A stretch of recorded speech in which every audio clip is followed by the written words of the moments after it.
All right. So what I thought I would start off with is two simple projects. And I would really challenge, whether or not, you're using Inkscape or whatever design software you might be using. I would just challenge you to try these two projects that we're about to do. Um, they should be nice, simple, easy projects that you should be able to easily tackle in Inkscape.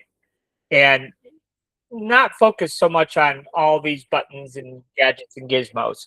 We should be going slow enough with these two projects to start with, and we'll lay some fundamentals down that when we do get into the lamp base, you'll see a lot of duplication. Like, oh yeah, he did that earlier. He did that earlier. And also, while we're doing this demonstration, I know Maya is going to be paying close attention. Um, is what we're doing here in Inkscape and how that relates to whatever software you're using, whether it's Silhouette Studio or in Tinkercad or whatever process you're using. Sometimes it's helpful just to see how somebody else might tackle a particular project. So I did not get them posted, but I know Maya did on her Patreon, the files that we're going to be using tonight. So those are available on her Patreon. If you are a paid member, you can go over there and download these source files, and I will get them posted after class. So for this first one, I just encourage you just to watch. And I have, so let me go back out here just real quick. Let's go right there. So this is the little design that we're going to start with, okay? This video is 12 minutes long, and so it walks you through everything step by step. So, but I wanted to do it live also. And then I would challenge you to try this one on your own. And then if you have some success with this one, then try the next project that we're going to work with on your own. And just see if you can challenge yourself to figure out Inkscape just a little bit. We don't need to know everything about Inkscape, but what I'm going to show you here, you should have some success with. So we'll go back out here into Inkscape, and we're still getting people set in, so I'm going to have to stop every now and again. But anyhow, we're going to import our image. So to import images into Bamboo or designs into Bamboo, designs into Inkscape, designs into Microsoft Word, they're all the same. It's Control-I. So we'll hit Control-I here and come out here to a desktop, and this is our puppy. Okay. Now somebody posted this on one of the 3D. I don't know where this dog came from, but somebody posted this on one of the 3D printing forums. And this brings up another good point. We really encourage you, if you have an idea about something and you just want to see how we would create it, post it in the Facebook groups, post it on our Patreons, so that I can be focusing on what you want to see, your project, rather than some rando on some 3D printing group. I saw this dog and I thought, well, this is going to be a really easy one to make. So let me just go ahead and make a little video on how to make him. Okay. So first things first, we're just going to right click and choose Trace Bitmap. And it gives us a little preview of what we've got going on. And we have a little threshold slider that we can just move that, and it gives you a nice little preview. And when we're happy with that, we can just hit apply. Okay, so now if we pull our dog out, there's our dog. Okay. Now, the next step then is to break our dog apart. And if you look here on his ear, see there's a little blemish right there. And so if we look at what we got with our Trace Bitmap, we have the same blemish, right? So to get rid of that blemish, we could just double click. That takes us into our nodes. See how our nodes appear? And then we could just select all those and then hit delete. See? So now the little blemish is gone. So the next thing we want to do is break this apart. So we'll come up here to Path, and let's choose Break Apart. And so that's what we get. Okay, and you'll see me repeat this process over and over again all night long. All right. So now the next step here, go back to this little icon here is our layer and objects icon. It should always be your Mine's first. not black. It's still the outline. It should, because you're in outline mode. So I'm sorry. so yeah. So if you want to go to outline mode, you go to view, display mode, outline, and that's in outline mode, but display mode normal. Now that Inkscape video that I was showing you earlier, the quick setup, shows you how to set up your keyboard shortcut, Alt Q, to be able to cycle between those two. So it's only a 5-minute video. It talks about how to set up these palettes, where to get those. If yours don't look exactly like mine, we got the drop down arrow to access all of them. And then also if you want to change the sort order. So if you want the text, if you want these to look exactly like you see them, you can just drag and drop them. Okay. So you can make yours look exactly like mine. But at any rate, we'll come in here and just zoom in, and we click that very outside edge. Okay. That's always going to be your first piece. When we break it apart, it will always be your first piece in your layer stack. That's just the way Inkscape works. And we could hit the end key on our keyboard to push that all the way to the bottom, or we could come to the objects menu, and you see right here it says lower to bottom. And then you also see right here where it says end. So that's the keyboard shortcuts. These are all the keyboard shortcuts. So lower to bottom. Okay. So now you see path 1 is now at the bottom, and we could just give it some random color. And so now you can kind of see our puppy coming to life here. Now, when I look at this image over here, I see 3 colors. I see black, I see brown, and I see white. Okay. So we know how 3D printing works, right? It works layer by layer, line by layer. So we're going to print a black silhouette of our dog. Then we're going to come back, right, and add the brown on top. And then after that, we're going to add these little white bits, right? So what we need to do is we need to find those white bits. And we can't see the white bits because everything's black. So that's where outline mode comes into play. So we hit Alt Q, and now we see 3 pieces that are white. So there's one. Hold our Shift key, grab another. Shift key, grab another. So now you see we have those 3 pieces selected over here. So now we want to merge all those together. So to do that, we're going to use a keyboard shortcut first, which is Control+. Okay. And then I'll show you where to access that. So Control+ is Union. And if we go up here to Path, and you'll see it right there, Union. And so we need to know what Union does, what Difference does, and what Division does. Those are only the 3 things that we most commonly use. Those 3. Okay. And we'll use all of them probably tonight as we go through. Now down here, break apart, which we saw earlier, and combine, which we're going to do right now. So I'm going to double click on my layer over here and just go ahead and just name it white. So you just double click on it, name it white. And then over here on the far right-hand side, we can turn it off. So now you see they're gone. So everything that's left here, that's black, we need to combine back together again. Except for maybe these. So you see these little pieces and these right here, we actually have to cut a hole in the black so we can see through. So let's do that real quick. Let's go back to outline mode, and let's just select all of those. Okay? Because right now, if you look, if I move this, you see there? There's no hole. So we need a hole. So what we're going to do first is combine all those together. So that's where we hit Control+. Those are now all combined together. Shift click this boundary, and now we need to cut a hole. So you just think about this like if you were in Silhouette Studio, how would you cut a hole, right? The process is absolutely identical. you know, where the little icon that you click on or whatever is different, but the process, the thought process is the same. We have to select our cutter, we have to select the piece we want to cut, and then we have to cut. Now in Inkscape, our cutters always have to be on top. So that's real important. So you see here, if I select my cutters, that is path 11. Now the path I want to cut, where is that? That's up here on path 2. So that's not going to work.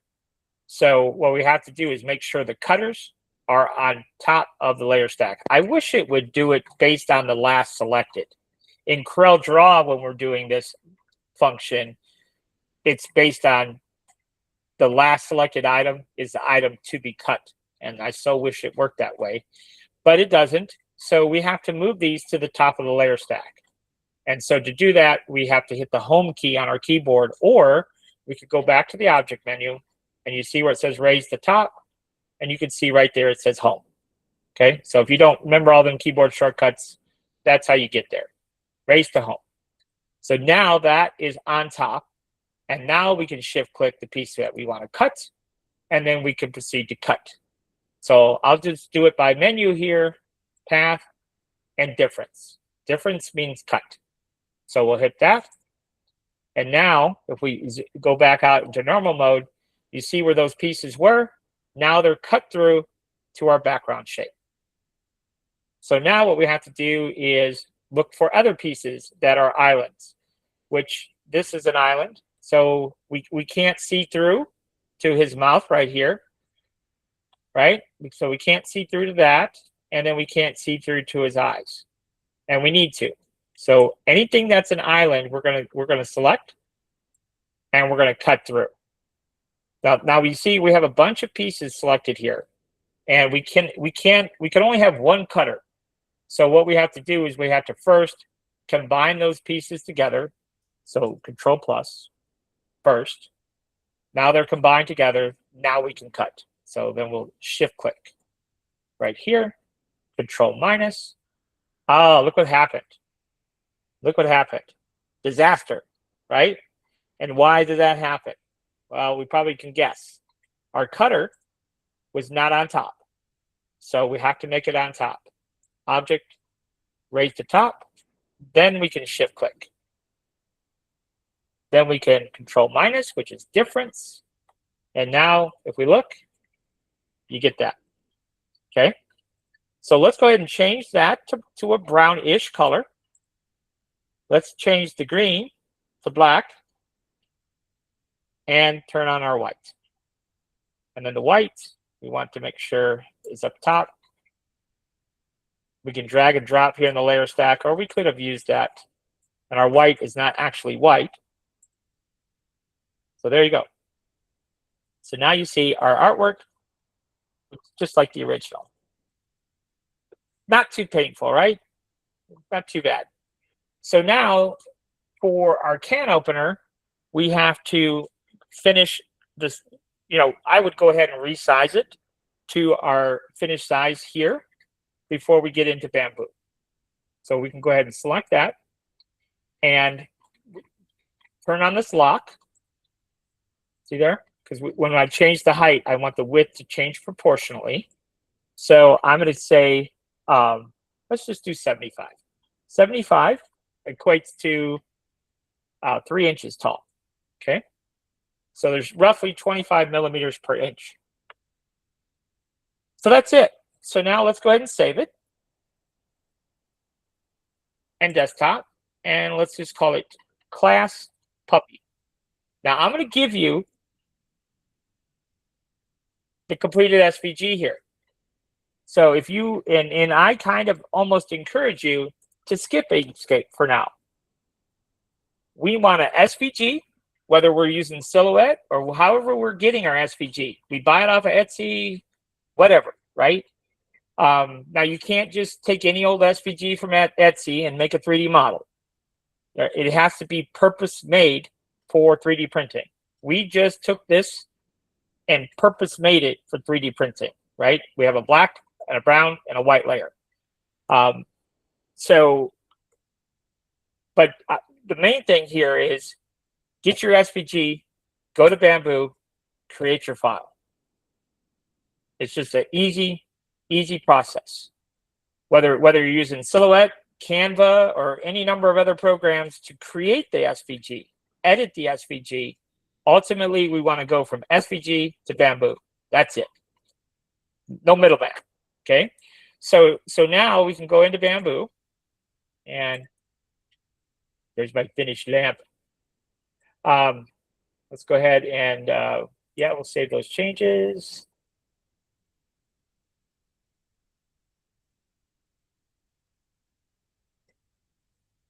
There we go. All right, so now we're in Bamboo. So now let's go ahead and import our artwork. So again, it's Control-I. And what did I call the class puppy? So there's our puppy. And again, that step-by-step video on the YouTube channel, you can go right to that, download the source file that we used, and see if you can't follow along there in Inkscape. So now there's our puppy. He comes in 10 millimeters thick by default, and for a can opener, or for one of those tab openers, your thickness needs to be at least 6 millimeters. It can be less, or excuse me, it could be more, but it can't be less. Okay, so it needs to be at least 6 mil. So we have 3 pieces you see over here. Now we could go ahead and name these, and I like to. So here in Bamboo, we just click one time on the layer, and we'll just call this background.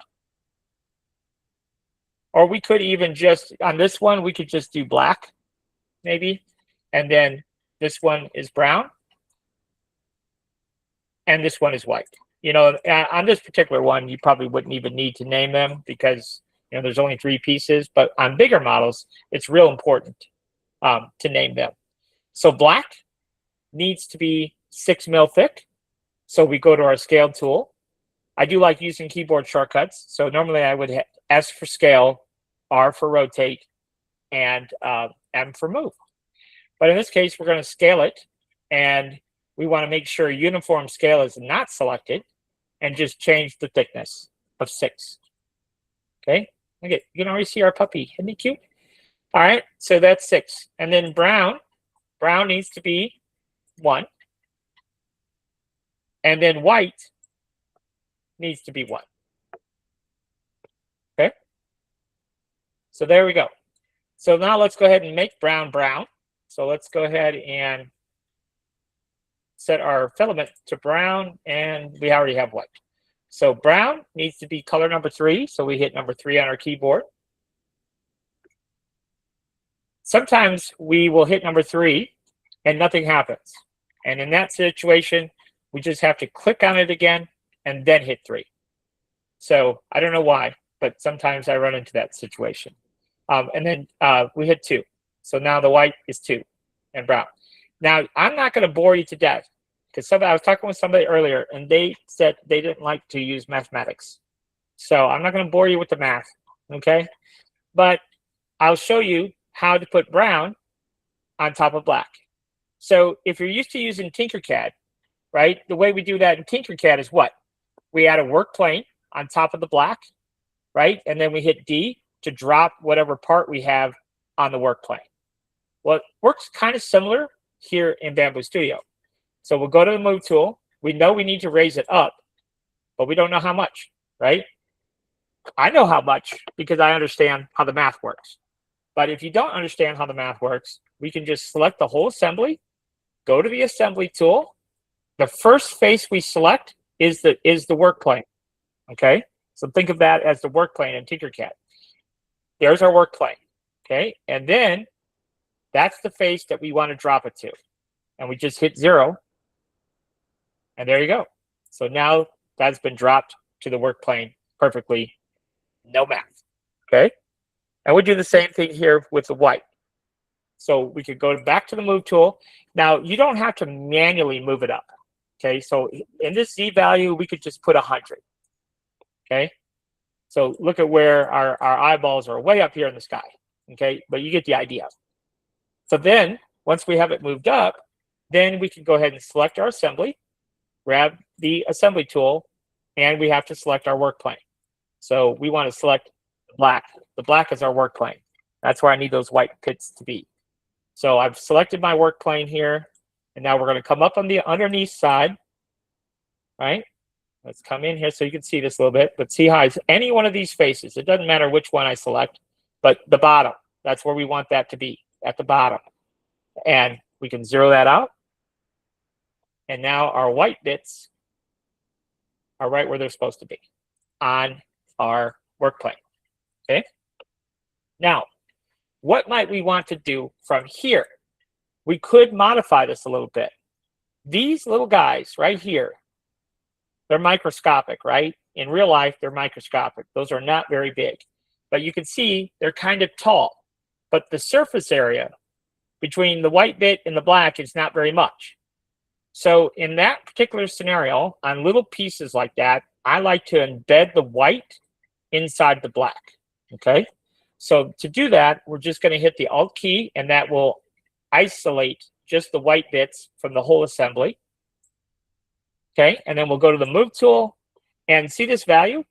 It's 6.5.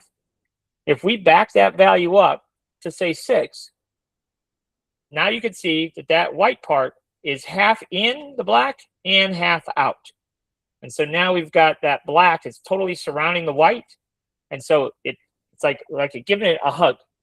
And so those white pieces now won't be so easy to pop out. Now, we could do the same thing with the brown, but it's unnecessary because the brown has a lot of surface area, right? And we don't really want to embed colors because now, for those couple layers, we've got color changes because we have to go from black to white 3 times for that 0.5 millimeter that it's embedded. If you're using a 0.2 layer height, it has to switch back and forth 3 times per 0.5 millimeter thickness. So that's just something to consider, right? Okay, so now we've got that taken care of. So now we need to do 2 more things, and that is we need to add a key tag, and we need to add our can opener here. So let's start with the key tag up top here.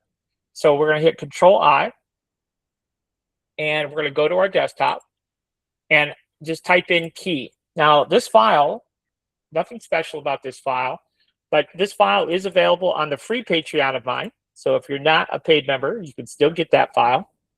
We're just going to hit Move and slide it out. Okay, now I like to hit Control-1. And what Control-1 does, it gives us a straight down view of our design. And we want this key tag just to sit out just enough. We'll go back to our Move tool here to hold our jump ring. So the type of keychain hardware I use is a jump ring. So depending on what you're using, you might need more room than that. I don't need much room for mine. So that takes care of that one. So next we have to add the can opener. So we're going to do it the same way, Control-I. Now I have 2 different can openers on my free Patreon, and we're going to just type in can here. There's 2 different ones. One is under can opener, and the other one is under soda tab. And the difference is on the soda tab, there's a little slot. Like if you want to leave this on the can, there's a little slot that will sit right in the can, and then this will cover up your hole so, you know, bees and stuff can't get in. I don't think most people use the tab openers and leave them on the can, so this is the more popular one right here. But they're both available. So let's just click on it. And we're going to import the geometry only. And there is our tab opener, okay? And so all we really have to do here is go to the Move tool and position it into place. So we're going to slide it over here. And then we're going to slide it down here. Something like that. Just like that. Now, what we're looking for is we're looking for this. Let me go this direction with it a little bit. We're looking for this to just barely come out of his toe. So you see it right there. It's really outside of his toe here, but not so here. So we're just going to move this. See how it just barely peeping out? Boom. That's all we need, just like that. Okay? So it's just barely peeping out. So you can see there's another piece underneath it, and this one is kind of ghosted, right? So over here in your Objects tab, if you see here, there's a cube and there's this can opener. Well, what we need to do in order for this to work like it needs to work, this tab opener piece is a separate assembly. We see that right here. And then if we scroll up, we see another assembly, right? So we need both of those assemblies. So control click, so we select one, control click the other, and then right click and merge. Okay, so now those are one. So now this piece that's ghosted is a negative. So when we slice it, it's going to cut a hole where those two collide. But we don't need that little cube piece. So let's throw that away. Now you're saying, well, why did you put the cube piece in there to begin with? Well, the reason we did that to begin with is because of how the slicer works. You see how this tab is elevated off the bed plate? Well, that cube sitting on the bed plate allowed this tab to remain elevated. And I thought it was easier to delete that cube than to talk about how to change the Z height of the negative. So that's why it's there. So that's it. So now when we slice it, you're going to see where that cube was, right? You're going to see we've cut a hole.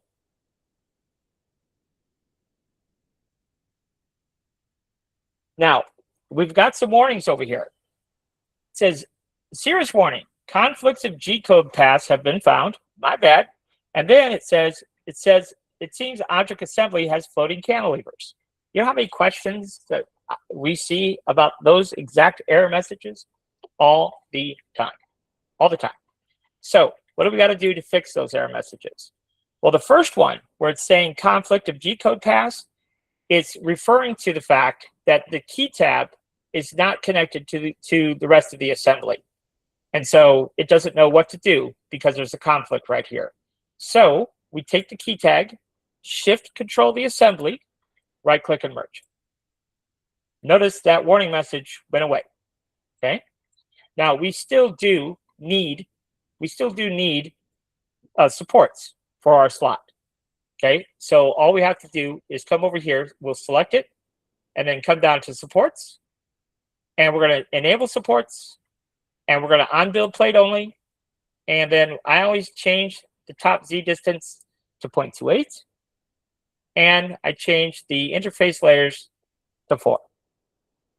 Okay, now there's more settings that I use when I'm making can openers. On the speed setting, you've seen this probably in previous classes. We put that at 15, which is the bridge. Slows that bridge down when it's going back and forth this way, slows it down. And then over here on strength, we come down here to, where's it at? Bottom shell layers, bottom shell thickness right here. We do 3, and then we do the same thing for the top. So there's top shell thickness, we do 3. So when we're prying against it, it's just a little bit more robust and sturdy. And that's it. Now, we can go over to the quality tab as well. And we could do this as a global setting right here. So on the quality tab, when we're dealing, especially with tiny elements, and this is true when we're making keychains especially, right? If we use a 0.4 nozzle, we can get really good detail just by changing these values right here. So right here, 0.25. Now, if you guys have purchased my gift box for the hat, I've had lots of people complain about this number right here. So if you're having trouble printing your cat box, especially on the first couple of layers, sticking to your build plate, that's the number you want to be using. That's Bamboo's default, 0.5. Now, I don't use 0.5, but you're probably not using the build plate that I'm using, right? You may not be using the filament that I'm using. So 0.25 works fine for me. But if you're struggling on the first couple of layers of any print, it's probably related to that number right there. So 0.5 is the default. So we're going to leave it for our puppy. We're going to leave it. And then, but the rest of these, we're going to do 0.25. Doesn't add much print time, surprisingly. And then the top surface is the big one. Okay. And then lastly, we'll come down here to the Arachne wall generator right here. That makes a huge difference on tiny little bits. So now what we should see when we go to slice this, those tiny little bits should look perfect. So let's see what we got. So go ahead and slice it. And you can see, we can see them just fine. You can turn our seams off so you don't have to look at those little white dots. But you can see this is, you can see what this nose actually is, right? It's literally one little tiny line all the way around 0.25 millimeter. That's a very small little bit, but it will print. So there you go. So that takes care of that. So I'm going to go ahead and save this guy and save it to the desktop, and we'll call it Class Puppy.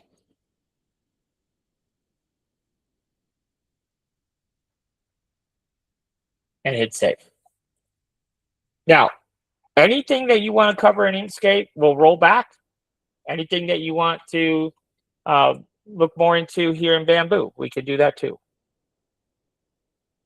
So any questions? Don't be afraid to ask questions. That's what we're here for. Maybe I did such a good job explaining you don't have questions. Yeah, You actually this did. class is better than the YouTube video. So you're doing more explaining like which keys to hit to get to what you're trying to do.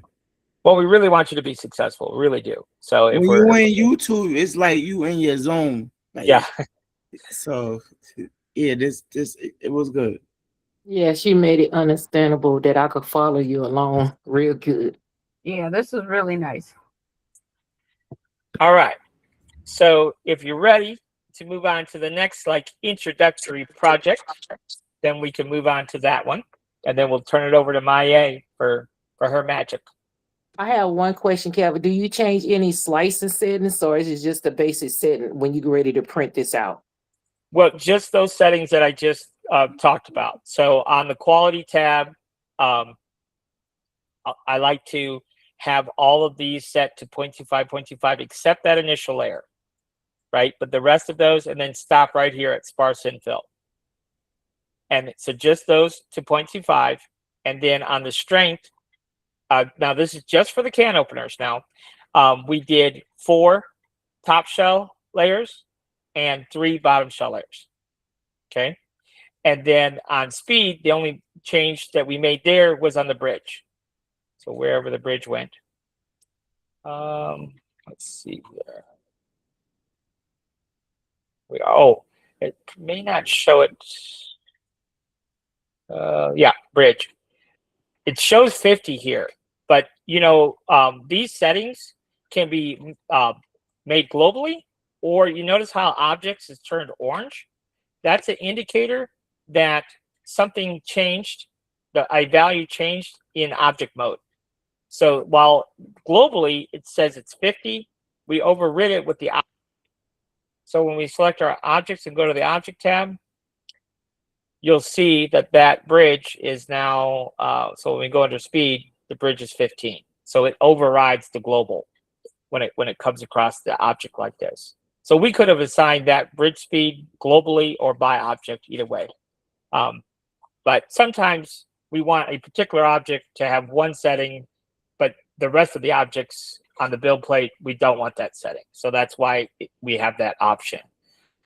So we changed the speed to 15, and then of course we did the supports, right?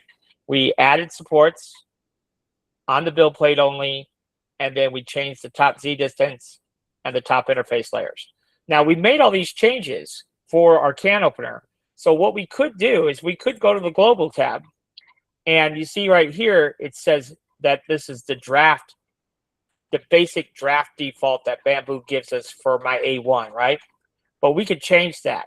So if we want to save that, and then we can define can opener. So in fact, if you look here in my drop-down list, I have a can opener profile. So the next time I want to make a can opener and have all those settings, I can go right there to that. Cap plates. I was making logos for doing the front logo for the cat gift box. So I had a special profile I like to use for that. And then I have a special profile I like to use for light boxes. So that's why I have all those different profiles set up. But that's how you save it right there, that little icon. And then you can name it to whatever you want to name it. And then every time you go into Bamboo, you'll always have those settings. Wow, Thank I didn't you. know that. Thank you. Excuse me, before we move on, Kev, to the next project, Mhm. I got 2 people in here under name not available. Why is that? Why didn't you put your name in there? So either I need you to put your name in there for me so we can know who's sitting in here, or you have to go before we start our next project. I saw that too, but Yeah, we're getting ready to get into an exclusive project. So Get out. And who's Ashley Designs? I don't know. We ain't call if they're in here under their name, that don't matter. This ain't about nobody in here with their name. This is about somebody in here with name not available right now.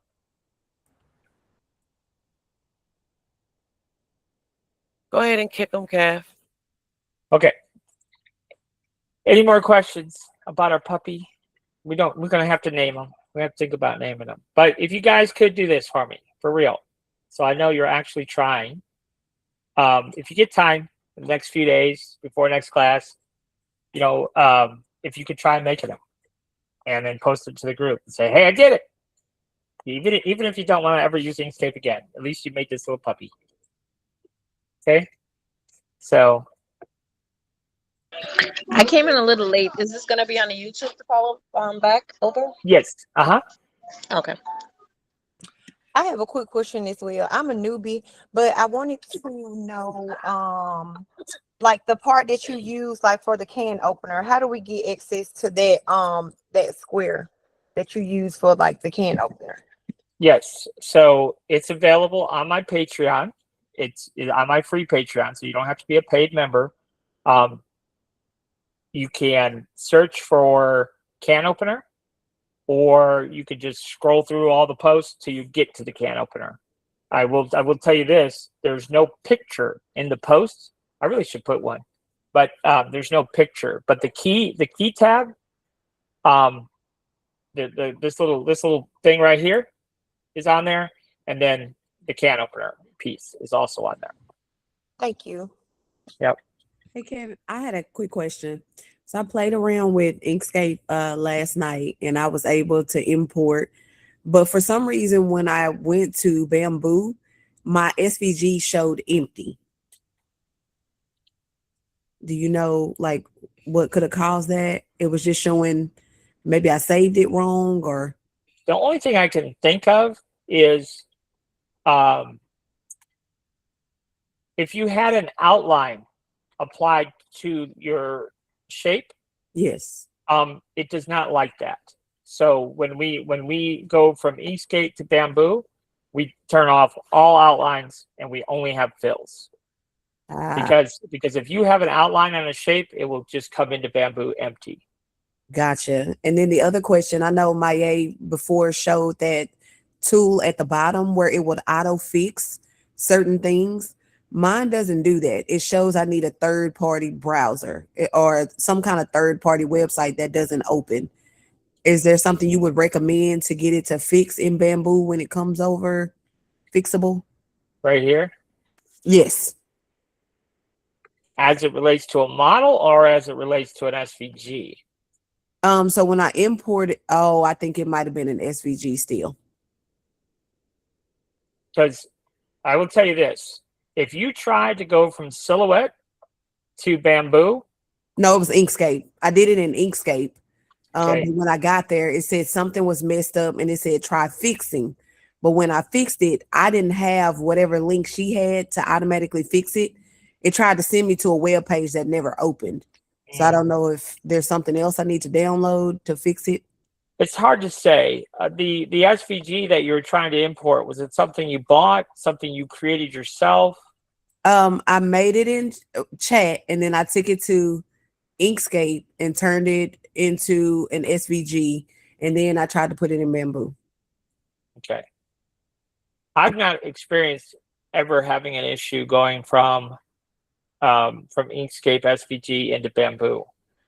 So it could be something in that file that, it just didn't like, those nodes Okay. play a role, especially if we have nodes on top of nodes, which we do sometimes in Inkscape.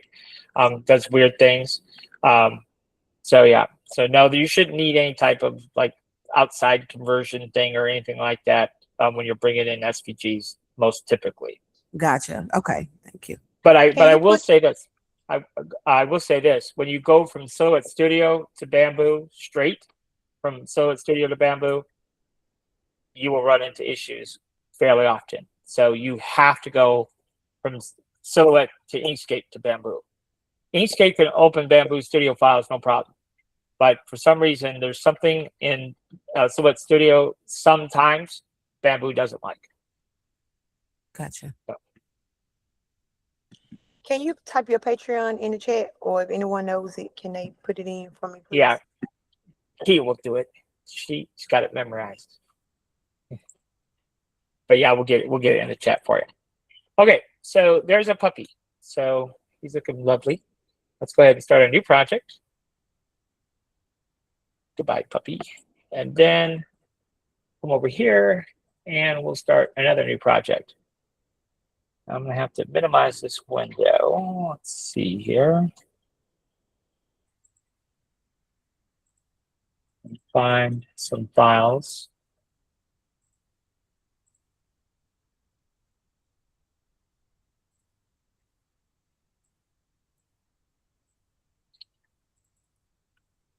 Okay, you guys can see that, right? You see that image on the screen? Or no? Oh yeah. Yeah, you guys see it? We Okay. can see it. All right, perfect. So this is the image that we're going to be using. And because we're doing the Kyle Busch lamp here in a little bit. So what I wanted to show you is kind of just an elevated project, right? So we want to do something with this, and we want to just turn it into a really simple desktop organizer. Okay, so let's go ahead and close this out. And hold on just a second. Miss T is trying to get in. Well, maybe she found it. All right. Are you here, T? Maybe she's not yet. She was trying to get in. I was showing her it was on the Patreon. Okay. So anyhow, so let's, what do I do with it now? I lost it. Let me find it.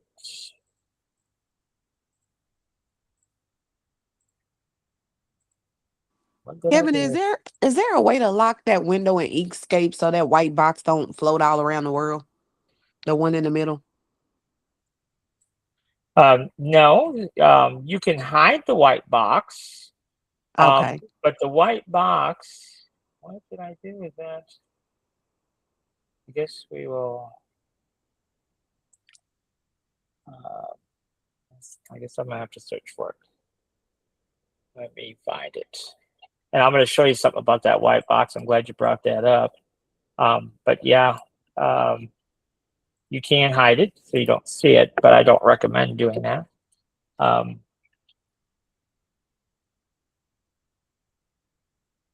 moved my SVG now and I can't find it. There, I found it. I found it. So we're just going to drag and drop it from my desktop here into Inkscape. So there it is. It's huge. All right. So one thing that is kind of interesting about this is you might want to set the white box to the size of your printer's build plate. So if we come up here to File and come down here to Document Properties, we can specify the size that we want, which in this case we'll do 256 by 256, because that's what my A1, that's what the build plate is. So So if you want to do that, you can. And you can make that permanent too. So if you want it to always open a new document with the build plate, 256 by 256, you can. So what we're going to do here is, first of all, this is already an SVG. So you can see we have all the outlines just like we did in our puppy, right? So what we want to do here is resize this. So we have the lock on. So if I change the width or height, the other is going to change proportionately. And in my case, I want to change the height. And I want it to be 100 millimeters would be 4 inches. So I want maybe like, let's do 112 just to be difficult. So that's 112 is going to be roughly 4.5 inches tall. Okay. And so you can see here, it is roughly 5 inches wide. Is what that makes it. Okay. And so what I'm going to do here is, you see that thin outside line? We need to get rid of that. And if we look at what that actually is, it's 2 lines, right? So we need to get rid of the first 2 lines altogether. Goodbye, right? So well, how do we do that? Well, of course, we already know. We go up here to path and break apart, right? And it might take a second because there are a lot of pieces here. I'm pretty sure I select break apart, but oh, see, this is weird and it bugs me. When we chose to path or break apart, it couldn't do anything because it's a group. And it really should have warned us that there's a group, because I'm wondering why did nothing happen? That's why. Certain things we can't do in groups. You can right click and ungroup, and now we got 100,000 pieces. So we don't need to break apart anyhow. So that kind of works out for us. So anyhow, so now that piece should be a separate piece. And then this piece, see this looks like this SVG, I spoke too soon. Maybe, yeah, I did speak too soon. Because now this I think, is this actually a path? See that? That's an opening, okay? So what do I mean by that? Well, let's just add a big box here. Go back here, just add a box, and then we'll go up here to object, lower to bottom. And so now we can see all of that is open and see-through, right? And we need all of that to be white. We don't want it see-through. So how do we get there? Well, let's take a look at it here. So firstly, this piece, we need to break it apart. So we'll choose path and break apart. And I'm just going to go ahead and just manually click and drag, turn those off for a moment. And then what is this piece? So you see how that piece, we've got some interior pieces there, some little pieces here in the mountains, but the rest of it is just all one big piece, right? So we're going to break that apart. So path and break apart. Okay. Now, remember, we talked about that very outside piece, right? We're going to go to object and lower to the bottom, and let's give it a different color just so we can see some things. Now, a couple of things here. We want to think about how we're going to print this before we start bringing pieces together. What might we want to do? For example, maybe these little pieces here, maybe we want those to be a different color. Now, in our case, we're not going to do it that way, but maybe that's something that you might want to do. So we're going to combine these parts separately. So I'm going to take this piece, shift click this piece, Control plus, and of course we know what Control plus is by now, path and union, right? And then do the same thing. And I like to turn these off as I go. So we'll turn those off. And then we're going to take this piece, shift click this piece, Control plus. Of course, we know that that is path and union right here. And then go ahead and just turn this off. Then what do we want to do? Well, the and, I'm going to go ahead and just make that a separate piece. So we're going to, now this is a little bit different Now we're going to introduce a new keyboard shortcut, which is combine, Control K. And if you come up here to path, we can choose it right there. And see, it reminds us what those keyboard shortcuts are as well. And then we'll just turn this off. And then let's do the same thing with Bush. Select all of Bush, Control K. Let's do the same thing with slamming. So we'll just select that, Control K. And then finally, down here, Control K. Okay. Now, the only reason that we even bothered doing that was because we might want to do different thicknesses. We might want to do different colors. So we just have that as an option. Now, remember when we did the puppy and we went into outline mode and his eyes, right? And those little elements, they were little islands. Well, we have the same situation here, right? So we were going to select that piece and shift select this piece. Now, keep in mind, that is path 8. Where is this piece? Way down here. So that's fine. Remember, our cutter has to be on top of what we're cutting. So to cut, Control minus, right? And then, of course, if we go up here to path and difference, that's Control minus. So now if we go back into normal mode, which is my Alt Q, but if you could go to view display mode, and you could toggle between those two there also. See, that's where we were. And we could go back to normal. But now you see we have that little detail back in our mountain. Okay. So now we can go and look and see where else we had one here. So that is path 5. Shift click our mountain cap. That is below. So we're good to go there. Control minus. And I think that was it.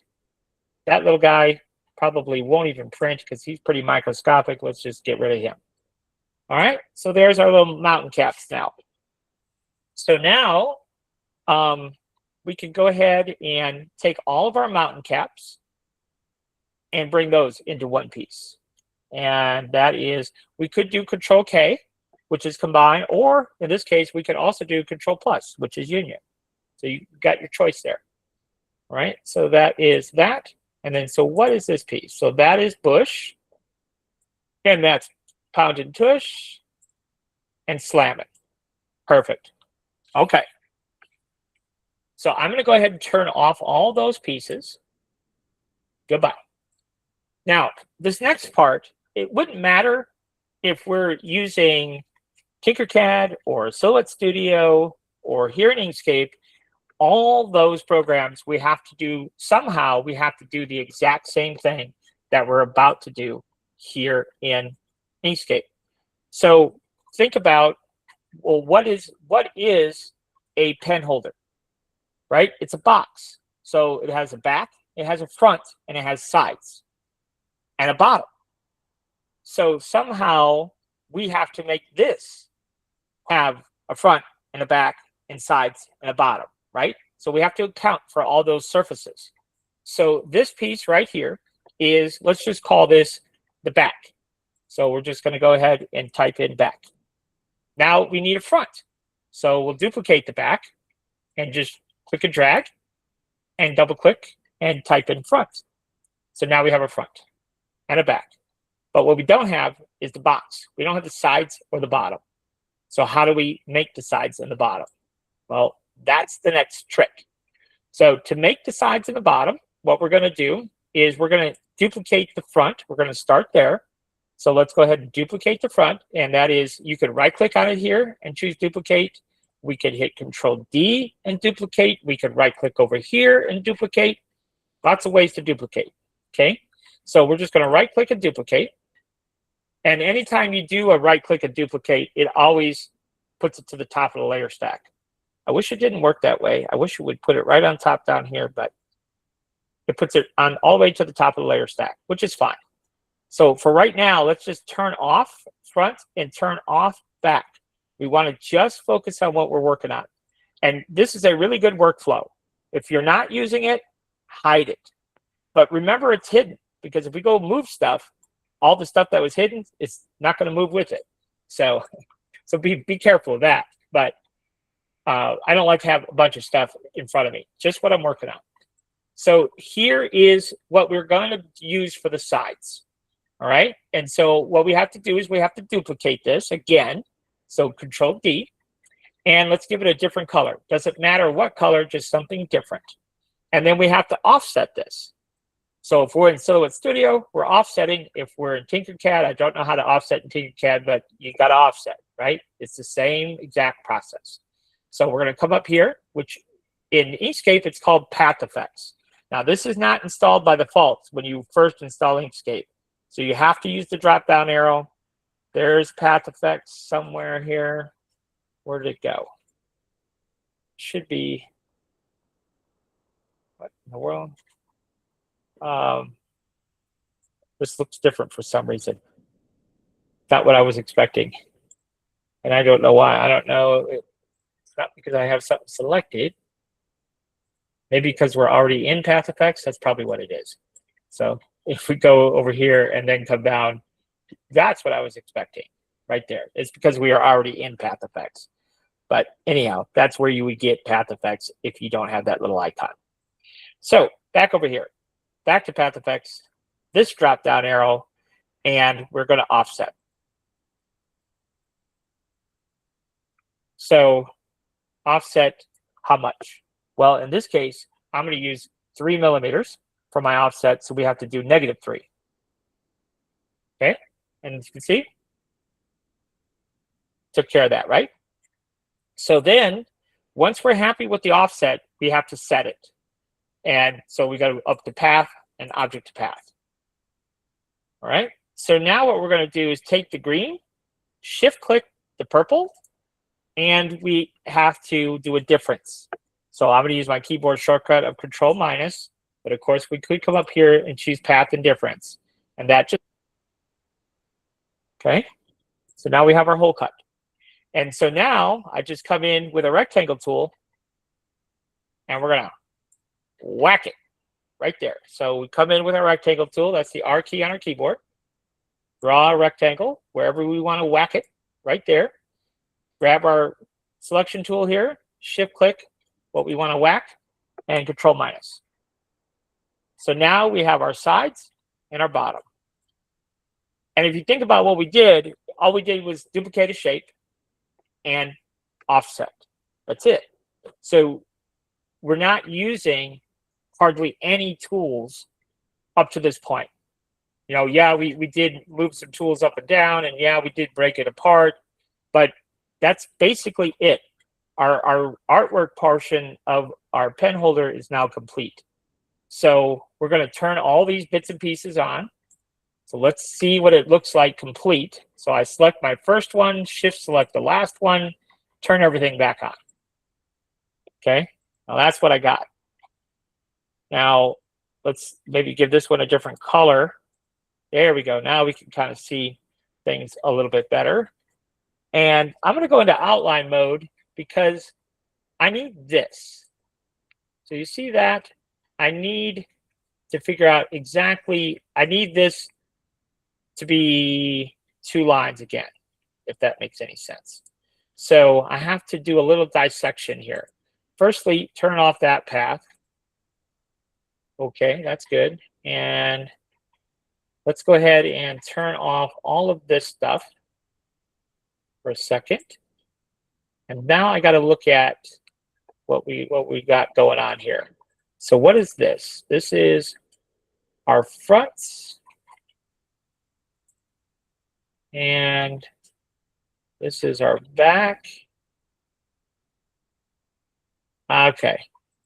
I think I see what we got going on here. So these 2 outside lines, I want those to be combined. But before I do that, this very outside one, I want to duplicate. So I think I might have messed up just a little bit because I had something hidden I shouldn't have. So I'm just trying to think of how to backtrack and see what I want to do here.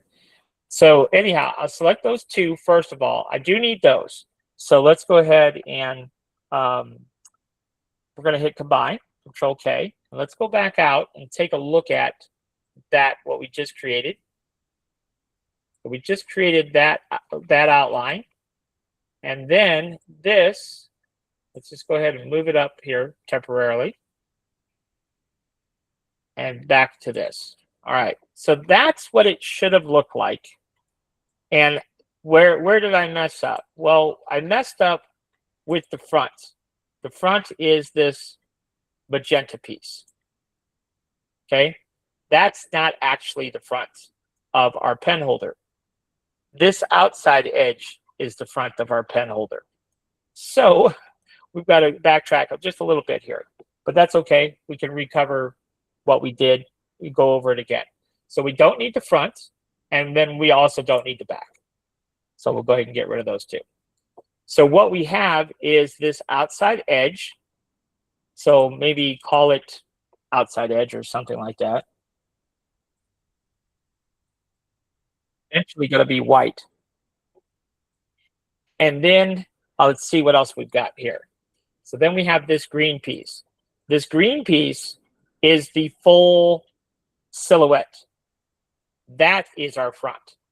Okay, so now we can go ahead and make that our front, and we can duplicate that piece, and this becomes our back.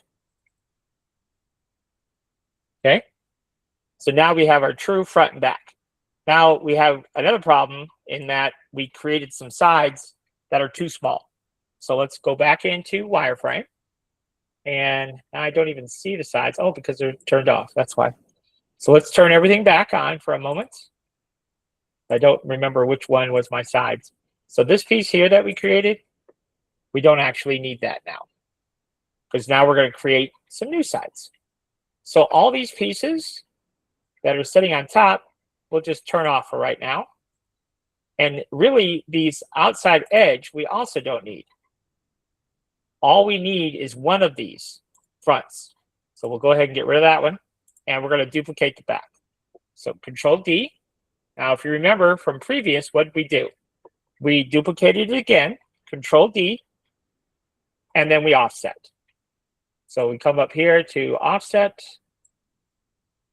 and we offset 3, but we did it in the negative because we're offsetting to the inside.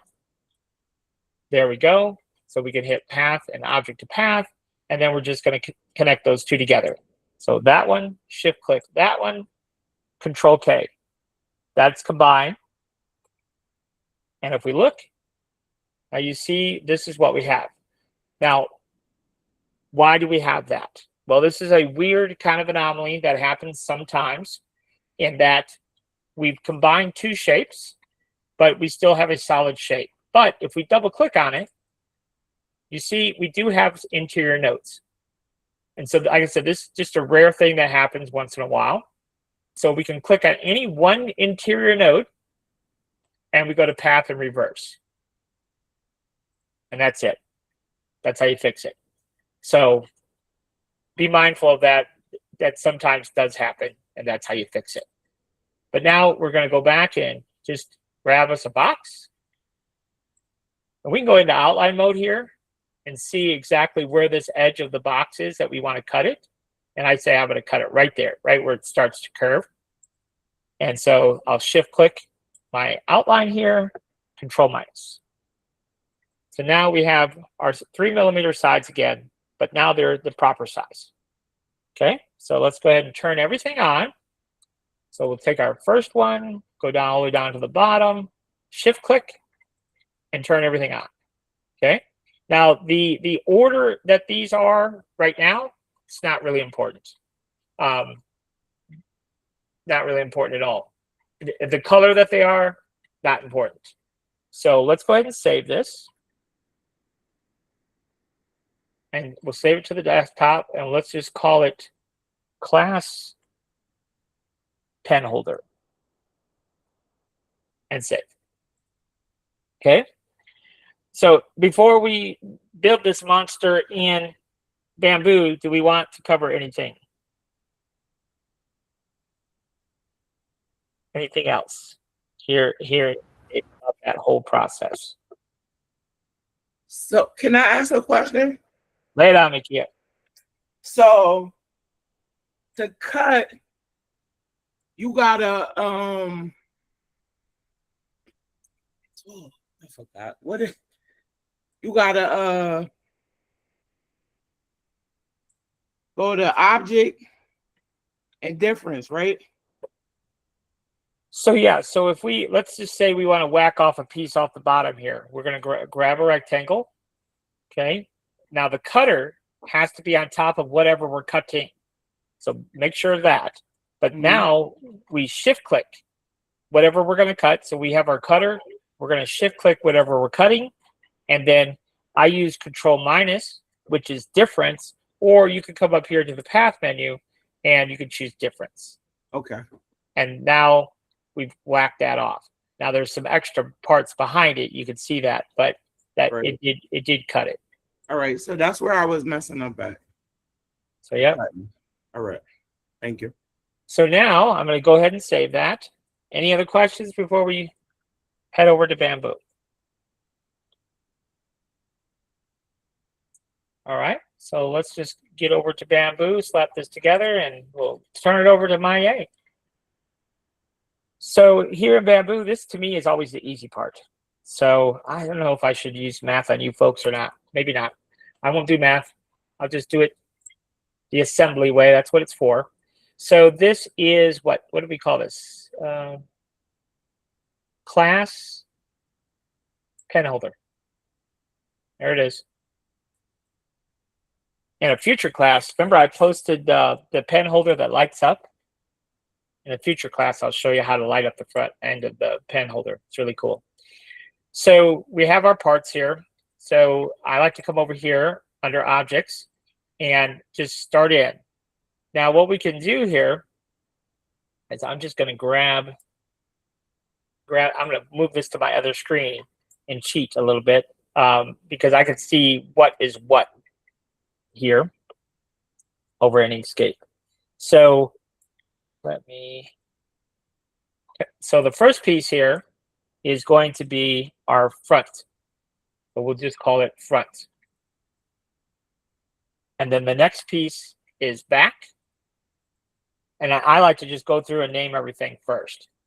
And then this piece is, okay, those are, I don't know what to call those. Let's just call them spikes for the lack of a better word. So those are the spikes around the and then more spikes. So we'll call it more spikes. And then mountains.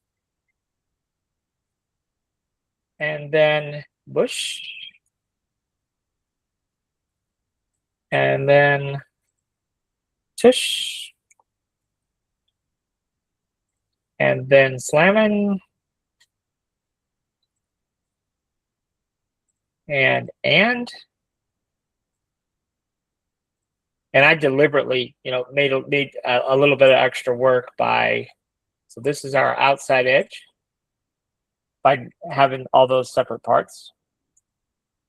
But if we want to give those different colors or thicknesses, it'd be nice to have the individual pieces. And this will be our sides. Okay, so in this case, our sides are going to be our biggest piece. So I'm going to make this 3 inches deep, I think. So for our sides, we're going to do 75. So we'll come up here to scale and do 75. And then let's go ahead and put on our front. So the front is going to be 2. And then our back, it's going to be 2. Okay. So now you can kind of see it come to life a little bit. So on the back, let's set that on the build plate. So we're going to go to the move tool, and the Z height, because our back is 2, then to put it on the build plate, it has to be half of that, which is 1. Okay. Now the front, I am going to go to the move tool and I'm going to type in 60. Okay. Because I didn't want to use math on you, right? So we're going to go back to the front again because 60 is not tall enough, because remember our pen holder is 75 deep. So we have the front piece selected. So let's go like 90. Okay. And this is where we can use the assembly tool. Hey, look at that. Look at all those parts inside there. Isn't that cool looking? Just like that. That's pretty cool. All right, so 90. So so anyhow, we'll select our whole assembly, grab the assembly tool, and that edge right there. Oops, wrong edge. So you just hit your escape key, and then you can select a new edge. And we want the top of that, the top of this, and 0. See? So with no math. But now you can kind of see how the pen holders come to life, right? So Question. yeah. Before normally when you do that, you hit the bottom. Why would you hit the top that time versus the bottom? Okay. Well, good idea. So though there's no particular rhyme or reason for that, but I wanted the top face to be at the very top of my sides. So Okay. I wanted that top face to be at 75. Okay. But could it have been at 77? Absolutely. Okay. You know, that part really doesn't matter. So now we have all these extra pieces on the inside. You see all of them. So what I would do probably is, rather than do each one separately, I would just select all of the rest of those pieces. So you can see here, we don't want outside edge and sides, but shift click. So we selected the first one, came down, shift click the last one, and now you can see those are all selected. Okay. And if I go to my move tool and I set the thickness of those, I'm going to set those thicknesses to 1 for everything. Now, here's where knowing the math will help you, because I can set the Z value on all of these at one time, but I can't do it with the assembly tool at one time. It would only move part by part by part by part. So knowing the math does actually help. We know that that is 75 millimeters tall, because that's what we told it to be, right? We know that this is 1. Half of 1 is 0.5. So what we have to do is add those two values together, and that becomes our Z, which is 75.5. So if we come up here to the move tool and we type that value in, 75.5, all those pieces got moved right there to the top face of that. So knowing the math does help, but I do realize that sometimes the math can be confusing. So there we go. Coming together, right? So next, we need this piece, which is the very outside edge. So we're going to go ahead and alt-click that piece. And let's just make that a little bit thicker. Let's do like 3. Okay. Everything else is 1. This is going to be noticeably thicker. Now, I don't know if I'm actually going to like that, but that's just randomly what we're choosing for now. So let's do the math again, just for fun. So we know that's 75. We know this is 3. Half of 3 is 1.5. So we have to add those two together, 76.5. That's what we put in the Z. So we go back to the move tool, 76.5. And there you go. It's sitting on top. Now let's go ahead and change it to white, which is what it should be. So there you go. That's the front of our pen holder. And that could look kind of cool, right? So yeah. The only Sorry. Yeah. Sorry, Kevin, I got one more question with the math. I just want to make sure I'm understanding it. So if we put the part where it says the slam and bush, if we would have put that on the 75, this would have went at 75. I mean, would have went to oh shoot, I just went brain dead. Would have went to 70 and 75, and then that one the rim was 3, right? So it'd be So it still wouldn't go to, it would be still 70, it would still be 76, or would it be 75.5? Okay, well let's just kind of back up and recover how the math works. So in this case, the rim was 3. Half of 3 is 1.5. We know that the top face of the box is at 70. So we take the 75 plus half the thickness, which is 1.5. So that means this Z would be 76.5. Okay, so it would still be okay. Yep. Now this is only 1. The Right. rest of this stuff is only 1. So that's why that is at 75 plus 0.5, Okay. Okay. 75.5. All right. I just want to make sure I'm understanding the math. Okay. And so just to be difficult, I'm going to alt click the bush and we're going to change the thickness. So I'm going to change it to 2. Okay. Sometimes I like different thicknesses, right? I just think that might look cool. So if we wanted to do the math on bush, bush is now 2, half of 2 is 1. It's sitting on 75. So now that Z has to be 76 because we're taking half the thickness of bush plus what we're putting it on, combining those together. So if we come up here, that would be at 76. Just a small little change. But I think it can look cool when it's different thicknesses. So Kevin, if you would have put it at 74, would it have sat down inside of it and printed? Exactly. Exactly. And what we can actually do that just to show you. So if we put that at 74, now look, it's actually going to print flush. So if we slice this, and that could be interesting too. So, but this is flush now with the black. Now, how does that work? Well, remember the black was at 75. The bush is 2, right? Half of 2 is 1. So we put that at 74, which is 1 less than 75. And so that's why that is now flush with the black and everything else is raised, which looks kind of cool too. So you got options. Is a quick question. Is that like using the modifier and where you have it embedded into it? Is that kind of the same thing or is it different? It's different. Okay. Yeah. Yeah, that's a totally different thing. But go back to the prepare tab here. Let's see here. Where is bush? There's bush. I want to put it back to where. So we decided we wanted that at 70. Yeah, 76. So Kevin, what's floating?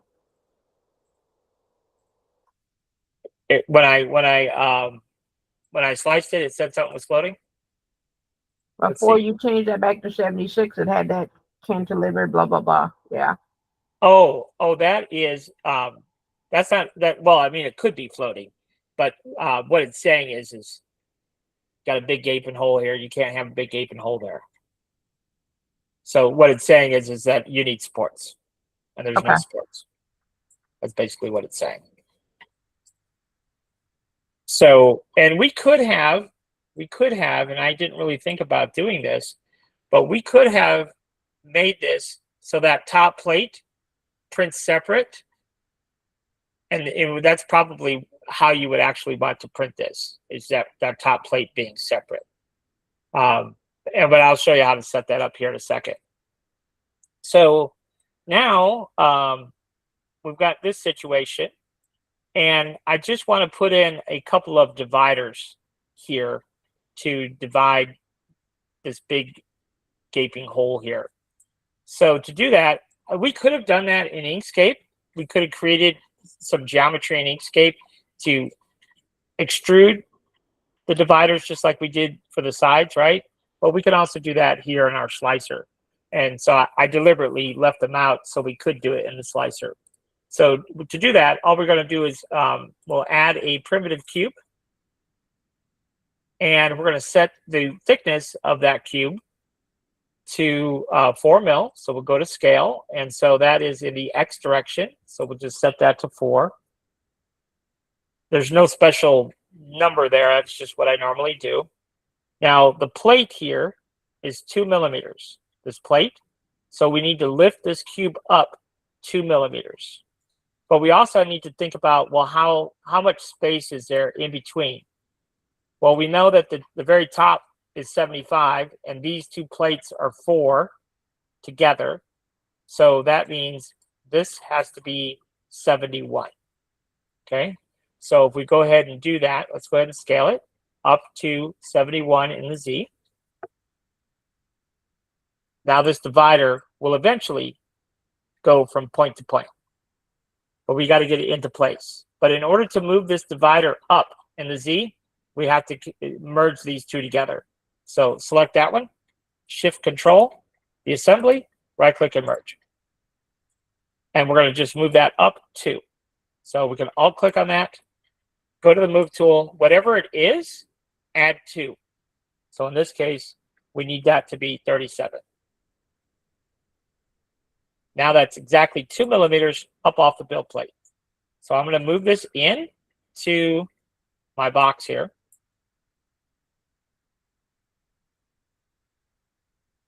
We're just gonna, we could just move it in as far as we want here.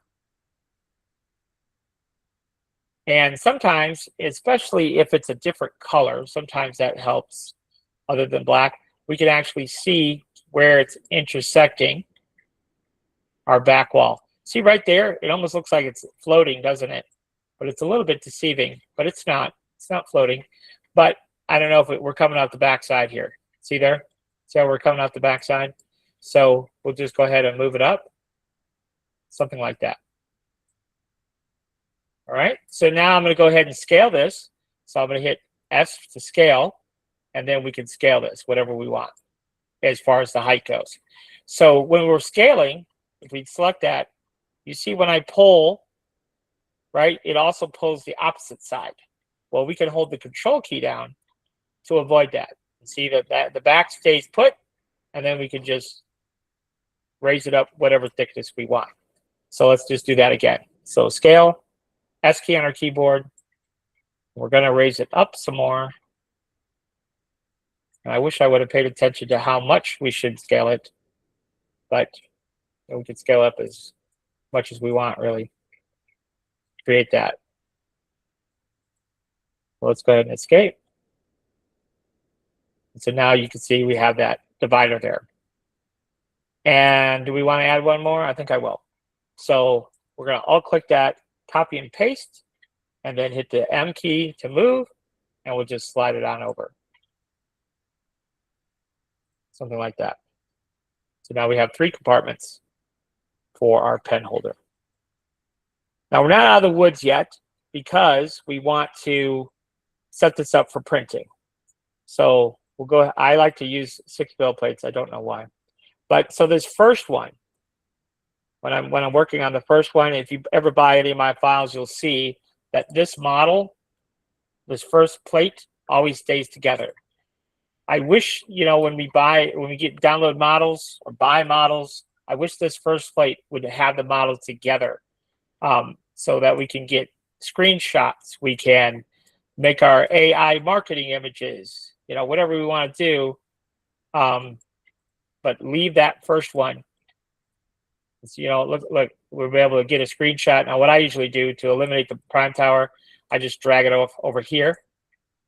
And then that's where I take my little screenshot, or when I'm doing the AI images, like so. Okay, so let's go ahead and do that. I do want to show you guys that. So let's go ahead and do this. So we're going to hit, this is just the snipping tool in Windows. And we'll save that.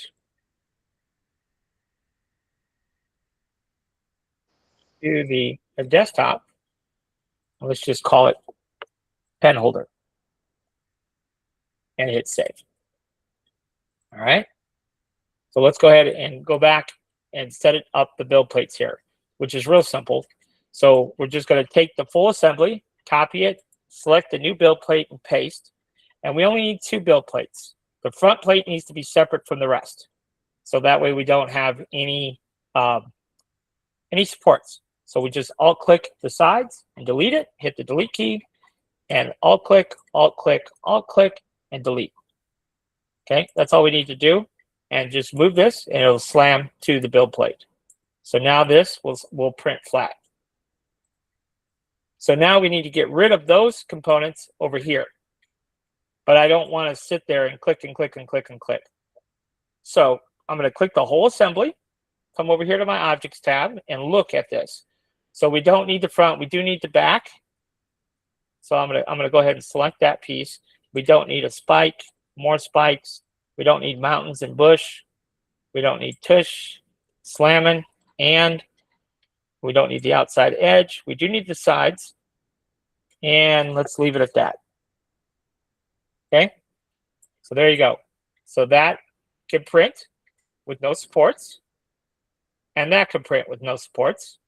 And we have all of these edges that we can apply a little bit of glue to glue that into place. Okay. So now I'm going to save this file. And let's go ahead to the desktop and call it pen holder. And hit save. And then let's pop back out to the internet real quick and go to our trusty friend, chat. So, show you how we make these AI images. Let me get our image. So there's our pen holder image. And I do pay for chat. So what do we want to do here? Well, let's give this chat a prompt. And let's take the pen holder image and place on a desk. Let's do rugged desk. Give it some, sometimes when you use those descriptive words, it gives you a cooler end result. So take the pen holder image, place it on rugged desk, place pens, pencils, scissors in pen holder. And for the piece de resistance, just for fun, light up all white areas in the front. Now we can make this light up. I want somebody to make those light up ones, because when somebody makes it and they see it, people are going to want that. But and it's not that complicated. But we're going to have a whole class on lighting that up, just so you know how you should be using the LEDs and how the battery's going to work and all that stuff. But at any rate, let's just see what it gives us. So I think we got a good prompt there.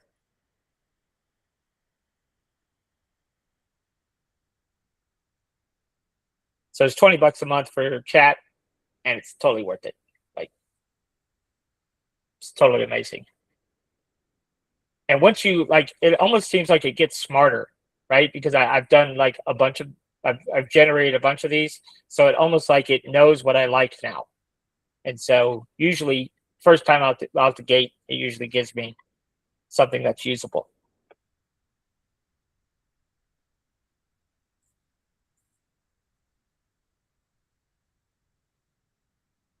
It still amazes me that it can even give us the result that it gives us. How awesome is that? Definitely usable.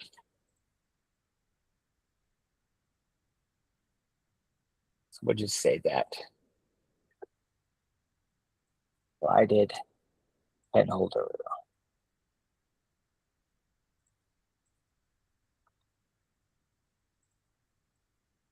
So anyhow, soup the nuts. There's a couple of them for you. So now I will turn it over to Maya, and I think she's going to show you something similar. Any questions about what we've seen so far?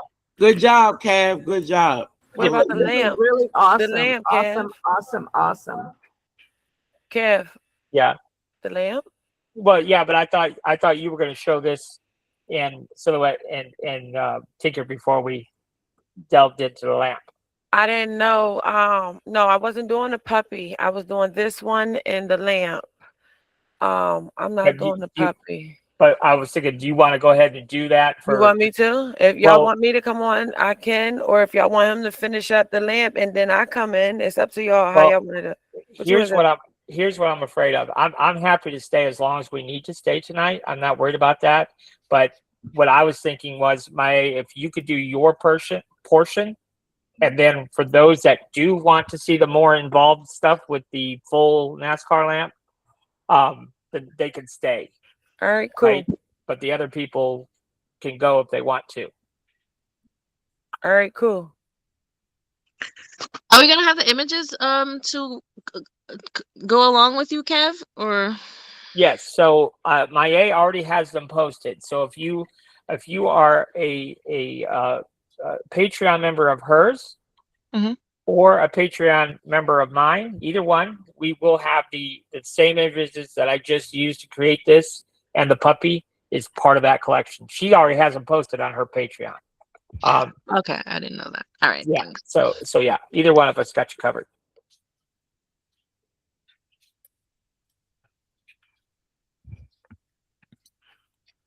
Okay. So I need to All stop presenting. Yes. Okay, I was back here working. I just have a quick question. So is this class available somewhere or just the part that's on YouTube? So the entire class is available for everybody. At the conclusion, will paid Patreon member or not, it will be posted to YouTube probably tomorrow. Now the files. So I created the puppy, and I created this pen holder.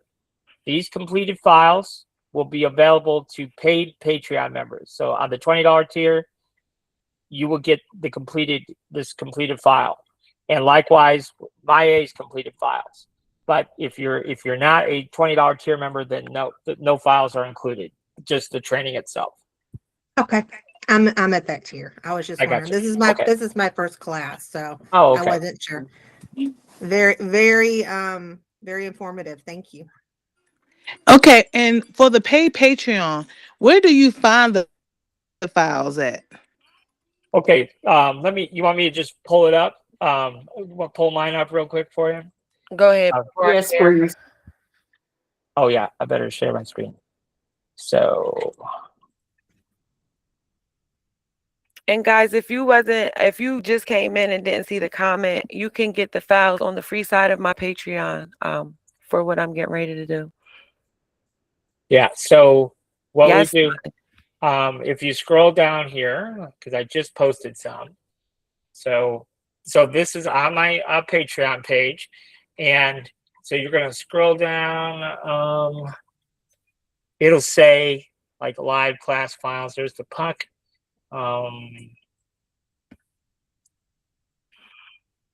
There is there's the training for that.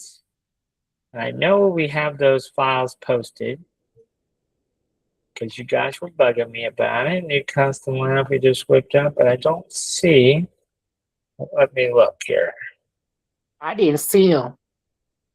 I thought I posted those. Thought I did, but maybe not. But normally it'll say, class files, such and such, for such and such class. I thought I loaded those Chanel ones, but I'll have to double check because it should be right here on the main screen. And there is a little search box if you go up here, but it should say live class files. So when you search that phrase, it should show up for you. Can I ask a question? I think more for Maya. Is there any way one day maybe do a session on your marketing and where and how you sell this stuff? Because when I got into this, I never thought of selling anything until Kevin's stuff hit me one day, and I'm like, wow, this is fairly easy. I just don't know how to go about getting it out there, or how to do it, or how you guys. Yes, we can definitely do a class one day on that. I had a class coming in mind in reference to, because it's summer now. So I want you guys to get outside and start getting into these events and, vendoring, because a lot of places, and depending on what city and state you're in, you don't have to have a vendor's license. All you have to do is just pay the vendor's fee and you're able to set up a table, you know what I'm saying, and sell your stuff. So I'll definitely make sure I get that put on the agenda for you. I don't know if any of you are here from Kansas City, but in Kansas City downtown on the weekends, we have First Fridays, and there's a particular place that's called River Market. that is a really nice, more upscale market. You have to, it's a juried market, so you do have to like kind of jump through some hoops, but it's a more upscale clientele that are, I don't know if upscale is the right word, but that clientele is the market is catered to people who are spending money. And so that's the biggest thing when you're doing events. And I'm sure any one of you who do events can testify to this. Is you can do an event and it be very, very crappy, and it has nothing to do with your product. It's just the clientele that are going to that particular event. So you have to, then that's something you have to like experiment with over years. Go to this one, that one's crappy, this one's good. Next year I go to that one, not this one. So it's very, like, to me, my experience has been very hit and miss when but something like this NASCAR lamp, for example, I think you could post a picture of that on Facebook Marketplace, and there's certain people that are be drawn to that. I in my woodworking business, everything is marketplace driven, and I used to do a lot of events and never made any money because one event I would make money and the next one I wouldn't. So the money where I made money, I actually wound up losing money down the line because those other events didn't turn out very well. So, Kevin, can you put your a Patreon address in the chat? Yeah, I'll do that. Thank you. Kevin, someone asked if they join for $10 now, can they switch over to $20 later? You can. Yep. You'll have an upgrade link and it'll show you. Yep. All right, y'all ready for me? Lay it Tag on me us. in. Ready. Tag me in. All right, so I'm Simplicity, guys. So we're going to do a real simple, what was that, the pen holder? So we're going to go ahead and get it popping. So the image we are using is going to be the slamming bush. That's the first one I'm starting with. This one right here. So go ahead and open up Silhouette Studio.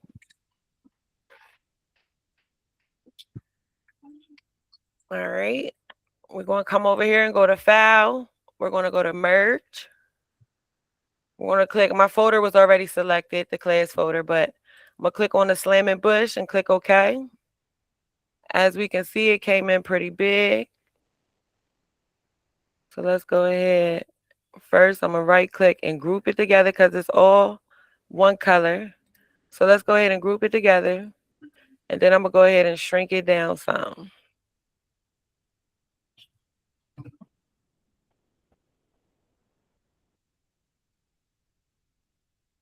And remember, pay attention. Why do Silhouette looks weird to me right now, but I guess I'm going to let it go. But remember, pay attention to your measurements inside of here because you want to make sure you don't oversize it and it fits your build plate.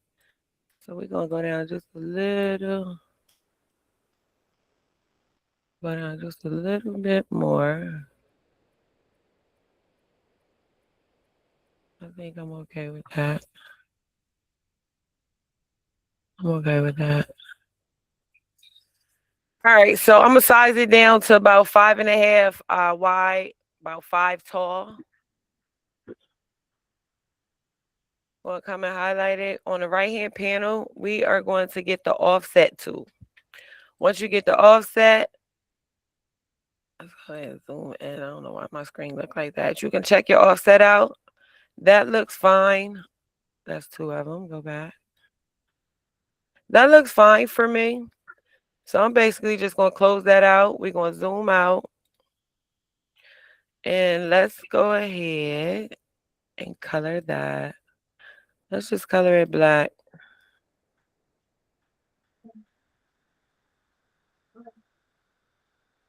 I ain't even feeling that.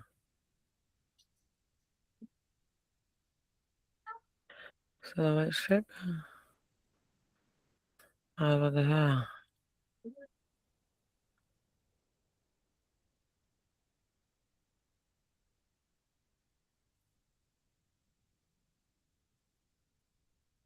All All right, let's turn this one white. Let's turn that white. All right, you can line it up. Well, if you ain't had to move it like me, I'm gonna line mine back up though.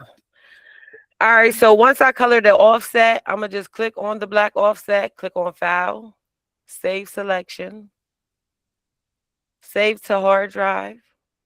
I'm gonna click on Desktop because I have my folder already right here. I call it a cowbush lamp, but it's the organizer too. So I'm gonna click on that folder, click on SVG, and we're gonna title this, I'm gonna just say like BLK offset. Oh yeah, I forgot. I already was in there. BLK offset 1. I'm gonna just put a 1 behind it. And then we're going backspace. Oh no, why did it do that? Hold on. All right, let's go back.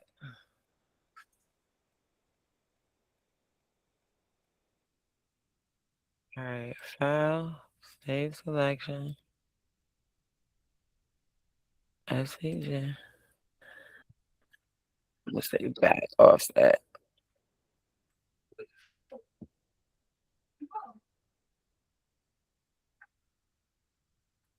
All right, that's about to piss me off. Don't even worry about it. We're gonna start all over. Because when it's broke, that's how we fix it. Start from a blank canvas. All right, go back to File. Merge.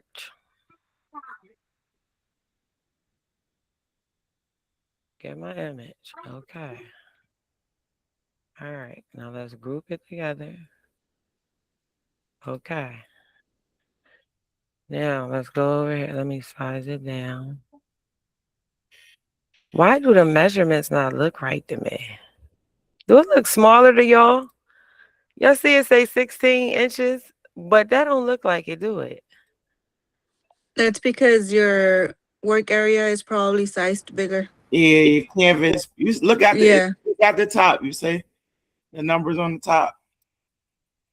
So it looks small to us, but the canvas big, actually big.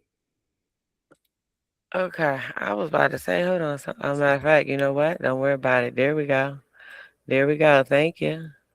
Because I'm like, hold up, that is looking weird.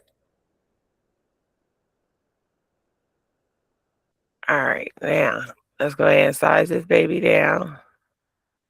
That's better. There we go. There we go. That looks better. All right. So now we'll go ahead and get an offset over here.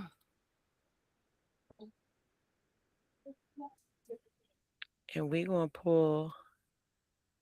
Make sure it ain't okay yet. All right, we're going to pull this one and we're going to color that black.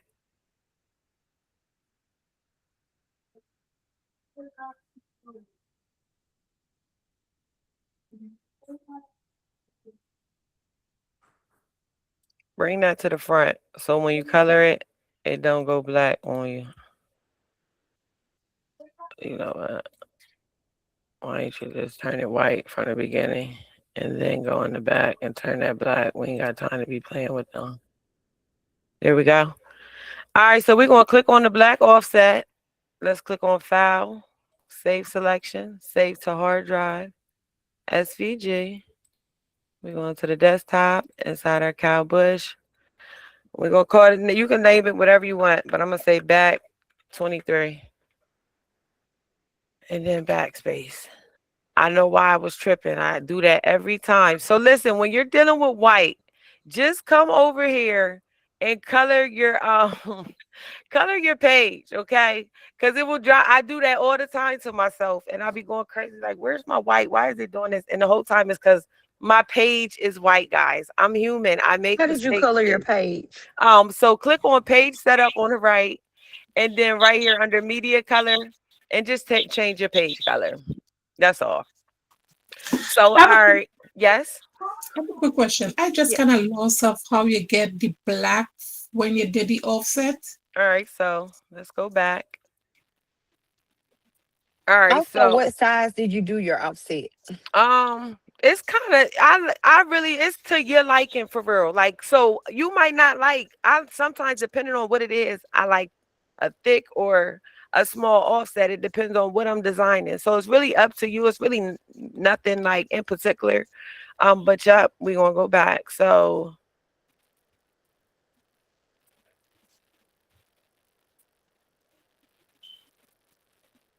Okay, no, it's not going to do it. Okay. All right, so we'll just do the offset all over again. So y'all can see the offset. So I size this down to like 5 in width, like 5 in width and like 4.7 in height. Then come over here and get your offset. So when you click on the offset, I got 0.265. I like that. Okay, hold on. 0.625. 0.265. Mm-hmm. Okay, apply. Yep, and click Okay. apply. Mhm. So then you click on the outline of the offset, come over here and get the paint tool, and then, well, no, before you do that, let's back up because we're going black on that and the design is in black. Let's click on the media and let's change our page color first. Let's do that. So click on the page setup and turn your page any color. Then let's click on the bush, the slamming bush, and let's get the paint panel and let's turn that white.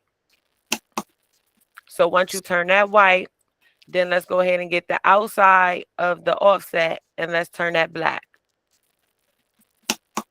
Everybody good? I don't know why it's changing my page colors. I'm sorry? It's changing my page color, not. Okay, so did you go back? Did you click out of the page and go to the paint tool right here? Oh, no. That is why. Okay, so. Okay. I have that. So to change inside of the bush, I go into the paint tool. Yes. Okay. Click that white. Okay, I got that. All right, now click on the offset and turn that to black.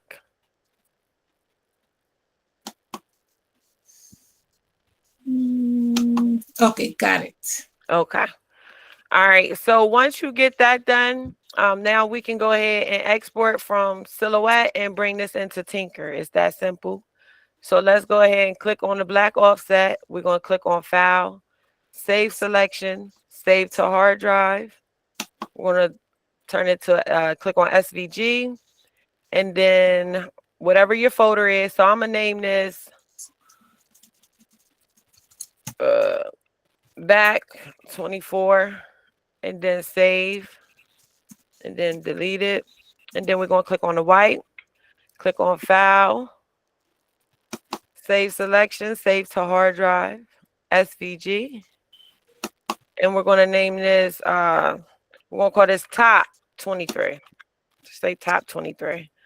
And then backspace. We're done with Silhouette. A little too fast. Okay. Okay. I save the white. That's it, right? Yes. Okay. So as long you got your 2 pieces saved? Yes. Okay. All right. So y'all can close out of Silhouette. Come and open up Tinker.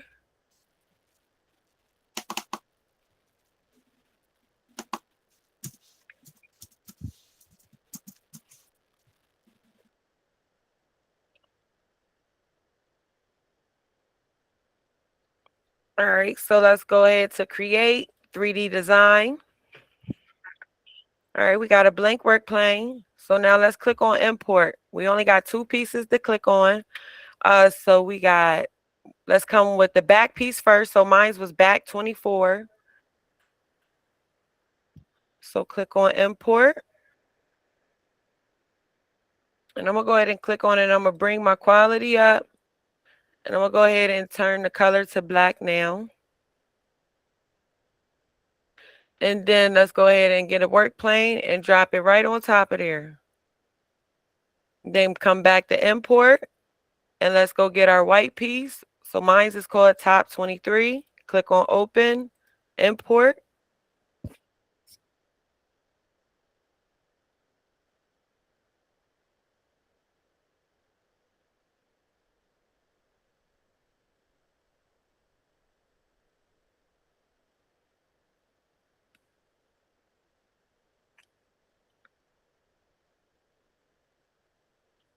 All right, so if it comes in and you can't really see it on the top, just click on it and click D to bring it up to the work plane.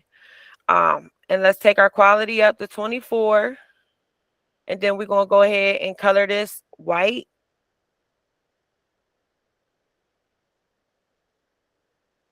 And then let's grab a work plane and wrap this up. And then now click on the white, click in the middle. You can click the 10 and type 2, and let's see what 2 looks like on it. It's totally up to you how much you want it raised out. If you like the way 4 looks like, you know, raising out of it, you can put 4 in here. It's totally up to you. It's your liking. So I like 2. I like it. I like 2 millimeter. I like it more like the look like close, like it's fleshed into it. I don't really like raised out. It depends on the design, really, for me. So once you size that, we're gonna go ahead and let's stand it up. So go ahead and highlight it. Let's stand it up on its feet. Let's get it at a 90-degree angle.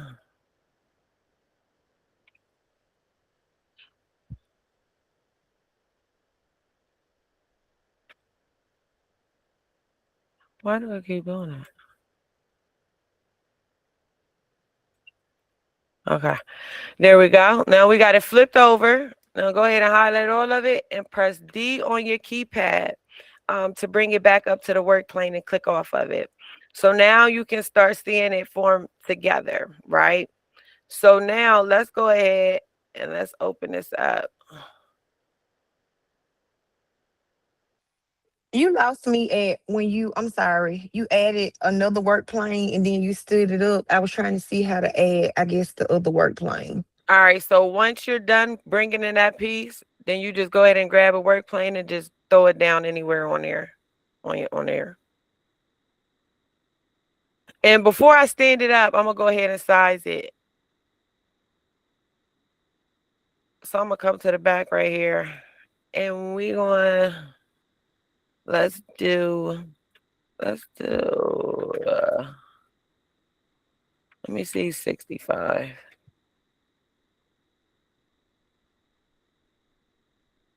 All right, I like 65. No, we're gonna go 75. Yeah, we're gonna go 75. Let's go 75.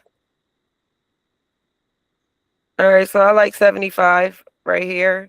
So once you get that put in, then go ahead and highlight it. Press D to bring it up, and then we're gonna go ahead and stand it up now.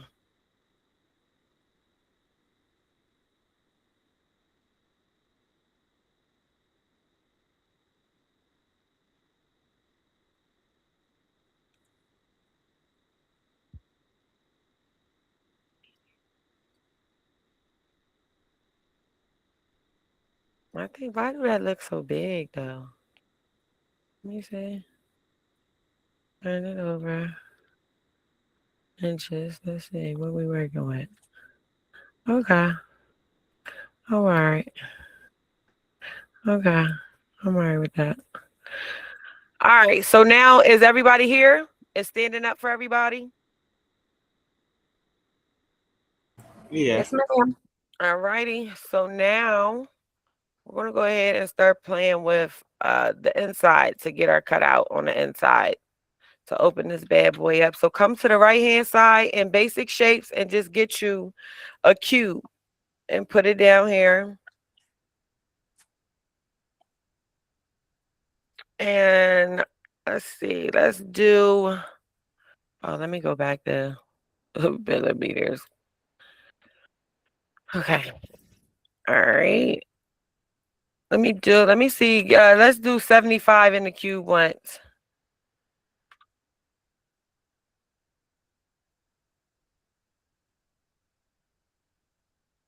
And then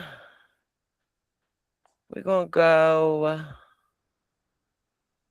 let me see, 100. Let's do, no, we're going to need, no, a bit more than 100. Let me see. Let's try 150. Try 150. So I got 75 going around and 150 for the height of the cube. But I don't know if I'm gonna keep it at. I know I'm about to play with it, but I just did that. Yeah, we gotta come in. So now we can click on our base and let's turn that to a hole. And now let's start manipulating the inside of our pin holder to fit inside of here. So now click on our piece. And you can click on the corners. Just like that, with no problems.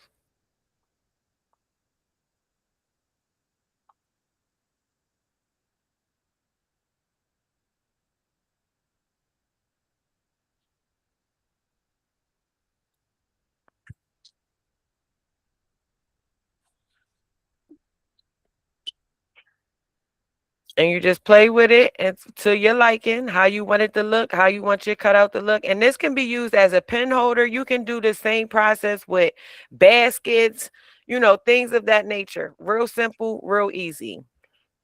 So once you got it lined up and sized in there the way you want to, I'm going to just move this up a little bit because I think that might cut a hole out.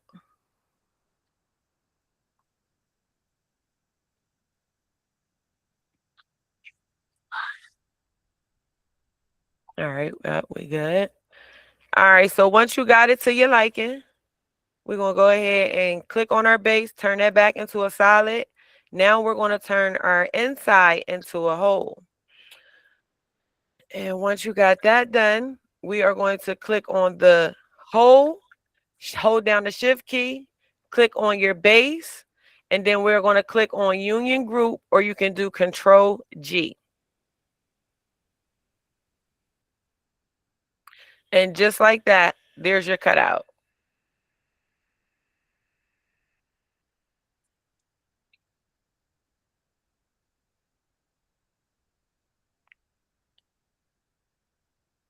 Anybody have any problems? Yes. Go I ahead. have a problem how You to lost get me a it long time sitting, ago. to get it sitting on the bill plate. And then on mine's, with the B, the bottom piece is not cut out for the hole. The P, the O, and the end, and the A and the D. All those is black. So did you group your SVG together in silhouette? Yeah. You know, I could go back, but I just want to miss how you put it to stand up on the bill plate. All right, so you can listen, guys.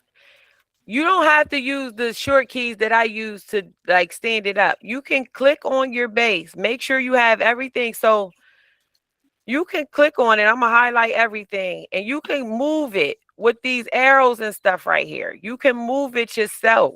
You can click on these and move it if you don't want to use the keypad to move it. So if you're trying to lay it on its back and you don't know how to use the keypad like I do, you come right here and click on it, hold down the shift key and lay it down to a 90-degree angle. Okay. So you come here, click on it, hold down the shift key, bam, 90-degree angle. There you go. It's laying on its back. And then you highlight it, click D, bring it to the work plane. So if you're not good with doing the keyboard, like I said, you can click on it, make sure you have the entire, unless you're going to group it together, make sure you have the entire model selected before you start clicking on these arrows to move it. Okay? Okay. All right. So who else was it that needed help? Can you please tell me the size of that square again that you used to open up the metal? You really don't even really have to, these measurements aren't golden because as you've seen, I started just playing around with it. Those are just sizes, just general sizes, just for me to open up the box, pretty much. That's really all it is. But we're actually, instead of this being a pin holder, because I'm really tired of pin holders, we're going to really make this, because it looks kind of big, we're probably going to do make this a basket instead. I think I want to do a basket. I'm tired of pen holders. Like, what the heck? But yeah, so that's just it. You just lay it down like that. And then when you get your square, you're just gonna play with it. It's how deep you want your hole, how wide, whatever. It's totally up to you. It's your liking. Okay, thank you. You're welcome. Anybody else? I have a question. Yes.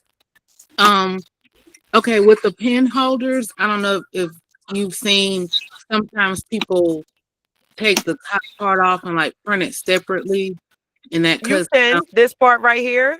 Yes. How do you go ahead slice it and print it separately?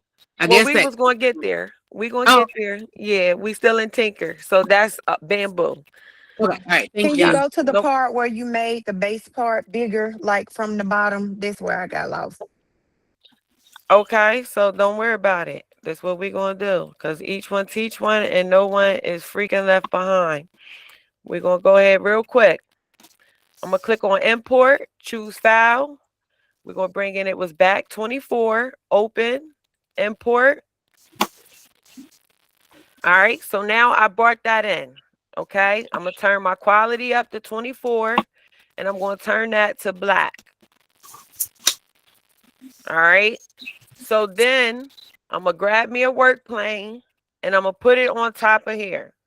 Then I'm gonna click on import, choose file, and it's mine was what was it? Top 23. Import.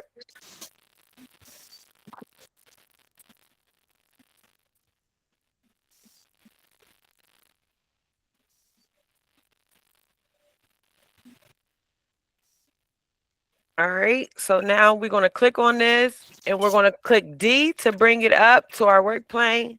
Then we're going to turn our quality up to 24. We're going to go ahead and color this white. All right, so then we're going to click in the middle. And like I said, I like 2. So for this, I want to go with 2 millimeter. Click 2, enter. Come out of it. All right, now go get a work plane and just drop it somewhere in this area. Drop it in there in this area. So then once you do that, we're going to go ahead. I go below. It's totally up to you, but I go below. I click on it. I know I have my black right here selected on the right-hand side. So I'm going to click the middle square right here. And what did we make it? Was it 65? Since we're doing a basket, let's go ahead and do 75. Since we're doing making it a basket. So do 75. And then enter, and then you can click off of it. All right. So once you do that, let's go ahead and highlight the entire thing. Press D on the keypad to bring it up to the work plane. Okay. So now you have it on your work plane. So then we want to stand it up. Now, like I said, if you are not, real familiar with the process yet, sometimes if you stand it up and you notice the top's moving, the bottom's moving, and sometimes if you go to merge or group and stuff like that and you notice certain pieces is missing, just go ahead while you're cutting your holes and stuff like that, just go ahead and highlight the entire model and just group it together, union group it together. Oh, that didn't want to work. Why is Tinker what? No, it did not. Yes, it did. It did. Okay. All right, there we go. All right. I was about to say it's triggered. All right, so if you're not, you can go ahead and group these together, but just highlight it and you can, this is going to bring it up on its feet. This one right here. So I'm gonna hold down my shift key and I'm gonna just go ahead and turn it to a 90-degree angle. Oops. Hold on. Are you in inches or millimeters? I'm in millimeters. That's where I went wrong. Okay, because all right. Okay. Oh my God. All right.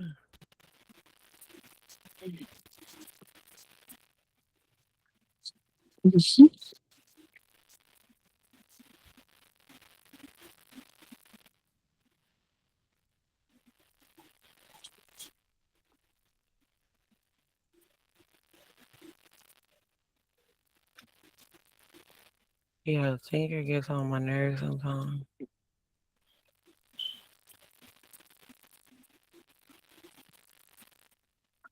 You said yours too. What? What's wrong? That's why you gotta have patience with it. All right. Oh my God. No, I did not just do that. Okay.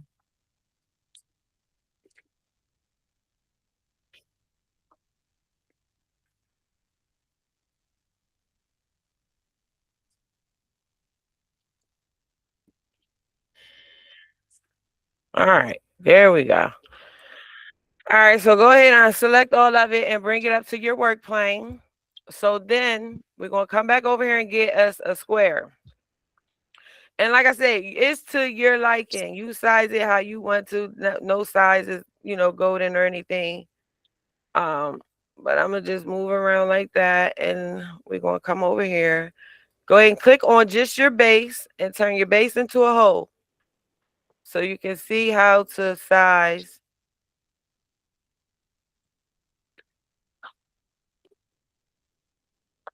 All right, so let's go in some here.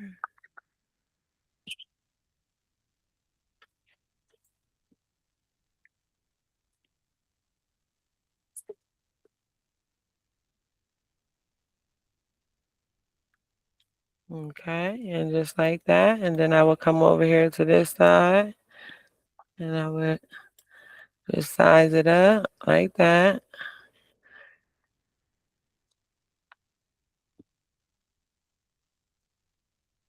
All right, and then now we got to come up. So let's bring this up some and make sure it's not cutting into the bottom. Whose mic is not mute?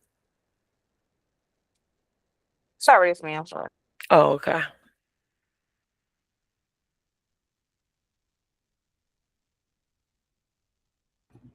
Do you not use the alignment tools to get it I like in the do. center? Yeah, I'm about to. I'm just looking around at the size, making sure I got it. It's not, because if it's sticking out just a little bit, that hole will appear in your print. You know what I'm saying? So I just want to make sure I got everything in there and it ain't coming through. Since All right. it's like a rounded bottom, do you use your radiance to like round out the square in the middle? Because this is the inside. No, I Okay. ain't doing all that. This is simple. We doing simplicity. So Kev like rounding out and doing bezels and all that. We doing simple. So go ahead and we're gonna click on the base and click on the center. We're gonna click on our align tool up here. We're only gonna align in the middle here, and then we're gonna go to the side here and click this one right here. All right, and now we know we are perfectly aligned. So now we can go ahead and click on our base, turn it back to a solid. Then we're going to turn our centerpiece into a hole. All right, once we do that, double check, make sure everything looks good. Then we're going to go ahead and click on our solid and our hole, and we are going to union group it together. And just like that, you have your cutout. Is everybody here? Yes, ma'am. All right. So now we're going to go ahead and export this into Bamboo. So we are going to click on export, click on, oh, wait a minute. Before we do that, we did learn something new yesterday, and I'm trying to start incorporating these new things that I'm learning. But let's go ahead and we only need two colors, which is black and white. So we're going to go here to the black, and then we're going to go ahead. Now we can come over and download our OBJ. All right, so once your OBJ downloads, you have to extract it. So click on extract all, extract. You can go ahead and close out. Now let's go ahead and open up Bamboo.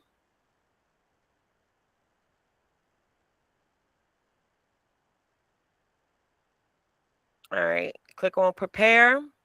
We're going to come up here on File, Import 3MF, and we're going to click on the OBJ we just brought in and click on Open.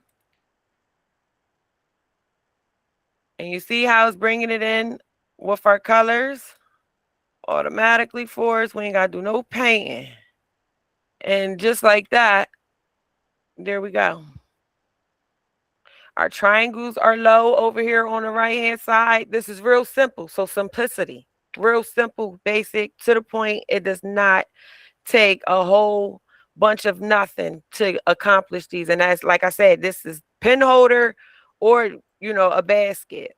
So me personally, I would print this on its back. So I would turn it around. I'm going to click on lay on face, click the back, and bam, laid it on its back. So then I'm going to click on supports. I'm going to enable supports. I am going to leave the supports because of the inside of this. I'm going to leave the supports on the inside. I'm not going to do, this isn't one that I would do build plate only. Move my prime tower over to the side. Let's go ahead and slice the plate.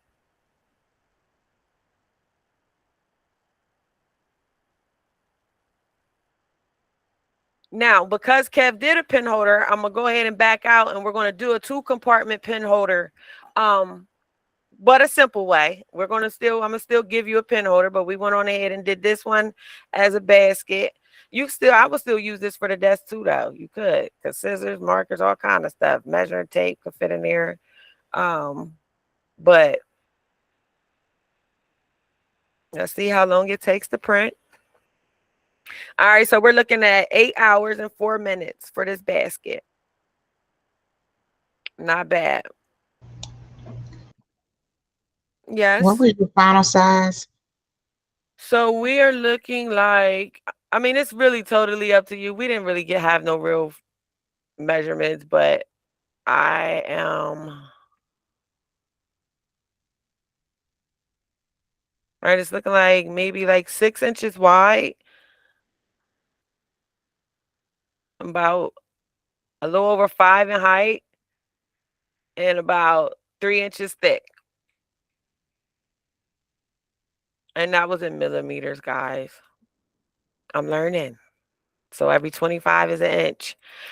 So that's what my size came out to be. And like I said, now you have your basket. So then we're going to go ahead and go out of this. I'm going to make sure y'all get this final file too. So let me save this now. What are we going to call this? Bush basket. And that's real simple, guys. All right. So we got our basket done, but Kev like being fancy. So we're going to come back here and let's go back, take it back to where we don't even have a hole in it at all. All right. Let's turn this back to a solid. All right. Now, he had 2 compartments on his. So if I was designing and I said, okay, let's do this as a 2-compartment pen holder. I'm gonna go ahead and. Do you mind showing the stand-up part one more time? No.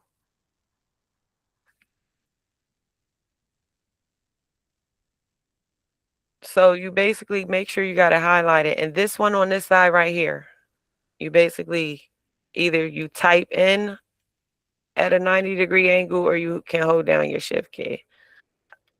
I don't know why my Tinker be looking like that. But you get this and it's right here. You put the 90-degree angle in here. So if it's on its back, you click here and put 90 degrees in, or you hold down the shift key and you turn it up on its feet. You got it? No, but keep going. I'll watch the replay. For some reason, when I try to group all of it, it's not doing it for me. Well, it shouldn't even really be grouped, because if you grouped it, you should have ungrouped it, but it's okay. Come on, go back. Where you at? So I'm on my back. You on your back? You on your back, love? Yeah, sorry, I was on mute. Okay. All right. So highlight it. Make sure all of it's highlighted. You're going to click right here. And then you're going to click the 0 and type in 90. Okay. Sometimes it does that. So when it do, just back up. And sometimes you got to play with your angle of it. And just type in 90. It did it again. So let's come out and let's turn it a little bit. Did I it wonder again. if you entered in -90. Would that help? No, normally I don't think so. But I'm just gonna hold it. So just watch me hold it. So hold it, hold shift, and just turn it like this until it say 90. So you see it at the 90-degree angle right there? Yes, I got it that time. But I Okay. had to pull my plate out. I couldn't even see the numbers at the top. So that's how I missed where you typed in the 90. And the Okay. -90 did work. Thank you. Okay, you're welcome, no problem. All right, so now we're going to highlight all of it and press D and bring it back up to the work plane. So we're going to turn this into a 2-compartment. All right, Kev did a 2-compartment pen holder. So we're going to go ahead and turn this into 2 compartments. So let's see if we can fit, let me see.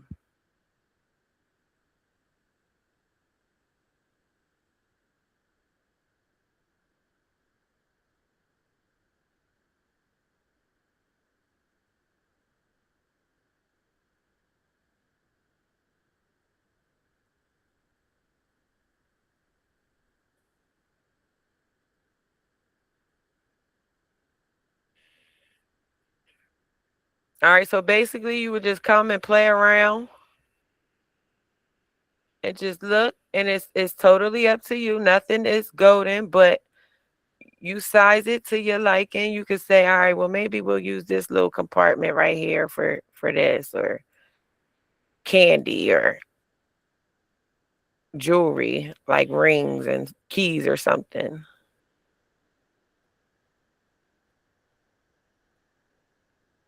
Let's turn this to a whole. Let's see. Turn that to a whole. Click on this.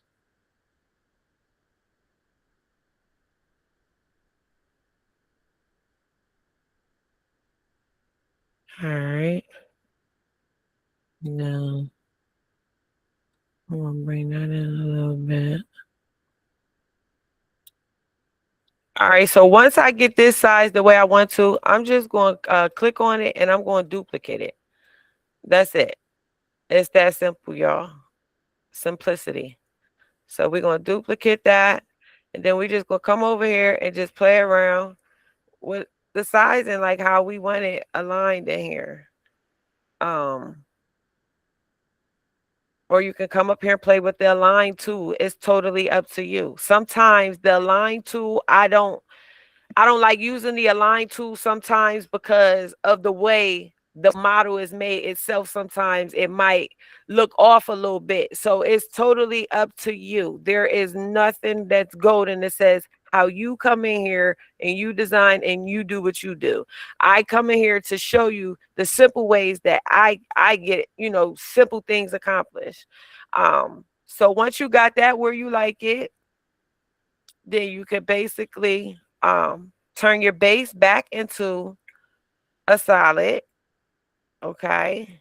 And then I am going to click on the align tool. So we're going to select that and select the base and click on your align tool. We're going to align that in the middle, just on this side. And then we're going to deselect, and then we're going to click on this one, and we're going to select the base. Select the base and then click the align tool, and we're going to align that one, and that's just it. We're going to come out of it. Now let's turn our 2 cubes into a hole. Now we got both of our cubes into a hole, and we're going to click on both cubes now. Click on the base. You should see 3 shapes selected in the right hand corner. Once you see your shape selected, go ahead and click on Union Group. And just like that, you have a 2-compartment basket or pen holder. a simple 2-compartment, just like that. So we're going to go ahead and I'll make sure you guys get the final file for this one as well. So now we're going to go ahead and click on export. Let's go ahead and name this one because we had already named one. I'm just going to say 2 pen. Let me just say 2 pen. So let's go ahead and export OBJ. Go ahead and open that up. We're going to go ahead and extract it.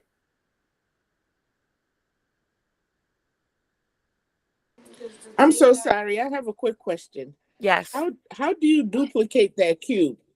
So up here in the left hand, so once you click on the cube, so when you have a cube, Okay. you click right up here, duplicate or Control D on the keypad. Okay, thank you. You're welcome. All right, so we got our OBJ extracted. Go ahead and open up Bamboo Studio. Yes, Marianne, so simple. Yes. All right, so now go to prepare, go to file, go to import. And we are going to, yeah, that was it. 2 pen, open.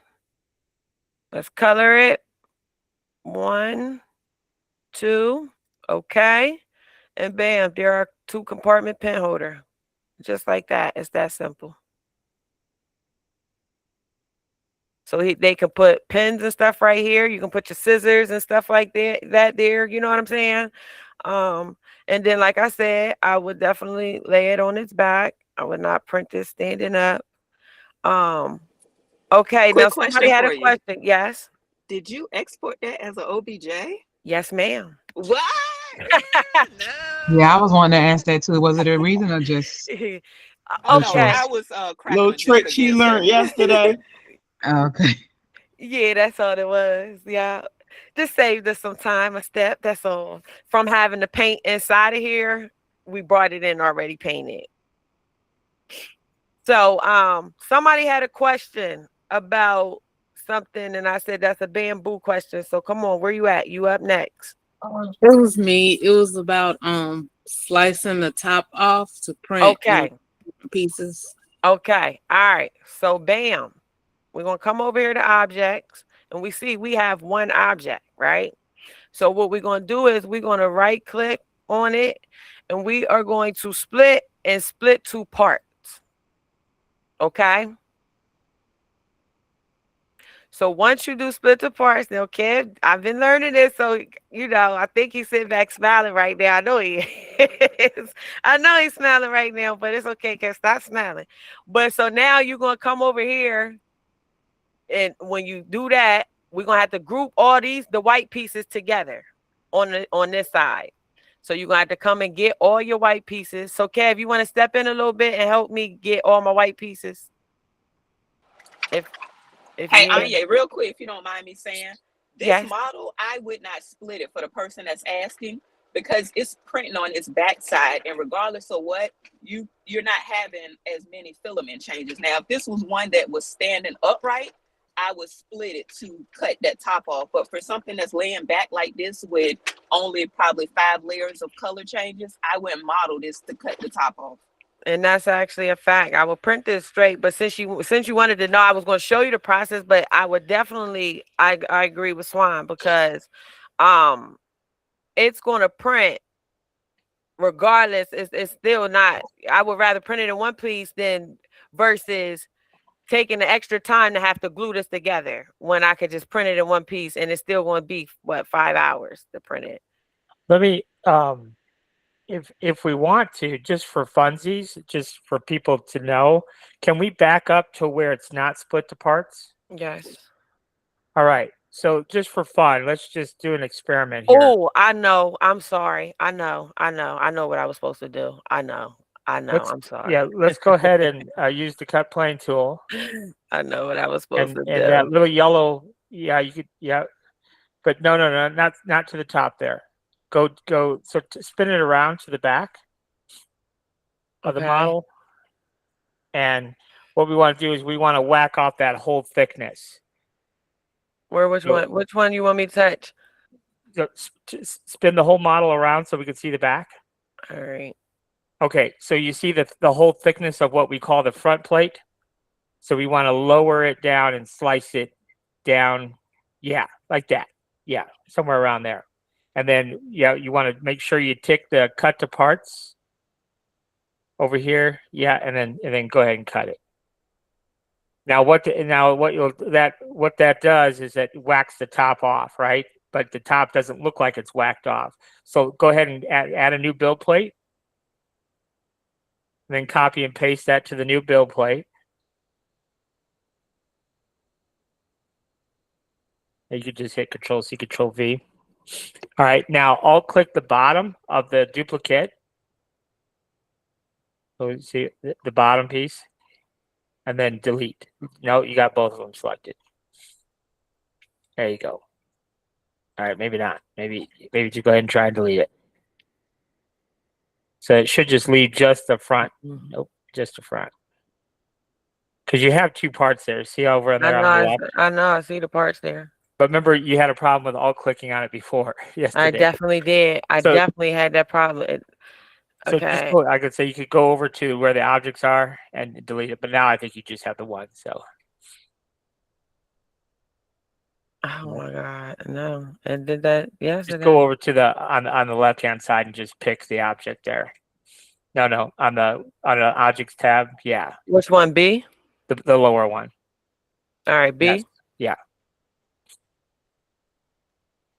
All right. So then on the other one, delete the top one. So go back to the objects panel, yeah, and delete the top one. Okay, so now you see how there's still some remnant left on the one on the left. We got to cut more off of it so we get rid of that plate that's on the top. So just go ahead and just use the cut plane tool again on that one and just lower it down a little bit when you go to cut it. So that makes sure that whacks that whole piece off. Yeah, that looks pretty good.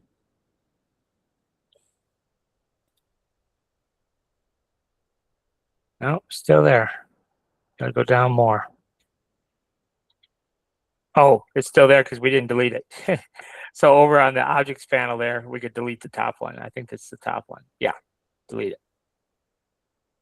Now, just out of curiosity, go ahead and slice that just to see how much you save by slicing it separately like We're that. not saving nothing. It's not about saving because we got to get the white. Yeah, you can add the white back in. Oh, but it still got all this ain't white though. Yeah, I understand that. All right, so. But I think what we were trying to do is avoid. I'm assuming the reason she asked that was we were trying to avoid all the sports inside of that. That's the only benefit to splitting it like this. I mean, why I was asking, and it wasn't necessarily this model. I just wanted to know how you did it because on other models with more colors, I would like to slice it to avoid the supports on the inside, and because that's why I asked though. But y'all explained it. Okay. Okay.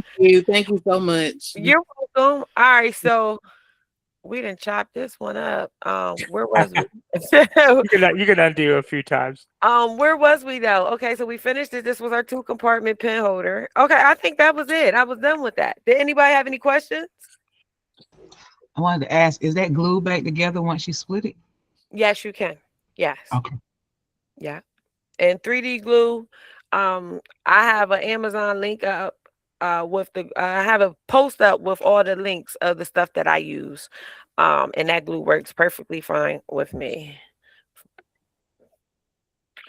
All right, so that's my 2 projects for now. Am I getting into or you going first with the race car? Did you have another project? It's entirely up to you guys. I did not have anything else. Okay. Those was the only 2, and then the lamp. So you want to go ahead and tap in and start your lamp now? Okay.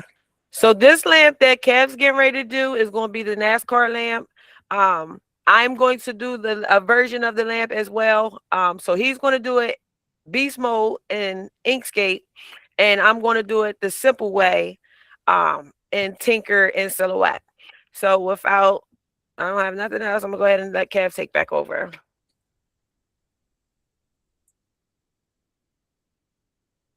Thank you, Maya. You're welcome, beautiful.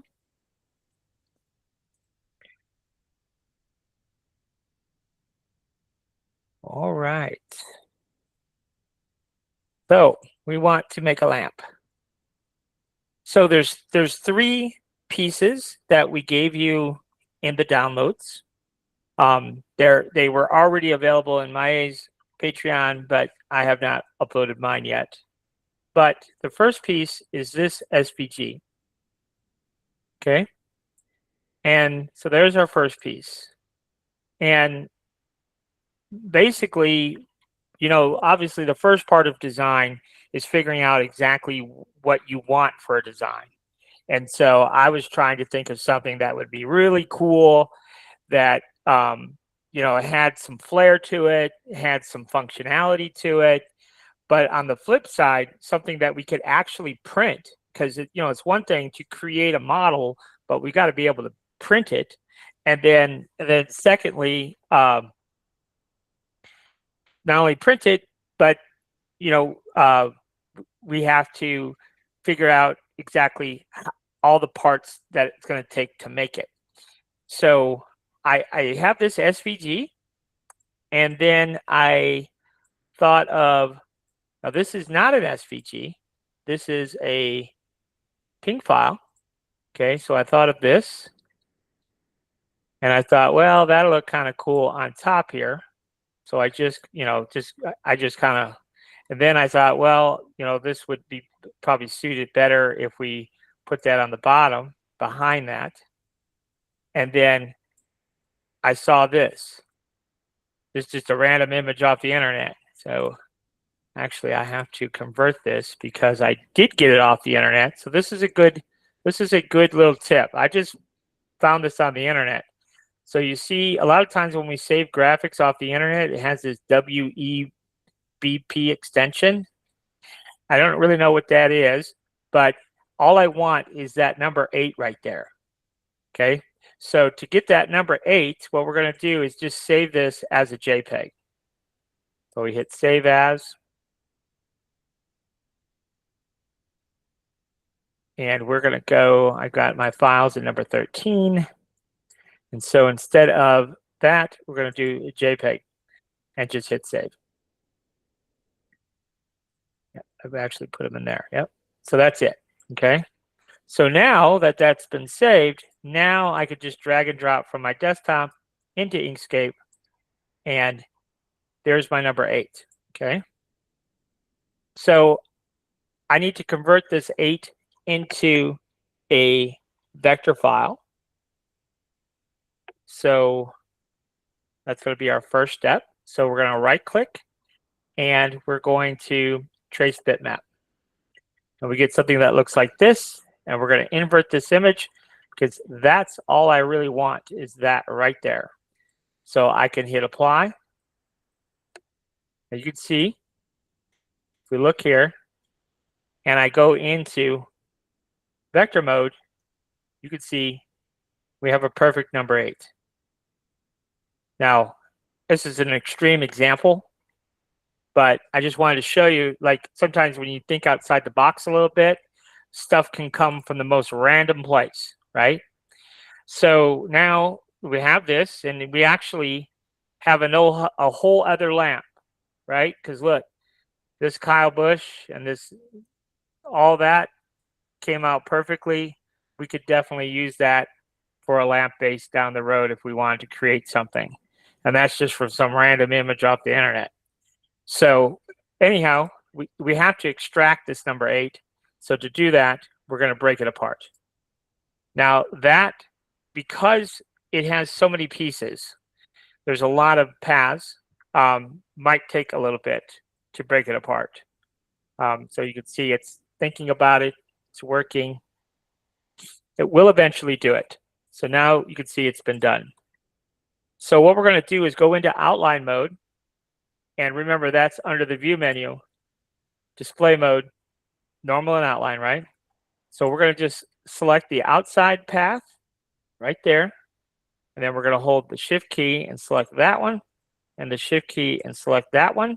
And we're going to go ahead and control K. That is combine. So remember before we went up here to path and combine. And so now that we've extracted this, we can, there's our number 8. That's all we needed. The rest of this we'll go ahead and dispose of. Now again, when I selected all that and then hit my delete key, it's got to think about all those paths it's got to pick up and delete. So there's going to be a little bit of a lag there because there's just so many pieces and parts.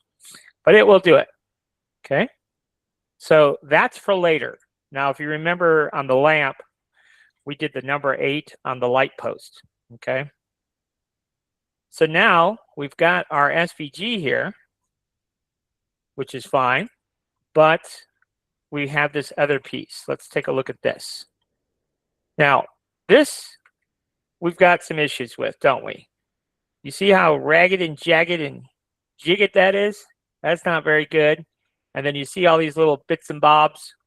So if we use Inkscape to convert this into a vector graphic, then whatever it currently is going to be duplicated. And this is not acceptable. So what can we do about it? Well, we have to get our friend, Mr. Chat. We got to wake up Chat.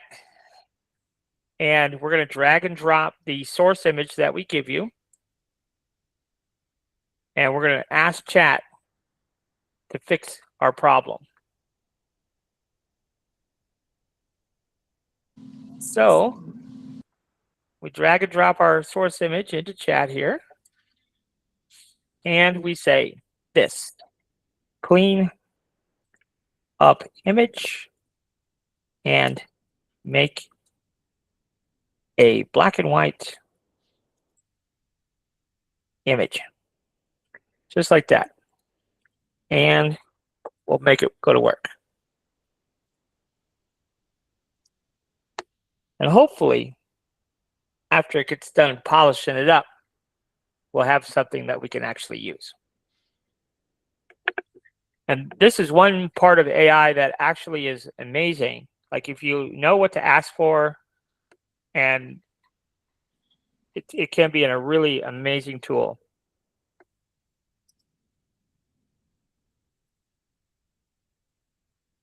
I made an SVG off my phone the other day. Somebody sent me something and they needed it converted to SVG. I was like, why don't you just use Chat to do it? That Chat will make it.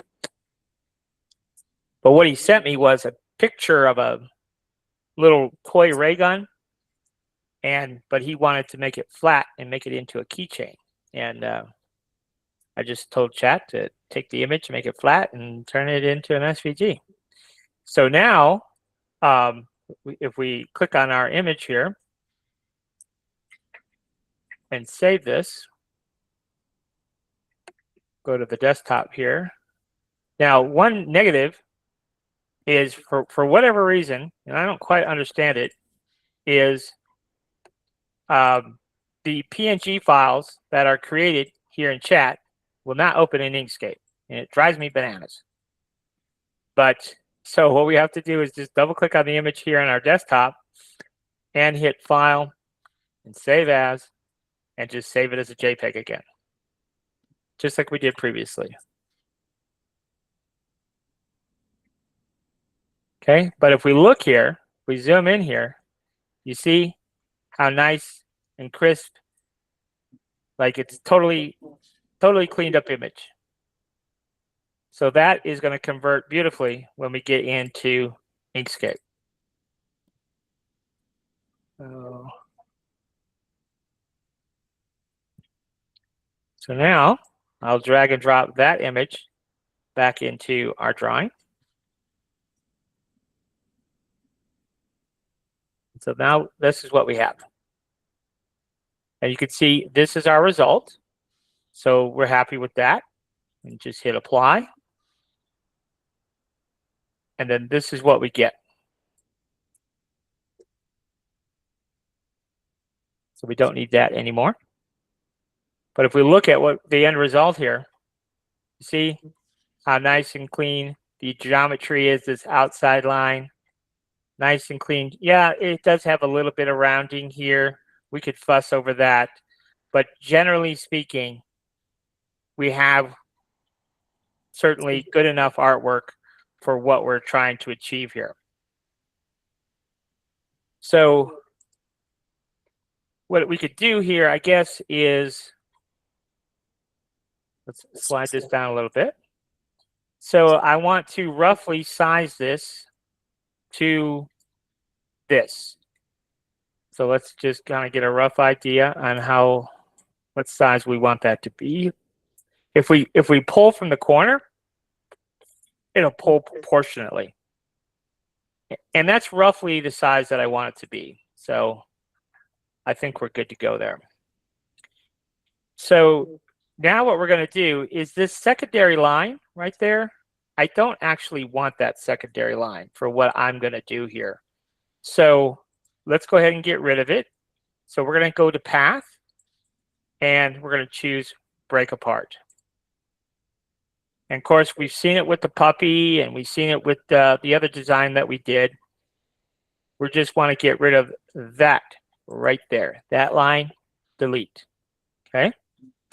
So everything else, we want to go ahead and combine back together again. So we're not going to combine the outline, but everything else inside, and we're going to hit Control K, and that combines it. Okay. So now if I select these two, you see those are the first two, and this is the second one. Well, we need that up top. Okay. So now everything's still black. So we're just going to go ahead and change that to white. And now that is our piece for our light box. Okay. So the top part, we're going to make into a light box because we want that Forever Rowdy to light up. Okay. And then the bottom part is going to be turned into a drawer. So for now, the top part is done, but let's go ahead and name these two parts. So for this, for the back, for that back plate there, let's just call it top back plate. And then for this, let's just call it top text. Okay. And remember before I was talking about when we're done with something, let's just go ahead and turn it off because we're done with that for now. And now we want to look at this, but I don't think I want to actually do anything to this until this has all been resized to the finished size of our lamp. So we're going to select everything, and I like to make mine at roughly 240. That's my build plate's actually 256, but I don't like to use the entire build plate. Now we're going to add an offset to this, okay? And so if we look at the size that this is right now, it's at 226. Well, by the time we add our offset, we're going to be really, really close to 240. So I'm just going to leave it the size it is. I think this is going to work out just fine. So this, you could see, is comprised of several parts. So let's go ahead and group it together. We could right-click over here and choose Group. We could right-click over here and choose Group. Or we could just use a keyboard shortcut. So however you want to do it. In my case, I'm used to using Control-G. So I'll hit Control-G, and that groups it together. So then I'm going to duplicate the group. So we will Control-D, and we're going to use the lower group for our offset. So we're going to give it a color, and then we'll come over here and give it an offset. Now, I don't really know exactly how much of an offset, but let's just start with 6 millimeters. Okay, so there's 6 millimeters. And I think, actually, let's see what 8 looks like. Let's bump it up to 8. 8 is fine. Let's just leave it at 8. That'll be fine. So I'm happy with that. So now I'm going to come up here to path, and we have to set that offset object path. Okay. Now, coincidentally, if we look at the overall width of this, now we're at 247.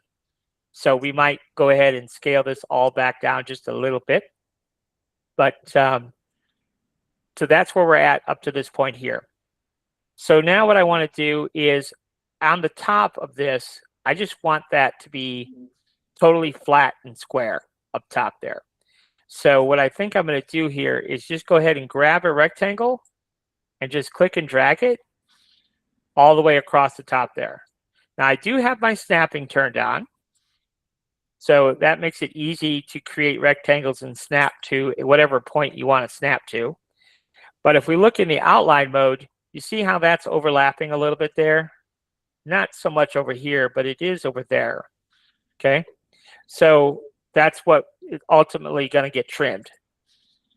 Now I don't believe, let me double check, but I don't believe we can do trimming when things are grouped. I'm almost certain we can't. So let's just go ahead and ungroup it, because I'm pretty certain we can't do that. So we'll ungroup it, and we'll take our cutter and the piece we want to cut, shift click. So we grab our cutter, shift click that, and control minus. So now we've whacked it right off the top there, right? Now, we have whacked the top off, but still not totally in love with that top edge. And I'm also not in love with the bottom edge. So I think what's going to help us is if we just looked at the outline. So I'm going to take all this other stuff, whatever is grabbed there, and we're just going to click on one of these to turn all that off. And I see we're missing a piece of this outline. So let's zoom in here and shift click that piece. And now let's try turning it all off. We're still missing a piece over here. So shift click that piece. Nope. Let's see here. We're getting closer. That piece. I'll tell you what, let's do this. Let's just look at it like this. It'll be easier to see. So, so that is all one group right there. So we could just ditch that. Now all of these pieces, you see some of it's in a group. So we can't combine if it's in a group. So we have to right click and make sure we don't have any groups. So we ungroup, and now we have no groups, but we have lots of parts. But now we can go ahead and do path and union all those pieces back together again. So I want to clean up the bottom edge, and I want to clean up the top edge a little bit. And then this will become our faceplate for our drawer, also the back side of our box. So we got to clean this up a little bit. I also want to clean this up a little bit. So I'm just going to double click and delete these notes here. Now you see there is a little bit of an offset there. So we're not going to worry too much about that. But what we're going to do is we're just going to slide this node over just a little bit. So if we hold our control key down, we could just nudge it over a little bit. So we keep that angle to what it was. Like I said, we're not going to be too particular about it. And then all of these nodes, we're going to select them and hit your delete key and get rid of all of them. Now, if you look here, this is a little bit curved. Let me come out here so you can see this. So you see those two nodes? If I click on that path, what I'm looking for is for those to be highlighted. So you see now that those are highlighted, then we can come up here and click on this button right here, and that will make that line in between those two segments straight. That's what that line does. Okay. And then up top here, we're going to do something similar. So we don't want all these notes. And we go ahead and delete that. Click on that and make it a straight line just to make sure it's straight. Now you say, well, why does this look like it's still curved? Well, what's really happening here is that node right there is not at the same location as that node. So it's perfectly straight. It's just this one's higher than this one. And so that's why it looks a little strange. Up here, you can see it's more perfectly level. And that's because, remember, we used the rectangle tool and we whacked it perfectly straight across. So what we could do on the bottom, if we really wanted to get nitpicky, we could take the high end, and you won't really see it, but we could then shift click, control minus. And now if we look, you see how that guideline is like perfectly on that line? And now that's because those 2 points are absolutely perfect, perfectly horizontal. But, you know, that's being nitpicky. All right.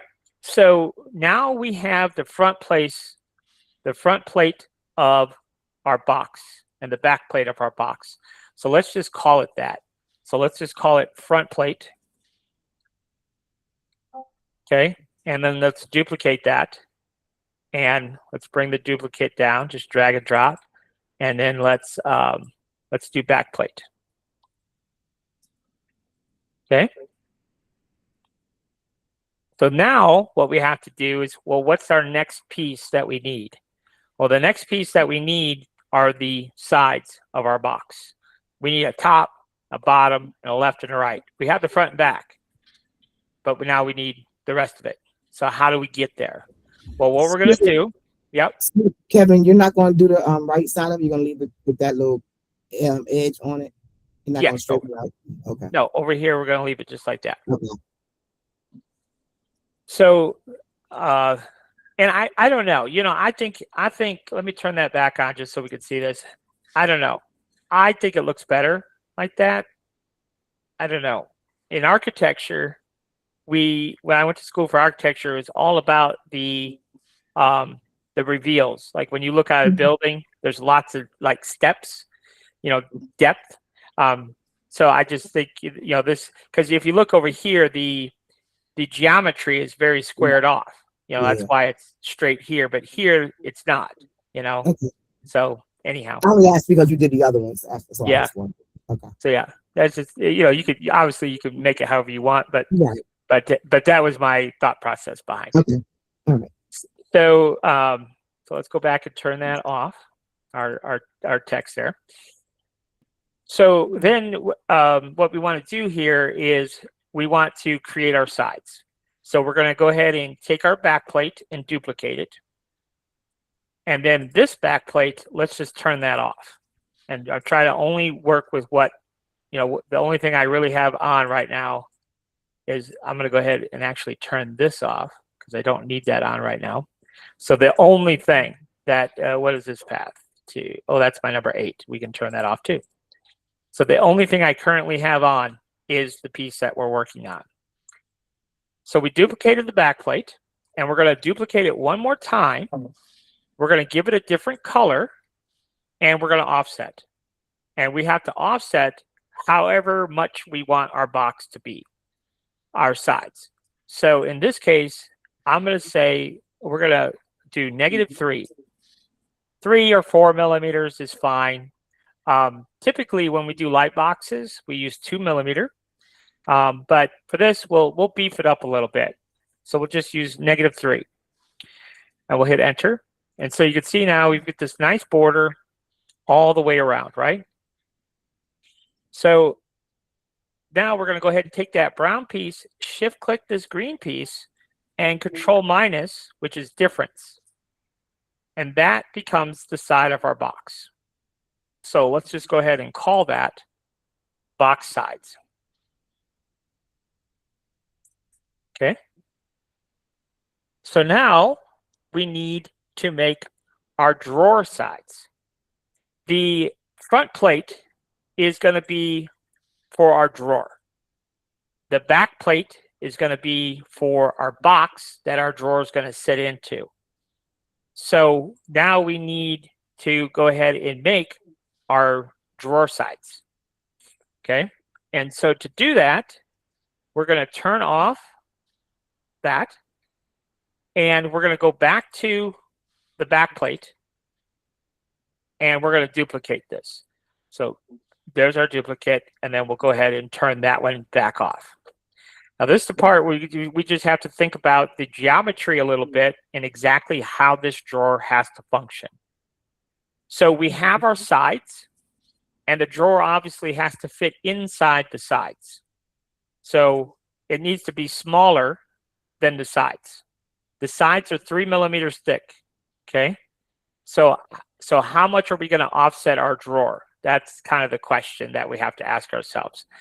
And what I want is I want 2 millimeters of play here, and I want 2 millimeters of play here. Okay, so now we'll have a nice smooth acting drawer. It might wiggle a little side to side, but functionally it will function the way we need it to function. So that's what we're going to go after. So the first thing we have to calculate is we offset 3 millimeters for the sides, but now we need to offset even more than that for the offset for the drawer. So we need to add 3 and then 2 and 2. So that is a total of 7. So now when we take this original one here, we're going to offset 7. So let's just do that. This will all come together in just a second, I promise. -7. Okay. So now that becomes our drawer. Now from there, we need to offset whatever the thickness of our drawer sides we want.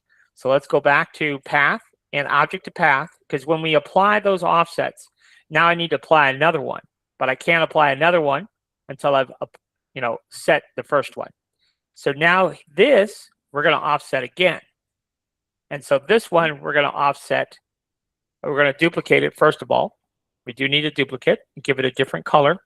And then we'll offset it the thickness of our drawer sides, which in this case is 3 millimeter, same as we did for the sides. So we have to enter a negative value to offset to the inside.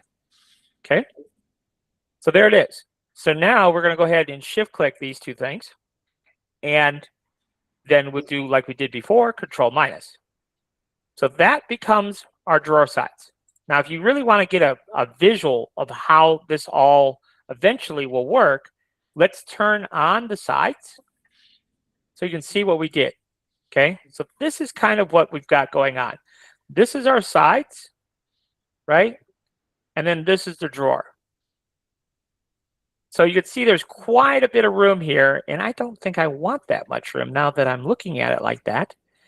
So this is good because it gives us extra practice. So I don't think I really want quite that much offset there. So let me back up here. We're going to duplicate our back plate, and we'll turn it on.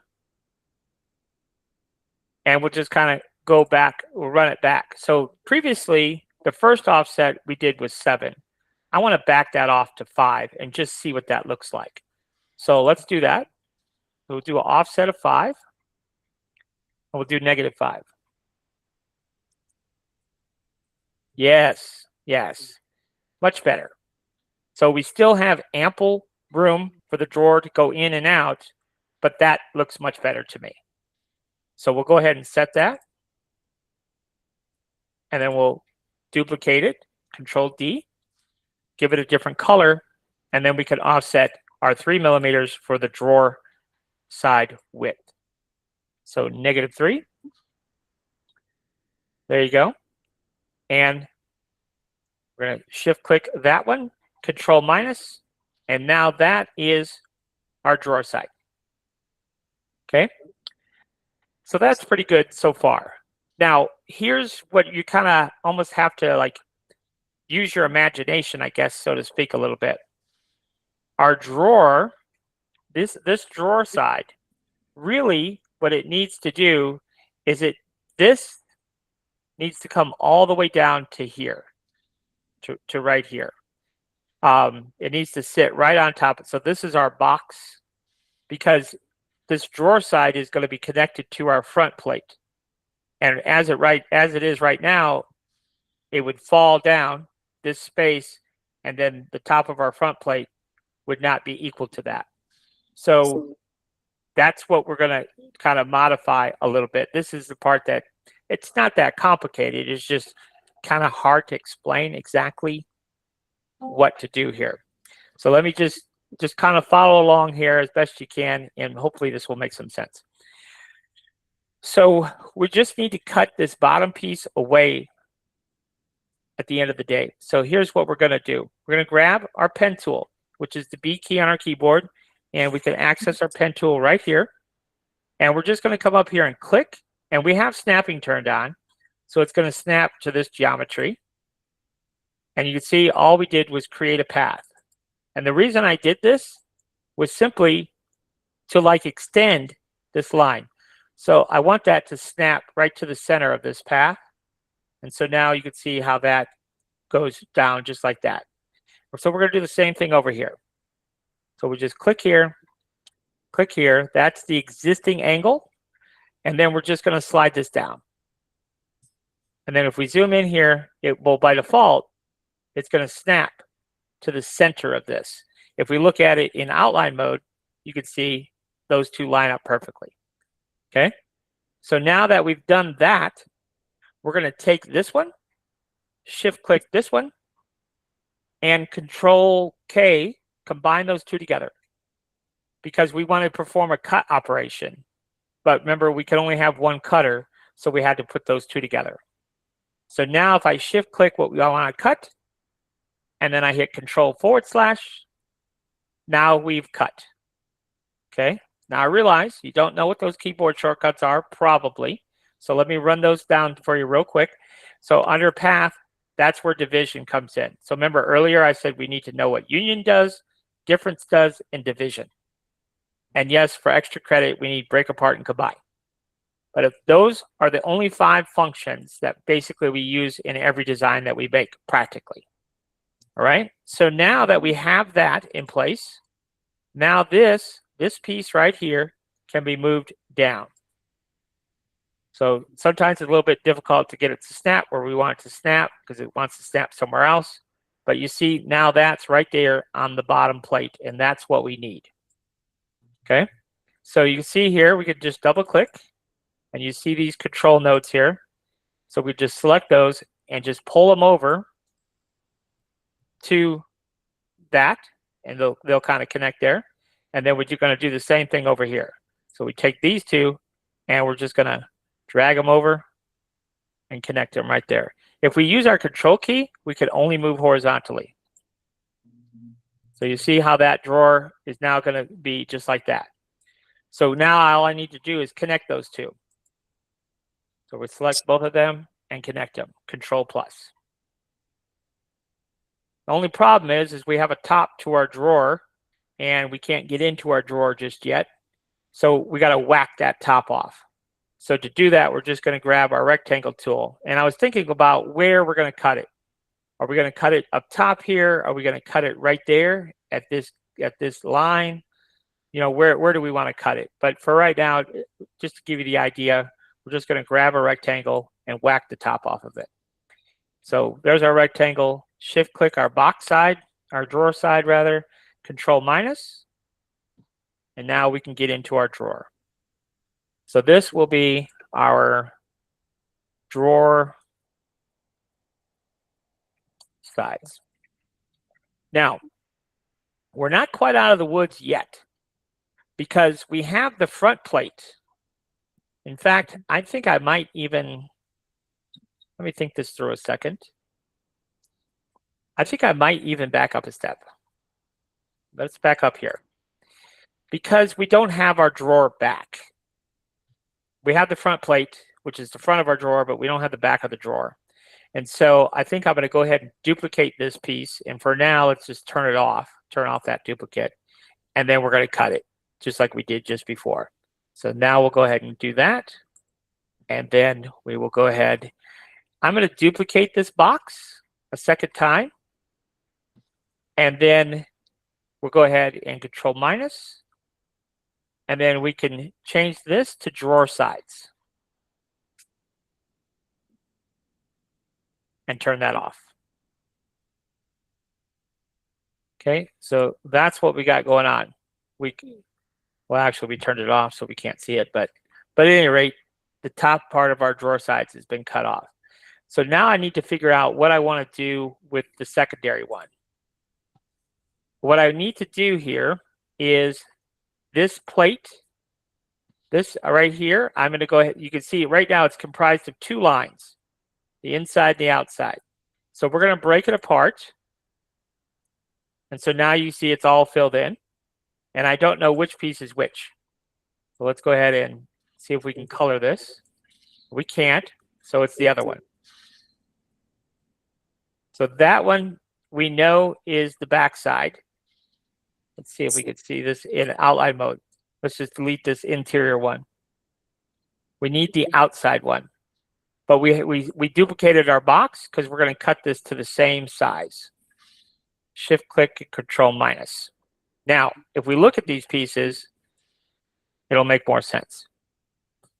So our drawer sides we're going to put on top just so we can see them. So now that's going to be our drawer sides. And then that's going to be our drawer back. So now we have all of our geometry. Let's go ahead and turn all this back on again. We have all of our geometry for the base of our lamp.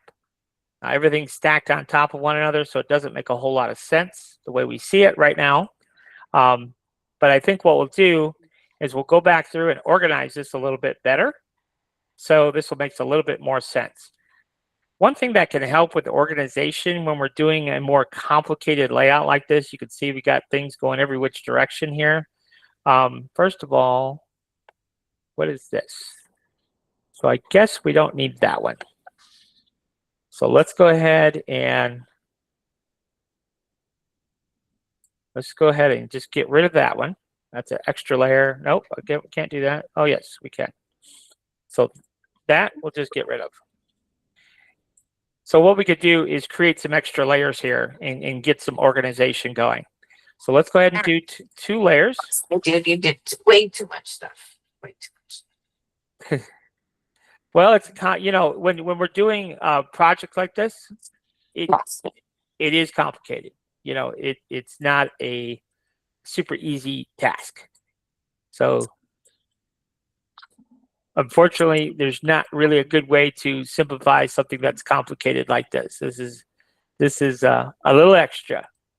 But honestly, when you kind of break it down, and maybe the first idea is just to try this top piece, because there's not when we get to that top piece, it's a lot of what we just did, but it's literally only 3 pieces, so it's a lot less complicated.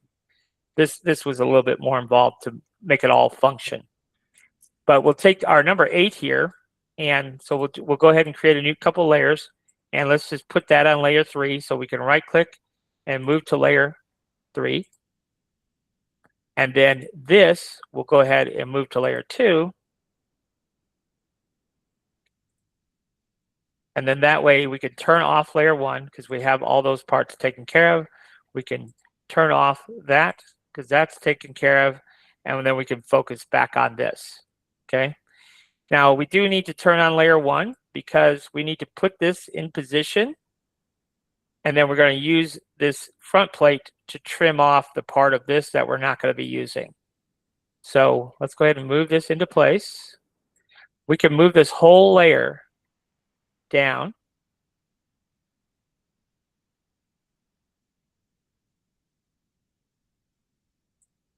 And then we can figure out exactly how it's going to sit.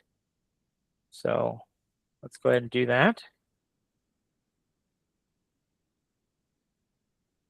So it's just going to sit right there on that tip. And size-wise, we could make it a little bit bigger if we wanted to. I think I did make it a little bit bigger. Just like that. I think I can live with that. So now this piece, remember we talked about it had to be on top. So we're going to go ahead and select that piece, but we have to duplicate it because when we cut something, we lose the original cutter. So now we're going to cut this, and we're going to go ahead and hit Control minus. I just want you to see that piece now. You see how it's been cut right off the top there. Now there is a piece still sitting there, but we'll take care of that in a second. So now we're going to go back to that piece again, duplicate this again, and then we have to trim our white piece. Control minus. Okay, so now we don't need layer 1. So let's go ahead and turn off layer 1. So now we have just layer 2 now. We're going to double click our black and delete those extra nodes at the bottom that we don't need. And then we'll double click our white and do the same thing. So now we have a nice flat surface that those two will then connect to eventually. So now we don't need our text, so we might as well just turn that off. And now we have our front plate for our light box, essentially. So we're going to take this, and we called it the back plate. We're going to duplicate it, and this is going to be our front plate.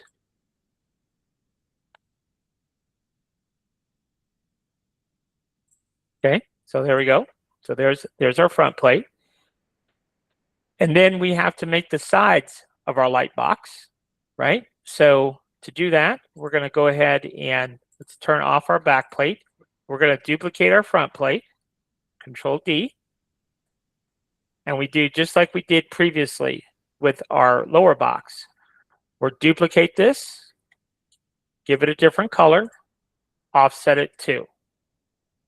So we'll come in here, -2. So just think of this as a light box that we're making right now. So we've offset 2, and then we're going to go ahead and shift click the black, Control minus. That's different. Now we have the sides of our light box. So we have the front, and we have the back, and we have the sides. Okay, so this will be top, sides. So now we have all of our pieces for our light box, mostly. There's one other thing that we need to be able to do. We need to be able to snap the back of our light box on and off. And if you've ever made a light box with MakerWorld, you know there's a flange on MakerWorld too. There's like a little lip all the way around the back that kind of snaps on. So that's what we have to make. So we're going to turn off our sides, and now we're going to go and make our flange. So we go back to our original front plate and duplicate it. And the first thing that we need to do is we need to offset. Now on the sides, we offset 2 to make the sides, the thickness of our sides. So in this case, we're going to offset 2.1.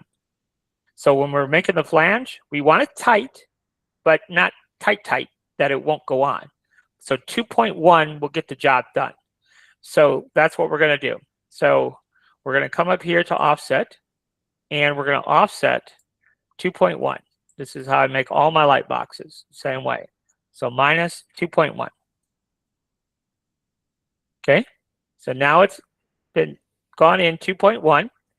And then next, we're going to go ahead and set that value. So path, object to path, and we're going to duplicate this, give it a different color, and offset 2. So go back here, offset -2.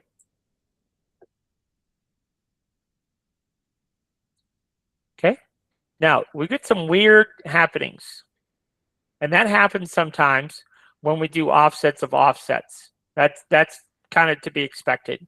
It's just a weird thing here in Inkscape. Now, the reason that this is happening is because there's some weird geometry here. Usually it's because there's a node on top of a node. I'm not sure exactly what's causing this issue exactly, but that's something like that usually. There's some kind of issue with the original geometry. But it's easy enough for us to fix, so I don't worry too much about it normally. So we're going to go ahead and choose path and object to path, and we do have to fix the geometry first. So we're going to be on the brown here. Now it's not set that, so we go path and object to path, and now it's been set. So now all of those nodes we can fix. So we just see how we can just delete those, delete these. It's a pretty easy fix. We just come in here, all these weird nodes that are everywhere. This is a whole bunch of nodes here. Just select them and delete them. Same thing here. We can delete all of those. And then this weirdness. Now, you see we have some weird nodes here. We may want to add a control. And there's one here. There's a node right there. So we may want to come on this side and add a control because the control is way back here. So then we could delete those. And you see how it kind of held that curve because we added the control. These are just weird little things that you figure out when you're doing node editing. And this is true really of any vector graphics program. Works in a similar fashion. So I think, yeah, there's one right there. So we'll come in here, delete those, and that one. So that now is all cleaned up and will give us the results that we need. So now we'll take the brown one, shift click the black one, control minus. And that becomes our flange. So let's go ahead and we'll call this top flange. Okay. So there we go. So we have all of the pieces for our light box, the front and the back, and the text piece that we need, and the sides, and ultimately our flange. And then so we could go ahead and turn those off. And then I want to clean this up a little bit and understand we have the front plate and the back plate, and there's a group. This group is consisting of all these pieces. So let's go ahead and ungroup, and let's ungroup some more. So now you can see we have all of these pieces. And then we have our back sides. So let's go ahead and turn that off. And then this, what is that? So maybe this is our drawer back. And we'll turn that off. And then we have our drawer sides. We'll go ahead and turn that off. So what I want to do is kind of focus on all of this now, because you see here we have all these pieces. So if we were to bring this into Bamboo right now, as is, then we would have to deal with all those pieces. Deal with them and naming them, changing their color, changing their thicknesses, changing their Z heights. So we want to eliminate that. But we want to think about how we might change the different thicknesses. So for example, let's go ahead and take this and break it apart, because I have an idea of how I might want to do something different here. So we'll go ahead and take all those first pieces, shift click, and we'll add these up to bottom, and we'll hit Control K. That combines everything. And so now you see that is all one piece. And then if you ain't, we'll do one piece, Control K. So now that is still one piece. The stripe here, this black stripe, we'll leave that separate because we might want to give that a different thickness to the other parts. And then what we want to do is make sure our yellow pieces are all selected as one. So we just click one and then shift click the others, Control K, turns into one. Click one red, shift click the other reds, Control K. And then we have our blue. Okay, so now we have a lot fewer pieces. So let's just click on this. We'll call it yellow. We'll call it red and blue. Now you guys know why we charge what we charge for doing crazy lamps like this, because it is a little bit of work, but I don't know. I just enjoy it, so it doesn't really bother me too much. So black stripe. And what is this one? And that's text and text. Okay, so we'll just call it text and text. Now, when we give you the class files, you're going to get all of this just the way it is. So we're gonna save it right now. Control S, and you could skip over the Inkscape part. See if you could master the bamboo part, because there's really no point in learning Inkscape if we can't take these components and build our lamp base in bamboo. So we're going to go ahead and call this class. Hey, Kev, someone have a question for you in the chat. Okay, we'll go ahead and just unmute yourself and ask away.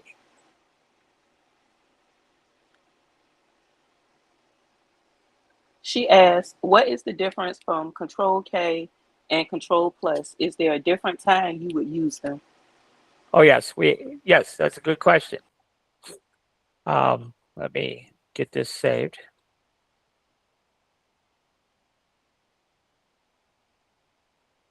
That's an excellent question. And to demonstrate, we're going to break this apart.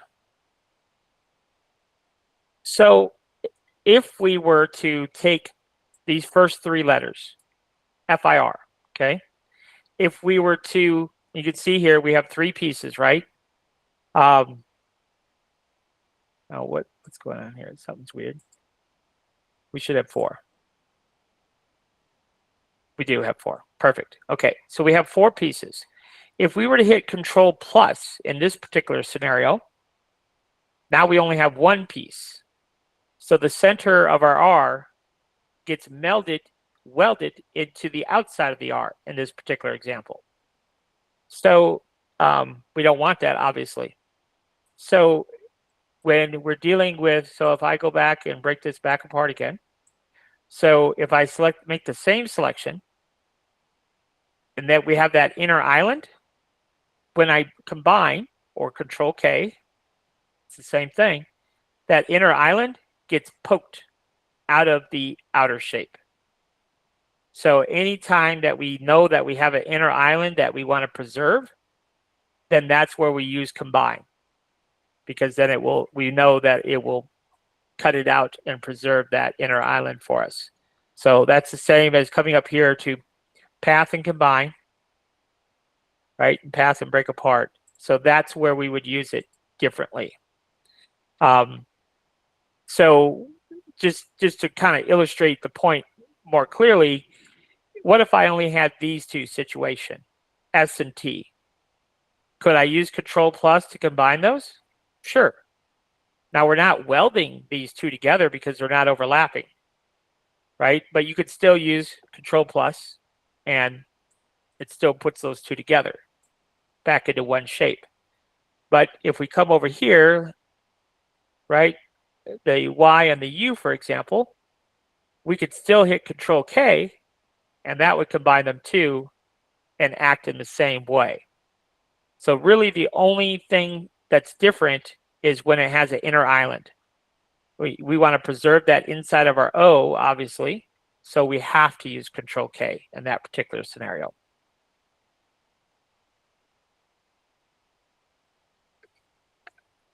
And this would work similarly, even if we were in Silhouette Studio or something, the way that functions, functions the same in really any vector graphics application that way. So let's see here. What are these pieces? Oh yeah, we got to put those back together again. Control K. So this is text and text. Yep. We'll just rename these. And text. And then we'll resave it. All right. So let's see. We got to turn all this stuff back on. And we're going to turn all this stuff back on. And then the only thing that we have left to do artwork-wise is our number 8. So let's go ahead and turn him back on. Find out where that is. So there's our number 8. And because we already have our lamp, this is already to its finished size, we can now scale our X, our number 8 rather. See, I gotta add someone real quick.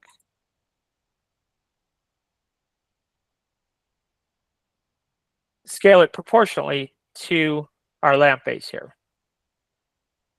So I'm stepping back, taking a look here, and I think that's pretty good.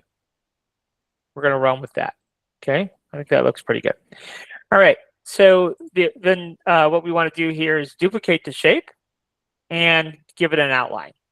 So we're going to go to the bottom one, give it a different color, and then offset, I don't know how much, maybe 4. Let's see what 4 looks like. Maybe a little thick. So maybe back that off to 3. Okay, that looks good. So now we'll go ahead and hit path and object to path. And then I'm just going to resave by hitting Control S. And just that quick, we have all of our artwork done. So it really isn't that bad. Like, it is a process, but if you understand what the process is, it's really not that difficult.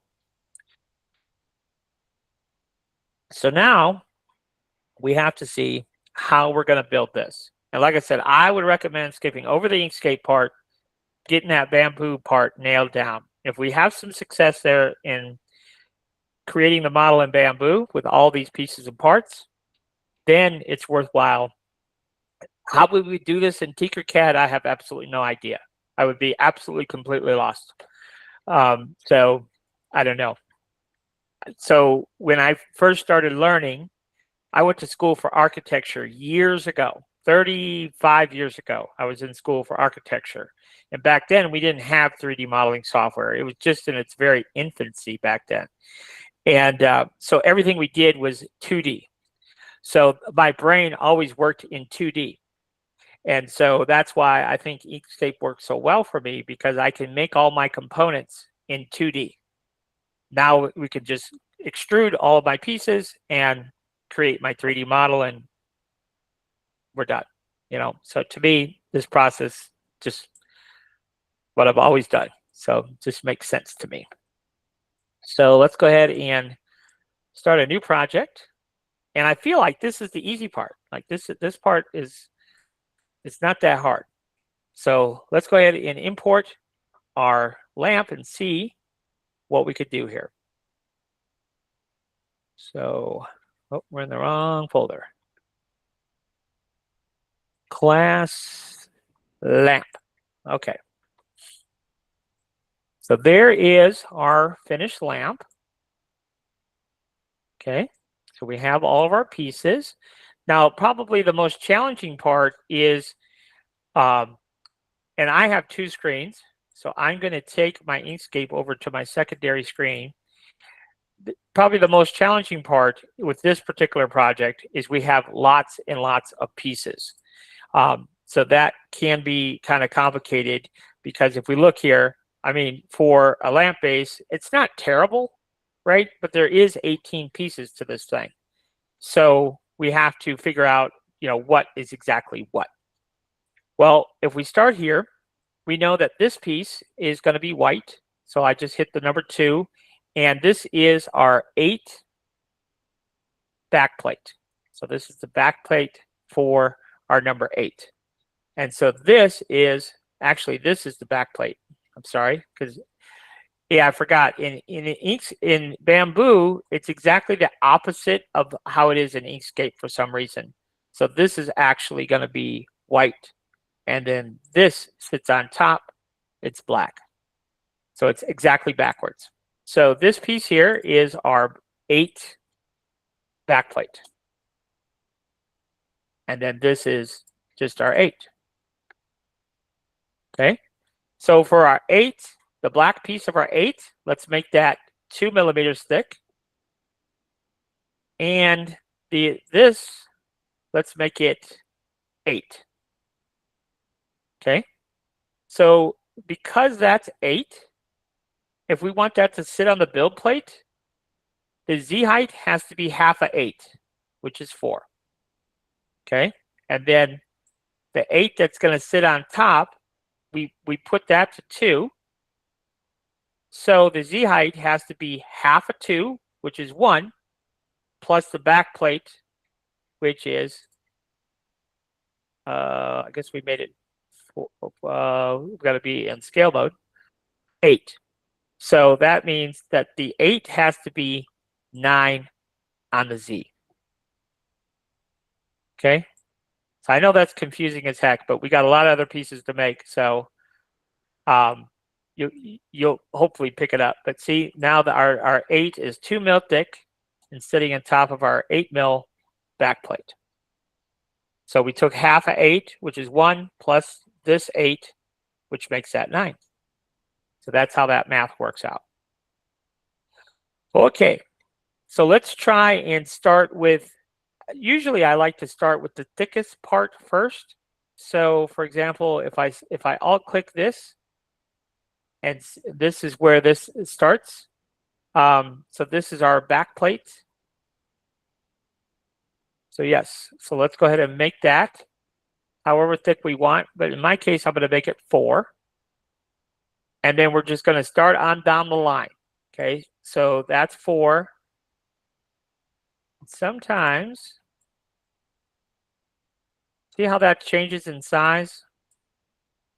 I'm not sure that that is what we want. I'm not sure what that piece actually is. So let me see if I can look at it down and see if I can make a determination. Could have been the thickness I was looking at. So let's do that. Let's just call this our back plate.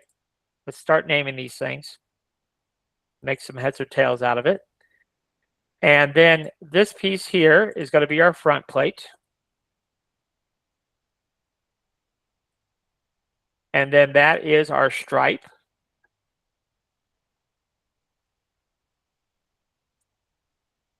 And then that is our text.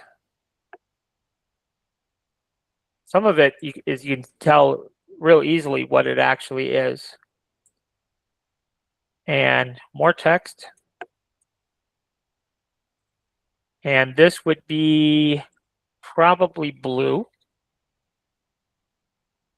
Yes, that was blue. This is red. And this is yellow. And this is our sides. And that is probably our drawer back. And then this would be our drawer sides. And then that is our number 8. All right, so going back to the top then. Okay, so that is all of our base pieces. Back, front, stripe, various texts. Yes. So all of our base pieces are now complete. And so now this would be our top pieces here. So this would be our top back. And then this is our top front. And then this is our text. And then we have our sides, top sides. And then our last piece there is our top flange. All right. So now we have all of our pieces named, and now we just have to go back in and change all of our colors. So let's start here. Well, we really want to do 2 things. We want to change our colors, and we want to change the thicknesses of our parts. So we'll start here at the back plate on the base. It's going to be white, and it's going to be 4 mil thick. Our front plate is going to be 4 mil thick. And it's also going to be white. So we just hit the 2 key on our keyboard because that is the number of our number 2 color, filament color. Stripe is going to be black. but it's going to be, let's just make it 3. Text and text and text. Let's make it all 2. And it's going to be black. So that'll be fine. And then obviously blue will be blue. So that's color number 4. And let's make it 2 as well. And then red and yellow. Let's go ahead and make both of those 2. But obviously red has to be color number 6 and yellow has to be color number 5. And then the sides is going to be white and it's going to be 100. Let's do 150. Boom. So we look at it like that and kind of see what's going to happen here, right? Just like in the picture. The drawer back is going to be 4 millimeters thick, and it is going to be white. The drawer sides, we got to think about this for a minute. How deep are the drawer sides going to be? The overall depth is 150. The back plate is going to be 4, and the front plate is going to be 4. So we're going to deduct 8. That would make it 142. But I want to leave a little bit of wiggle room on the back. So let's just make our drawer sides 140. So there's our drawer sides. We'll make that 140. Okay. And then it is going to be white. And then our back plate here, let's see, that is, oh, that's for our number 8. Okay, gotcha. And then that is already taken care of. Perfect. All right, so now we have everything in its proper thickness in regards to the drawer base. Now let's go ahead and assemble everything into the proper positioning. So we'll go back to the top here. Let's see, right there. So this back plate is 4 millimeters thick. So in order for that to be sitting on the build plate where we need it to be, we would have to move that in the Z to 2, half its thickness. Now it's going to be sitting on the build plate. Now on the front plate, it's going to be different. So 150 is right there to that lead edge. This is 2, so that would make that 149. So if I make that 149, now that plate is flush with the 150, but actually because that's going to be a drawer, it needs to be up 2 from that. So I forgot about that. So this front plate needs to be on the outside of our box, and right now it's flush with our box. So we don't want that. So we need to add 2 to this. So it'd be 151. And now the front plate is sitting on top. So then our stripe, so this right here on the front face of our drawer is at 152 now. So the stripe being 3 millimeters thick, right?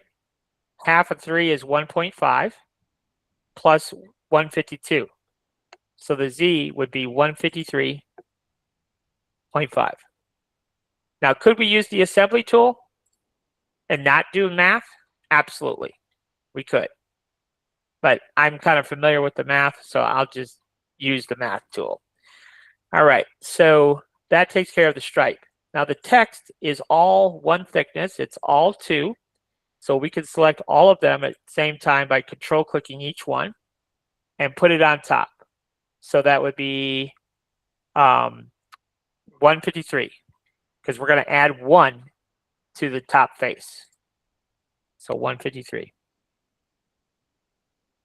And then our blue and our red and yellow are also all 2. So that too can be 153. And then the sides we don't have to do anything with. The drawer back, it is going to be 4. Actually, it's going to be 4 thickness, but the positioning we have to think about exactly where that's going to be positioned. And this is where it can be a little bit confusing. And it's really not that important right at the moment, but we do have to make sure that this is ultimately in the proper position. But I think we can wait on that for its exact position when we actually build our print plates. All right. So our drawer sides, same thing as far as the position goes. I'm not going to worry about that right at the moment. And then we have our 8 and our 8. We can go ahead and position that on the build plate like it's supposed to be, though. So number 8 here is 8 millimeters thick. So on the build plate, it should be 4. And then the front plate here is 2, and it's going to sit on top of 8, so that should be 9. We already kind of covered that previously. So now we have all of this part of it pretty well built properly. The only thing that's off a little bit is the drawer components.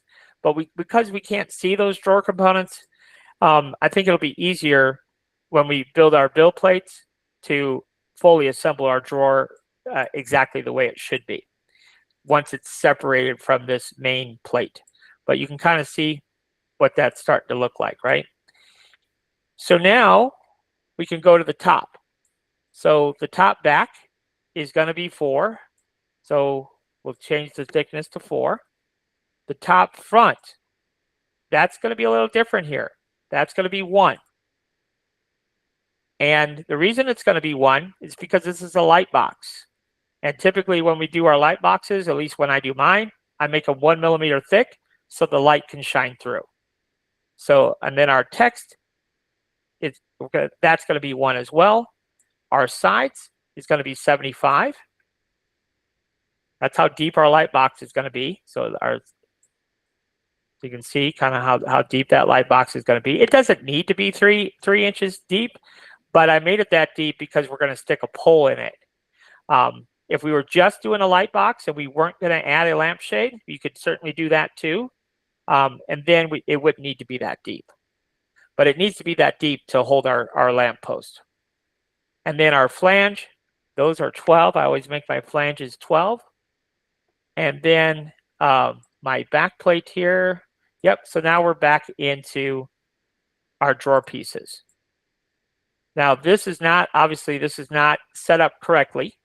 So we have to put this in the proper Z to bring it all together here. So we'll start here with our top sides. That's 75 millimeters deep. So that should be 37.5, which is half of 75. And then our text needs to be flush, right there, flush. So that's 75. Our text is 1. Half of 1 is 0.5. So it should be 74.5. And then our front also needs to be the same thing, 74.5. Now let's see here what's going on, because it doesn't seem like that's in the proper position. So let's take a look at that. That one is at 37, so that's correct. But what's going on here?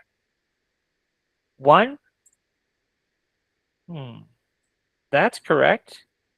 Let's see here. What's off here? 74.5. Oh, I'm looking, well, I'm looking at a couple of different things here. I'm looking at the flange, so we haven't got to that yet. So let's put our flange where it belongs. And that is 12. So our flange would have to be half of that because our flange gets printed on the build plate. And then our back needs to be, it's 4 and it needs to be at 2.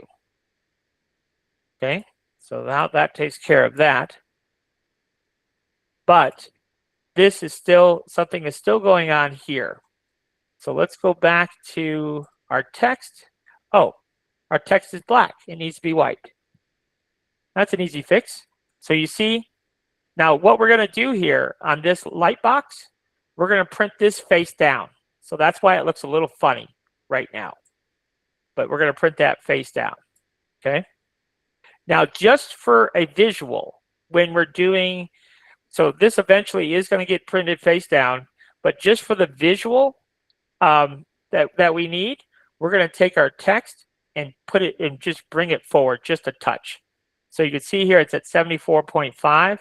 We'll just change it to 0.1, 5.1.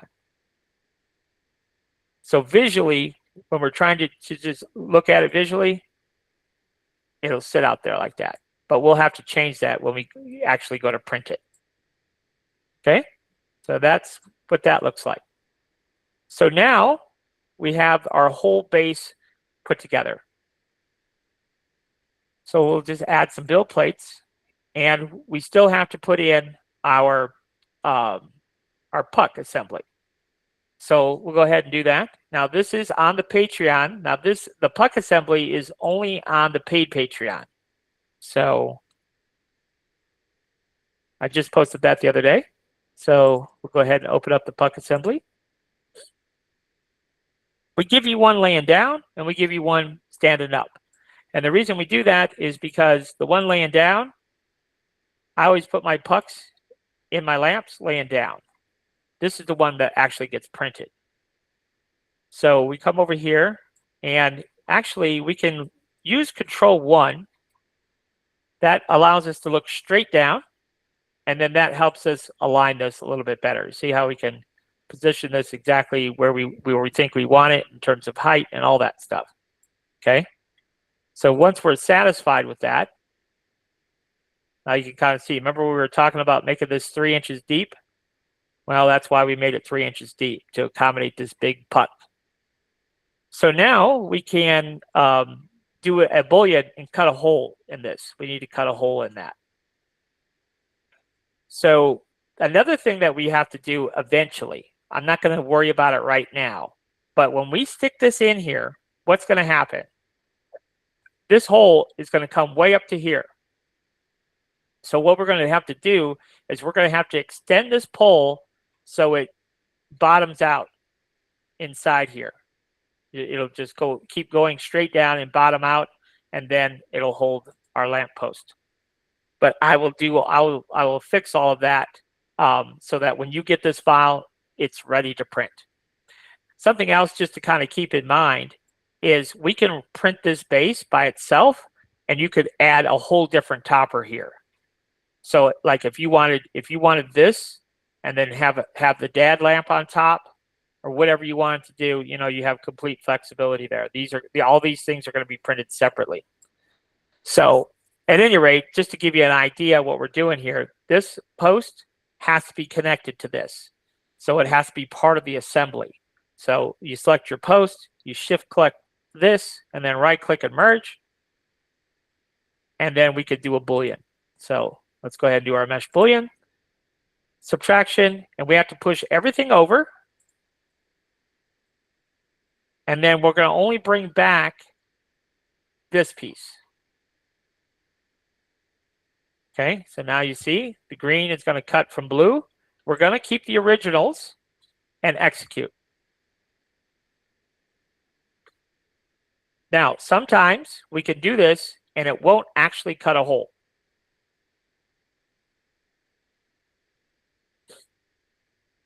And I'll explain to you what we need to do if that happens. So we'll alt click this and move it, and we did get a hole. If we didn't, all we would have to do is select our assembly and right click and fix the model, and then redo our Boolean, and then that would work. All right, so now we've got that going on. So really the last thing to do here is to put the 8 in position. So to do that, just like with the lamp post, we have to have the 8 part of the assembly. So we'll go ahead and, I guess the 8 actually is part of the assembly. So that makes it easy. So let's go ahead and alt click our 8s, both pieces, and then we can move vertically into our post. Now, what you could see, we already have an issue here. I would probably make this a little bit deeper and actually cut into our post a little bit.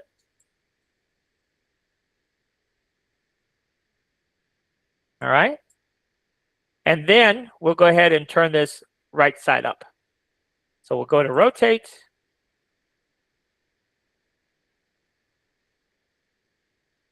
We will go ahead and turn off our prime tower. So we go to the global setting here, go to others, and we can turn off our prime tower.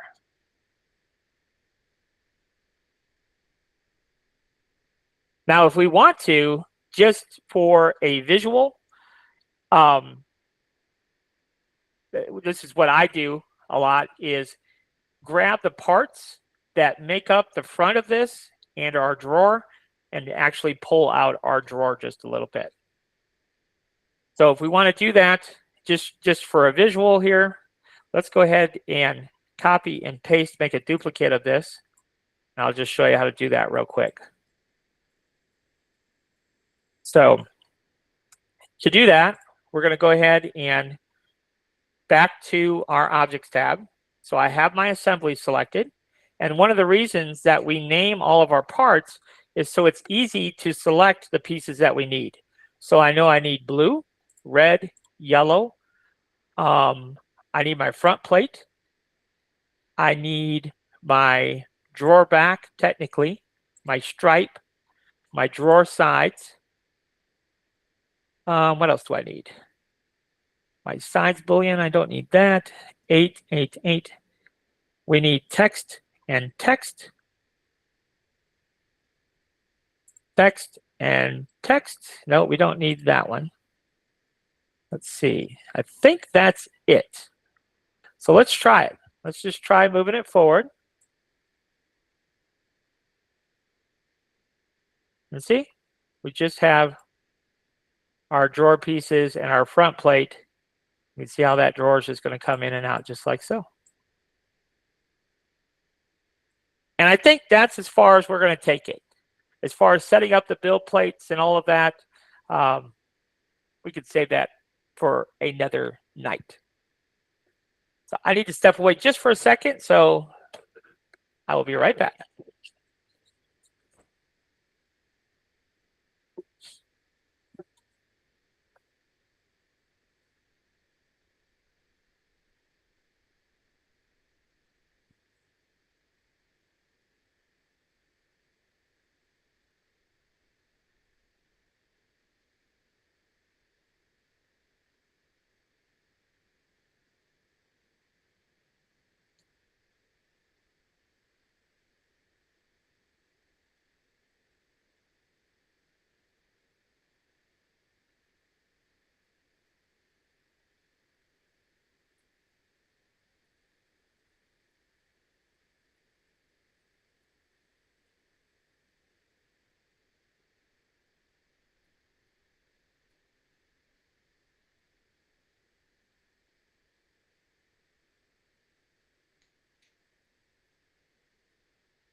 All right, sorry about that. I am back.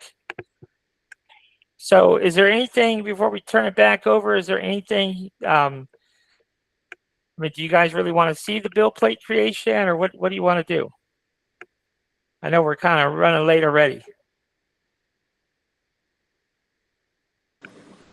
How many build plates would it actually be with such a large project like this?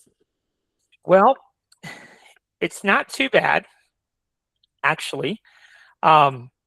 This piece is 2. So that whole top assembly is 2 build plates. So I'll just show you that one. I mean, if you want me to do them all, I will, but I don't also want to bore you. Can you do them all, please? I can. So what I do when I'm making my build plates, I have a completed one, right? And let's just copy and paste.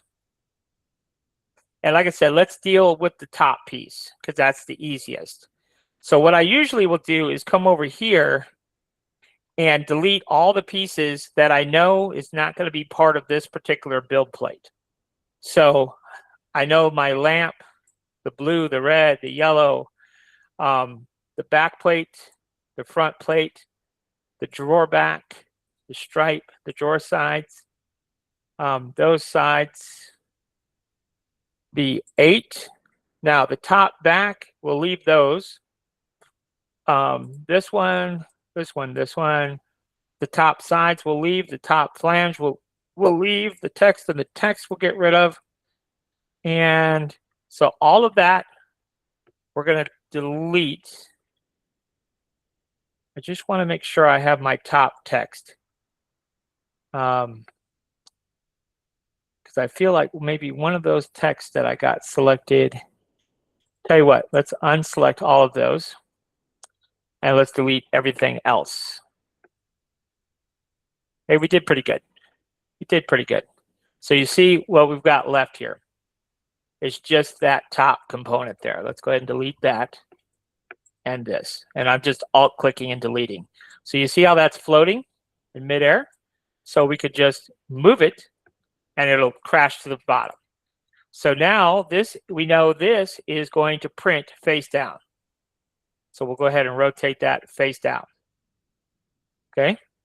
And now we have to copy this. So we're just going to hit Control-C, Control-V. And we're going to delete the parts that we don't need. So this piece, we're going to alt-click and delete the sides. And delete the 2 front plates here. Now this is going to come crashing to the ground. But we're going to flip it back over again. So that is not going to print face down. You recall when you brought the routing forward, do you need to sit it back now? You brought it forward for visibility since you're laying it forward now? Exactly. So now this is printing face down. We'll go ahead and get rid of our back plate. And let's see here. Our flange is right there. You can see it. It's right there. So we could delete our flange. So, you know, when you're doing the Maker World light boxes, that flange, that's kind of what we just recreated. So we'll be able to take this back plate off, put it off and on. So that's where we would access our LEDs, and our little battery pack is right inside there. Okay. And then you're right. We do need to fix the white on this assembly. So we can select that assembly, and there's our text. So let's make sure that that is at a half. And that is, but what that means is that the rest of it is not correct, most likely. So let's look at the top front, and you can see it's 0.1. And remember when I moved it 0.1? So we want that to be 0.5. Okay, and that means our sides are not correct either. So you see it's 0.1, and that really should be 37.5. So now that build plate is taken care of. And if I slice that, let's see how long that takes.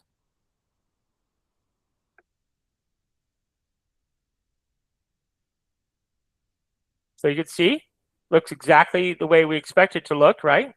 So that's good.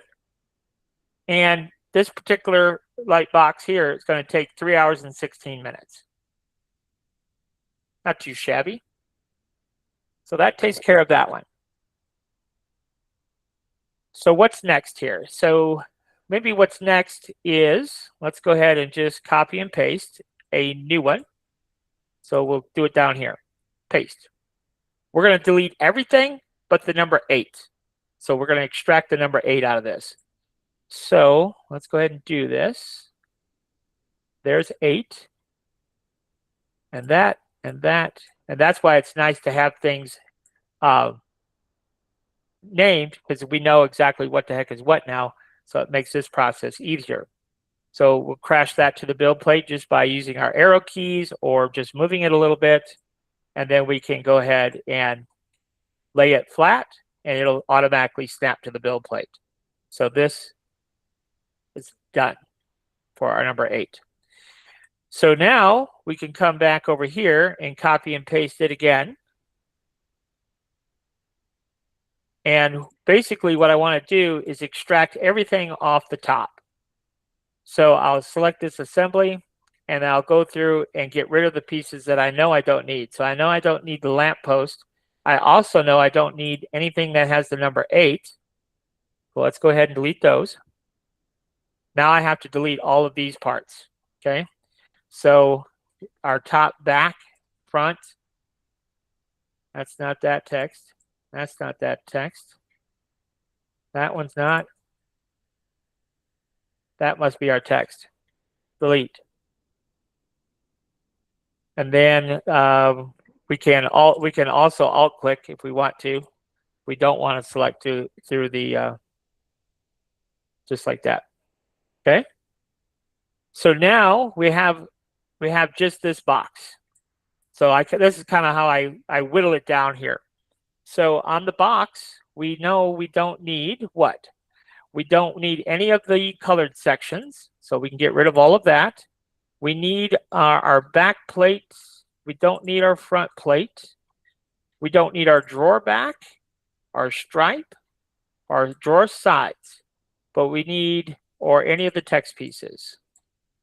So let's go ahead and get rid of all those. And so now we just have a box, right? We have our back plate. We have everything we need for our box. So that has to stand up though to print. So we'll go ahead and stand it up to print. And the reason we're standing it up, of course, is because this way it doesn't need any supports. So we'll just move this one over here. And we will go ahead and right click and center that to the build plate and slice it just to get an idea of how long that's going to take. 6 hours. That's really not as bad as I thought it was going to be. For what it is, that's a big piece. So you kind of see how we're slowly gaining on it here, whittling it away. Now what we could have done when we got rid of this all the first time, we could have made a duplicate because now we need to get rid of the box, right? So we could have saved ourselves a little bit of time, but not too bad. So we're going to get rid of the lamppost. We're going to get rid of anything that says the number 8. Then we're going to get our top front, our top back, our sides. No, we need the sides.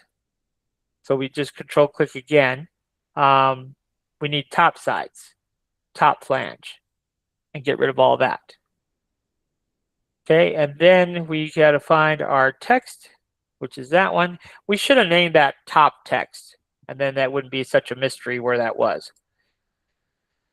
Maybe now I will take my own advice, and I will make a copy of this so we don't have to go back through and delete all that. So we know we don't need this, which is the box outside, and we know we don't need this, which is the box back. But we need these pieces. So let's see how we're going to do this. We need this, our drawer sides, and our drawer back. Just those two. So all that front, all the front here, we don't need any of that. So let's click that assembly and figure that out. So we don't need blue, red, yellow. We don't need the front plate. We need the back. We don't need the stripe. We need the sides. We don't need any of the text. And I'm just control clicking and then delete. Okay, so we do need that, just like that. And just like over here, we'll go ahead and put it on this build plate. So we'll move that up there. And then this, we're going to rotate vertically. Okay, so that's going to go over here. Something like that. And then what I usually do is I'll center it to the build plate. And then I'll just move it back a little bit, give them a little breathing room. So now it's going to look like that. And this will slide right inside of there perfectly. Now, if we want to see how long that takes now, we were at 5, a little over 5.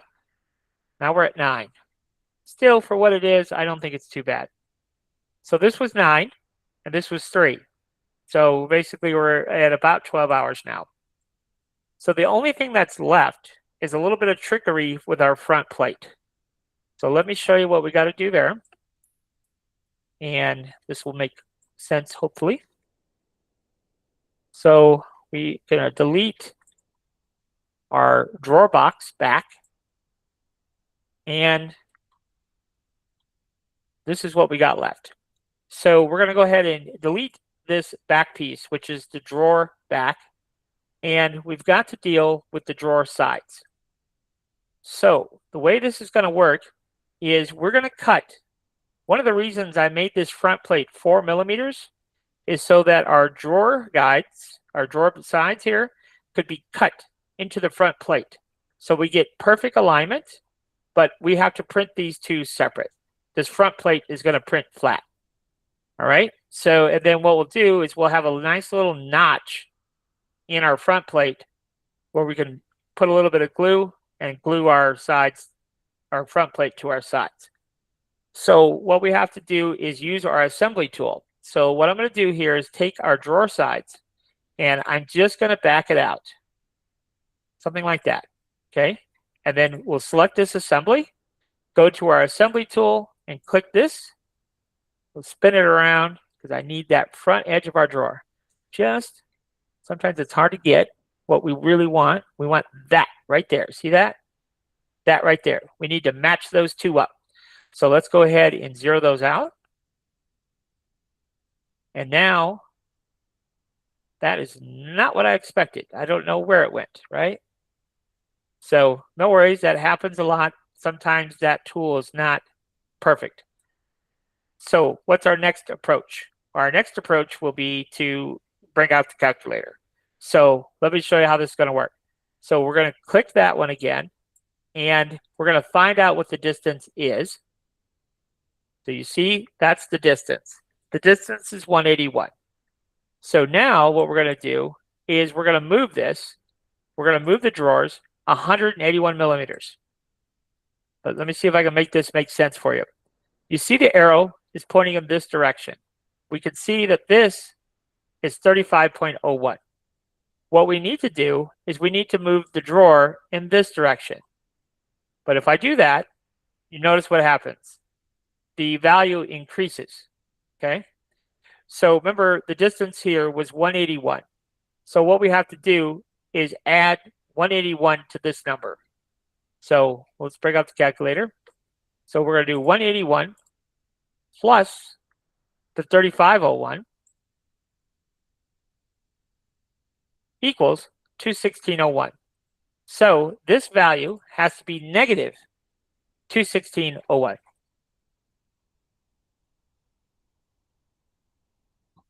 And hit enter. And now you can see that the drawer sides is perfectly aligned with our drawer front. Now, did we really need to do all that fancy calculation? No, we really didn't. We could have eyeballed it, but sometimes my OCD gets the best of me.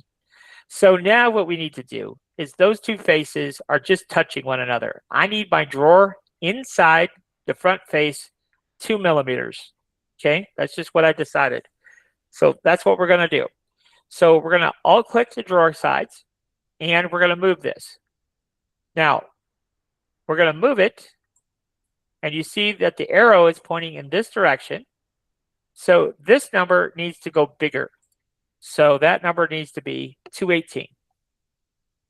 So let's go ahead and make it 218. And you'll see that it'll slide slightly to the left when I hit enter. So now you can see it did, in fact, go slightly to the left. And you can see the shadow that appears. That tells us we're into the front plate. So now we can go ahead and do a Boolean operation and cut that notch. So we can go here to Mesh Boolean and switch it over.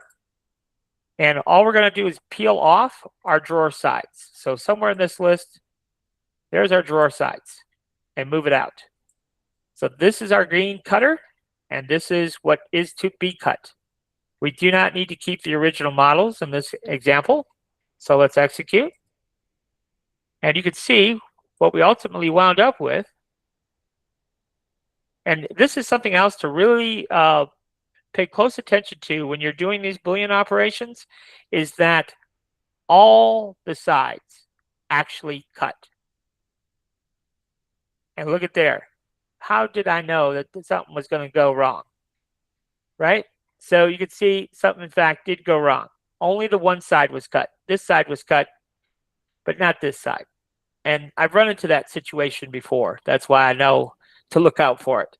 So what we have to do is what I talked about earlier is right-click and fix the model.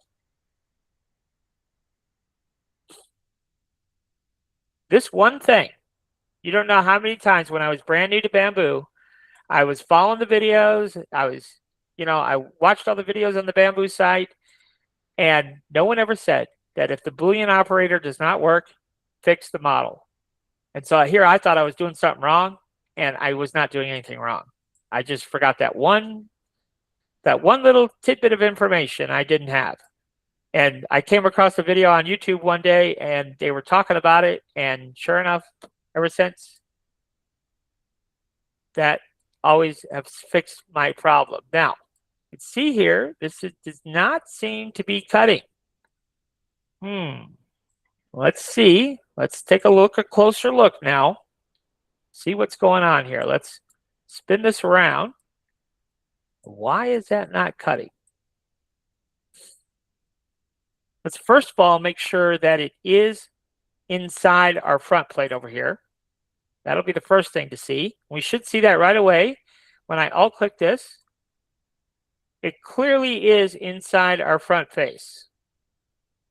So that's not the issue. And if we see that little shadow down here, that tells us we're in our front face.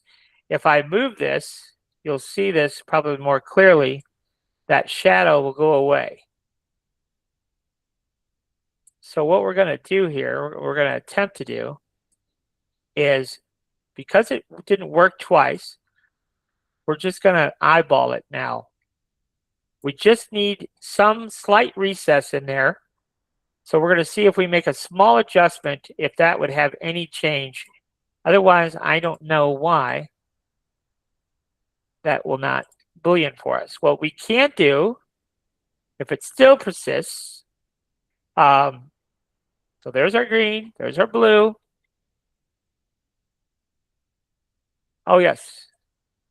Maybe I was looking at it wrong because I do see the cut now. You were. It was good. It was cut the whole time? Oh, okay. Well, good. I'm glad. So anyhow, yes, we have a cut. So now we have a place to put our drawer sides. So we're a step in the right direction here, but we still have an issue that we have to resolve. So I'll show you how to do that. That's pretty simple.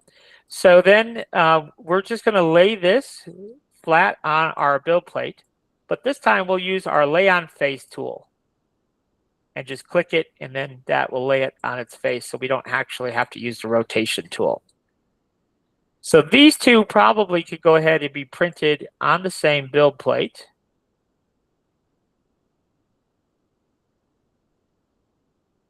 I don't know that we would save anything because we have white and black going back and forth anyhow.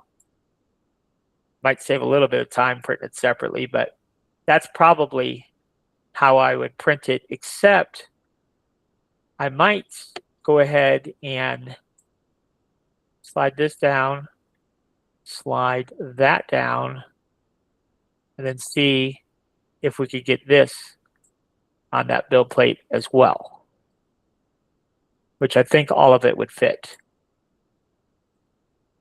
This is going to need supports, so we would enable supports here.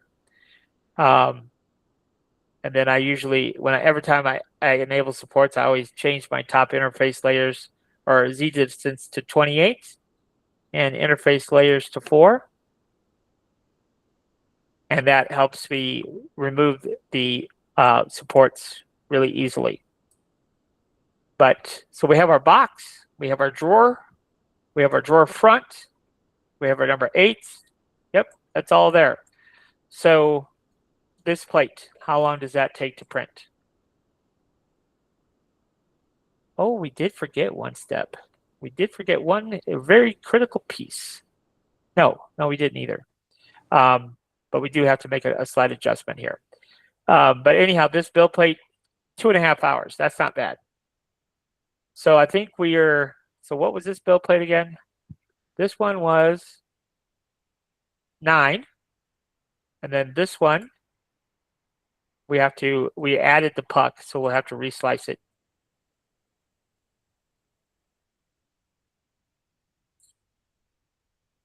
I think that puck takes about an hour.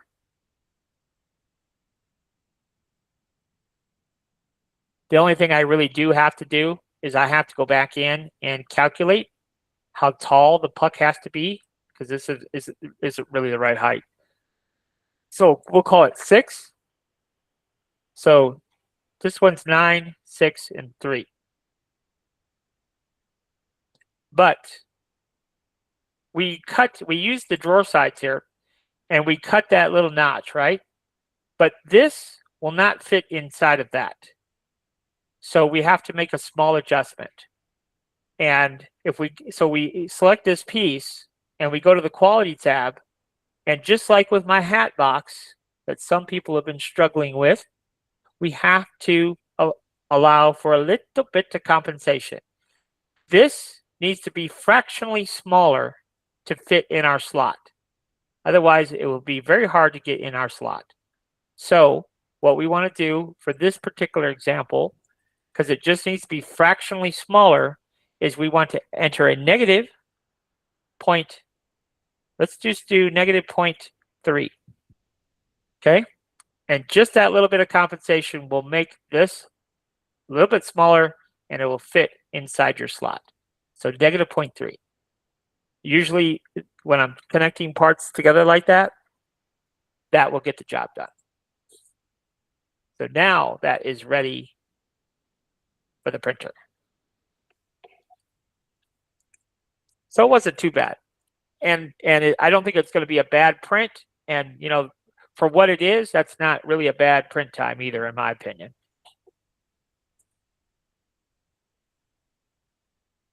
Can I ask you a question? Just one? Go ahead, Kia. So you know how you made that a negative?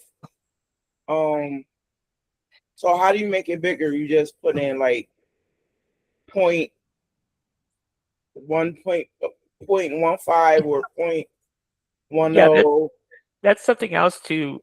So anytime, did you guys ever see comments? When the koozies were real big, the pins, like they're little pins that hold the handle in place. Did you ever see people complaining about those pins not snapping in, or the lid wasn't like super tight? The lid would just fall off. Well, that's how you adjust for that. So this value right here. So in other words, if we wanted to shrink this even more, we would enter a bigger negative value. If we wanted, for some reason, like in the hat box, okay, people were struggling with the lid fitting on the box, right? Well, depending on how your printer prints, it's a tight fit. It's supposed to be tight. So if you're, depending on your filament flow, there's a lot of things that affect how parts fit together when you're 3D printing. That's why this exists. This right here is a hole compensation. So where we put our hole right here?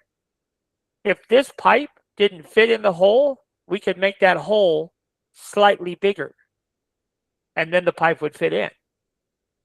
So that's why these two values exist, because of being able to fit parts in a very specific way. But we can only adjust this, I think, if I hit 3, for example, that's 3 millimeters. In printing, that's a huge gap. It might as well be 10 feet. 3 millimeters is a lot when it comes to precision 3D printing. And you can see here, it says that it's too big of a number. And I believe the number, I think I did some testing. I think it's now 2.5. Yeah, I think it's maxed out at 2. It will take 2, not 20, but it will take 2. So it does take 2. So we can make this as much as 2 millimeters bigger or 2 millimeters smaller. That's a lot of tolerance, a lot of compensation. So that's how you get the perfect fit on whatever, whatever. If you print something that's not quite perfect, adjust that value either up or down, depending on if it's too loose or too tight, and then you get it dialed in and make it perfect. I love it. What about your the lampshade? Or is that litho? Well, I don't mind. Like I said, I don't want to keep going on and on and on, but I don't Okay. mind. I don't mind showing you guys because the lampshade is a very simple project. It's a project for Blender. I don't know if you guys have seen it on the website, but you saw the little AI demo, right?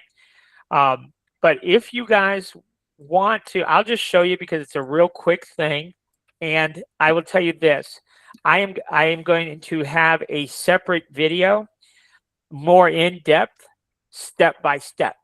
So what I'm going to show you in Blender is just a quick and dirty. Wow, that's really badass. I need to learn more about it, right?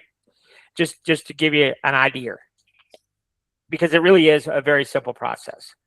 So we'll fire up Blender here. This is a project that I think a perfect project for Kia. Knows nothing about Blender, and yet I think if she followed these steps, she could absolutely knock out a whole stack full of lampshades. Every color, size, shape. There's all kinds of things we can do. So what we want to do here, we're in Blender, and we're going to add a shape. So in my case, we're just going to add a circle. So we can click right here and add mesh, and you could choose circle, or we could even choose cylinder for this example. Let's just add a cylinder. Okay, so there's a cylinder. Now, there's two modes that we're going to use quite often in Blender. One is object mode, and one is edit mode. So when we want to edit something, we can be in edit mode. So here we are in edit mode, and I just have a round lampshade for right now. And there's three options here: vertex, edge, and face. So we're going to select face, and we're going to click the top of our cylinder here. And what I want to do is I want to make a slope. So to make a slope, I would just hit S, and you can see here how I can make a slope. And you see how it's kind of like moving crazily, and I'm barely moving my mouse. If I add the shift key, then it goes woo, slow. So that's kind of cool. Now, I don't want this tall, okay? So I don't want it this tall. So I'm still in face select mode, and I do have this face selected. So I would hit G and Z, and I can just pull it down. Okay. So now we got that. So now what do we want to do? Well, then our next step then is there's a little ring on the lampshade that I have on the website. There's a little ring up here, and there's a little ring down here. So what we can do is add what they call an edge loop. So we just hit Control R, and you see that yellow ring? I click on it, and then I can position it wherever I want to, wherever I want my little stripes to be. So I'll click there, and then I'll do it again. Control R, click, and right there. Okay, so now I've got that down there. So now I want to kind of repeat the process back up top. So we'll do it again. Control R, and if we move this, click, and then we'll do one up here. And then the same thing again. Control R, like so. Okay, so that's what we got going on right now. Now up here on this face, we just need to delete it, right? Because we don't need that for our lampshade. So we'll hit delete, and we're going to delete the face.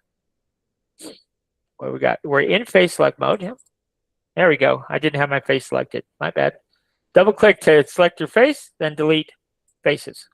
Okay, so now you can see what we got going on. So we're going to do the same thing. Double click, delete faces. All right, so we're gaining on it here. Now what we're going to do here is we need to select all of that ring all the way around. And we do that just by double clicking. But we do need to be in face select mode because that's what we want to select. But double click right on one of those edges. And so you see what it did? It selected all of those all the way around. So now what we want to do is we got to do a couple of things that are a little bit kind of trickery, I guess you could say. So what we want to do is we want to duplicate this. So the first step to duplication is Shift D. What's weird is we don't actually see anything happen. We can move it. You can see the original faces are still there. And then we right click and it just goes back to the original position. But what's strange to me is it doesn't actually show us that we have another object over here. It shows that we only have the cylinder, even though it has been duplicated. So to me, that's kind of weird. But anyhow, now that we have that, now what we're going to do is we're going to go ahead and separate this. So we have to separate it. So to separate it, we hit P and separate by selection. And now you can see we do, in fact, have a secondary piece, right? So we need to kind of do the same thing on the bottom. So do the same steps. We double click on it. We got that whole ring. Shift D to duplicate. Right click. P by selection. Okay? So now you can see that's what we got going on there. So what we're going to do here is deal with our cylinder. But to do that, we got to go out to object mode. So to get to object mode, we hit the tab key on our keyboard, or we could come up here and just switch from edit to object, back and forth. Okay. So in this case, we're going to be in object mode, and you can see these other two pieces are kind of hidden now. But what we want to do here on this piece is we want to go ahead and add a thickness to it. We want our lampshade to have some sort of thickness to it. So we're going to click on our little wrench here, and you can see here where we say add modifier. So let's go ahead and add the modifier. And in this case, we want to add a solidify modifier. And we could specify how much, and we could do that I'm just going to do it by eye for this example, but we could click here and see here, you can make it as thick as you want. Okay, so we'll just do something like that just for fun. All right, so now that takes care of that. And then let's go ahead and apply that thickness. And so now we have kind of a thick lampshade. So now we can come back over here and this piece, and then when we tab, so we have to be in object mode to get to this piece. Then we tab back over here, and you can see we can now interact with this piece and not this piece. So we're going to go ahead and double click on this. We're in face mode still, perfect. So double click because we want to select all of those faces. And now we want to do an extrusion because we want to have a little thickness to this, right? So to do that, we're going to hit E. And you can see here, it does this weird extrusion thing. But what we're going to do is just right click and extrude in place. And then we're going to scale. And that's how we can get that little detail around the top of our lampshade. So there you go. So you see how we got that little stripe now. So basically we need to do the same thing. So what I did is I tabbed out to object mode. I can now click on my other piece that I need, tab back into edit mode. I can come back down here and double click. Okay. And what do we have to do? We have to extrude. That's step one. Right click, extrude in place, and then scale. And if our mouse is moving in too fast, we can hit the shift key and boy, it's nice and smooth and we can really perfect our selections that way. Tab back out. Pretty nifty little lampshade, eh? So now to make this perfect, we've got a couple of issues. You see how segmented it is, right? So we don't want it so segmented. So what we have to do is we have to apply something called a subdivision modifier. So I'm going to show you what it does and just the way it is, and then show you a couple of things we got to do to fix it. Really simple. So we're in object mode. You can only add the modifier in object mode, but let's click on add modifier, generate subdivision surface. And we're going to do probably, now it's only doing it to this one piece, by the way, because that's the only piece that is selected. And we can only select one piece at a time. So I'm going to increase this quite a bit just so you could see how it affects this piece. So if we come down here and look at it more specifically, you see how rounded that is? So if you want that look, that's nice and smooth. Okay, so we did a 3 on that one. So let's go ahead and apply that. I'm happy with that.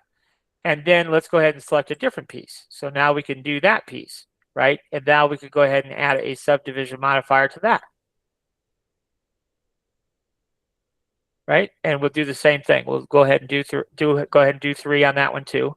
Let's go ahead and hit apply. And now you can see that's all nice and smooth, right? So that's looking good too. Now our lampshade here, this part is still segmented. So let's go ahead and select that and then go back into add modifier to that, subdivision modifier.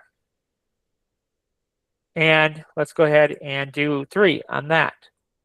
Okay, so now, ooh, that is nice and smooth.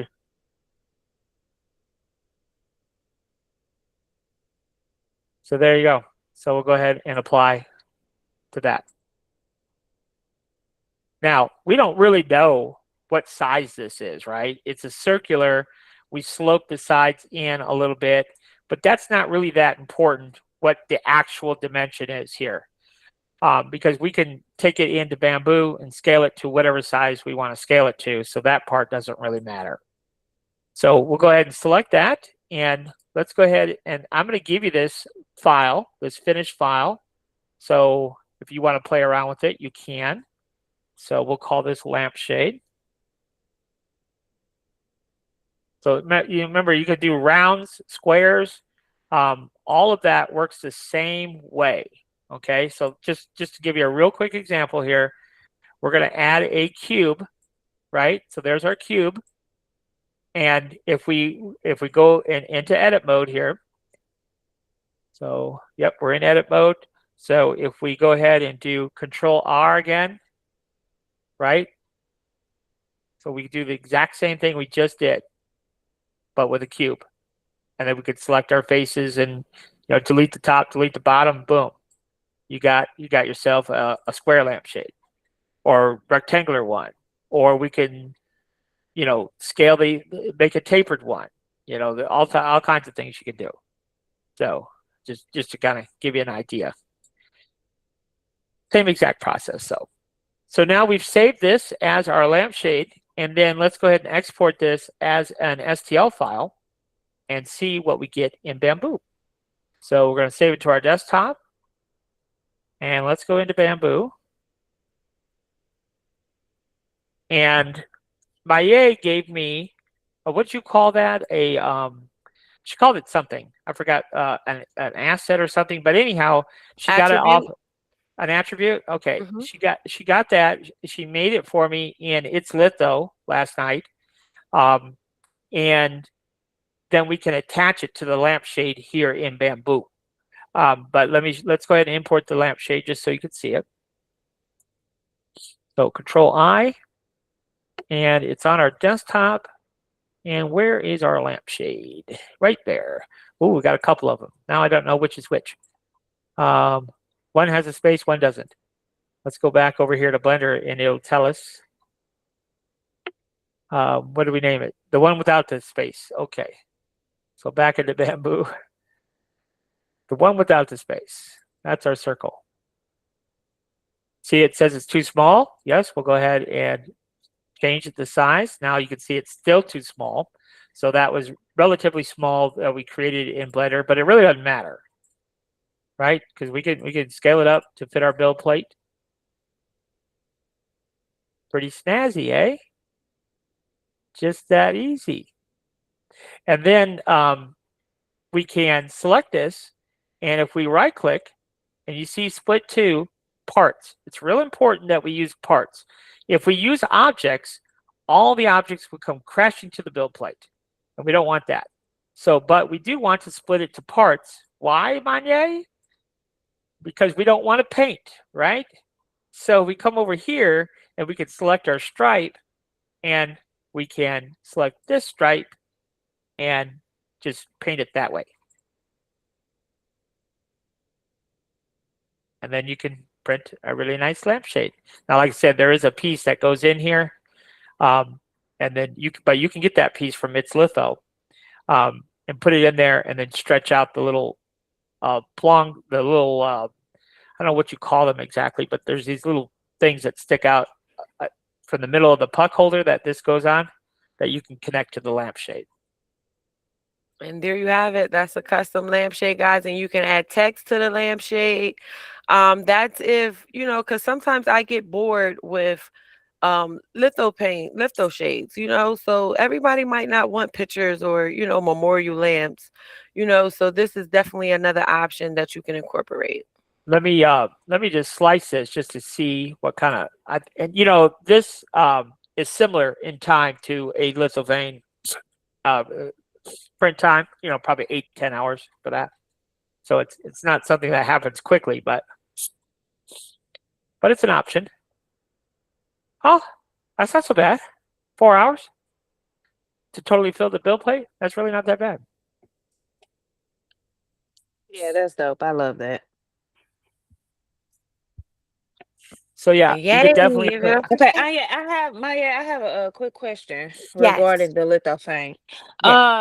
Okay, so I did mine in the It's Litho, like you said, and when I bring it into Bamboo, I get an error that says 12 open edges. I did click repair, but it's taking forever. It's taking forever. So I'm not sure, what do I need to do? How do I figure out the 12 open edges? So when I go through that, if repair takes too long for me, I close it, open it back up. If it keeps doing it, because it's a hit or miss, like the software will malfunction and you be frustrated trying to figure it out. Yeah, I was. So I It kept basically just crashing. start over. I start over until it goes right. Like, for real. That's what I do when that happens. Because it's a hit or miss. Okay. 'Cause somewhere in the download, something's missing. Cause sometimes I get that as well. Like when I did it in I was trying to make a candle in what is the other software? I can't even think Tinker? of it right. Yes, in Tinker. I'm sorry. Mhm. Yeah, I was trying to make it in Tinker, and it kind of gave me the same thing. So yesterday, when I was teaching yesterday, I actually experienced that problem with one of the lamps. When we brought it over, when I was slicing it, it just kept giving problems. So basically, I'd rather start over, because it doesn't take that long to do it. I'd rather start over than get caught up trying to figure out what the issue is with it. Okay. Yeah. All right. I was just playing around to add a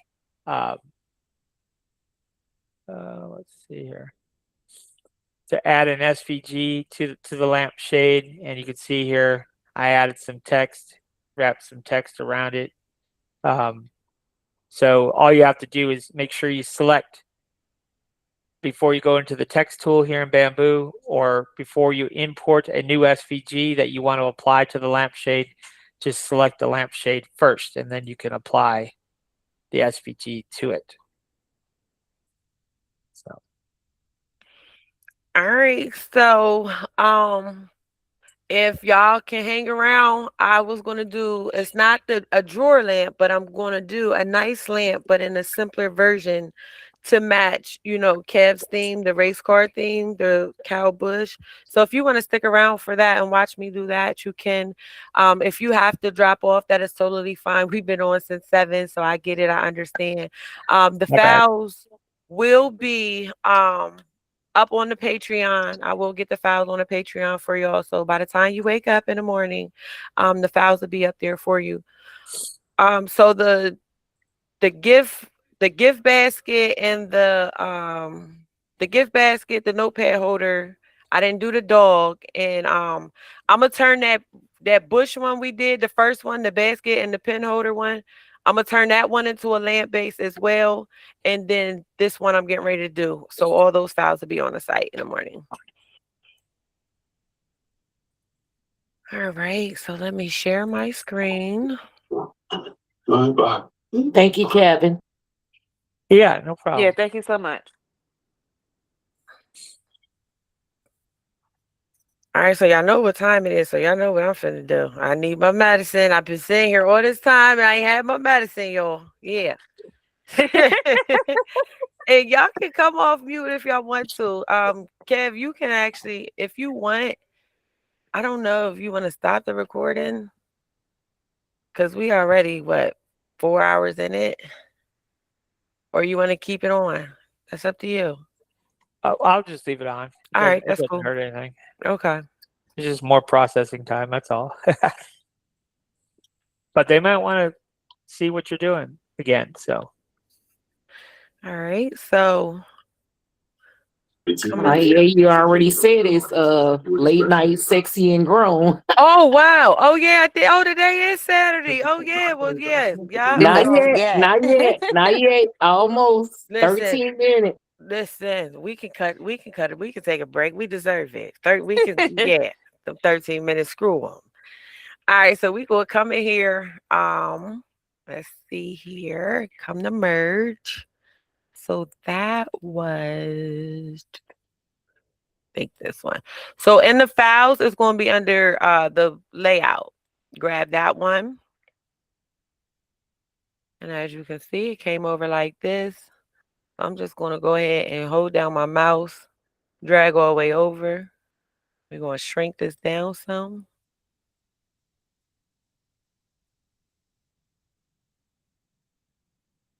And then I'm going to move this over here.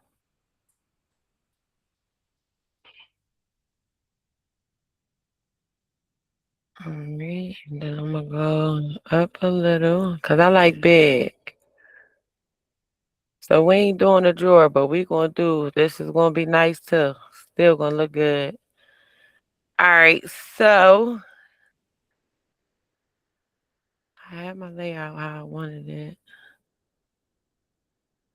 I'm going to ungroup. Let it ungroup. Yeah, I'm going to ungroup this because this is where I seen he had his colors at over here. So I'm going to go ahead and take, let me see, I got to look at it real quick and see where he had what at.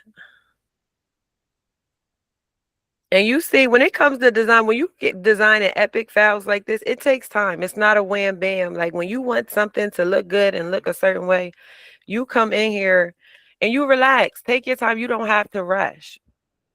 If somebody wanted to put some little oldies or slow jams on, you could have, and just really sat here and got into it. So this one is blue. So I'm gonna go ahead and color this one blue. And then we got these two are red. So I'm gonna hold down the shift key and select those two and go to red. And then these two was yellow. Let's go to yellow. All right, and then all of these was yellow.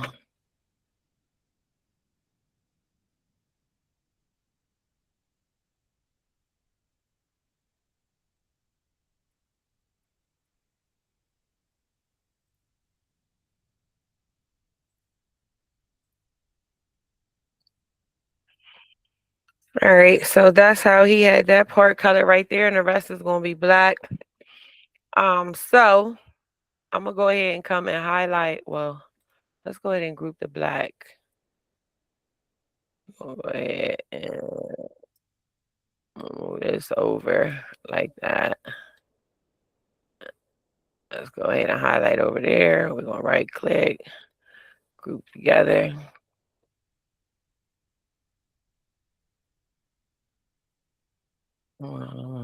wanted to get that yellow. Let's move that up. Oh, no, go back.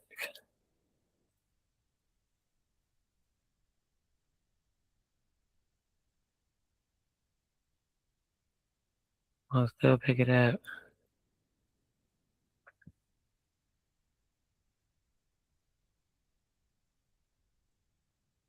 I'm just individually clicking here so I can group it all together.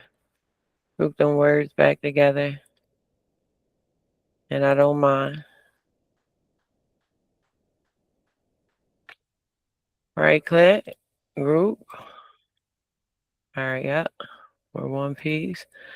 All right, and then let's take, we're gonna move these back over.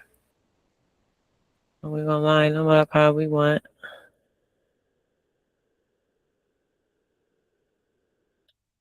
All right, so now we'll take the yellow pieces. I'm going to group these yellow pieces together. Right click, group. So now my yellow pieces are one. They're going to come in together. What color was his rowdy? Was that white or it was white on there? Yes, it was. So we're going to go ahead and turn this white now.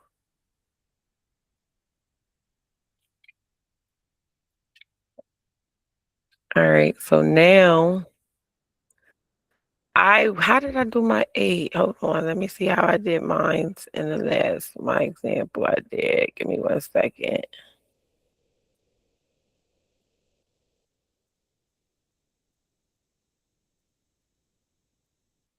Is it this one? Let me see. Because he had his 8 on the top. I think I did mine's different. I did, so I just wanted to make sure. Okay. All right. So we're going to move this to the side. Oh, it already had the offset on it. That's right. Let's go ahead and turn our page. Turn the color of our page.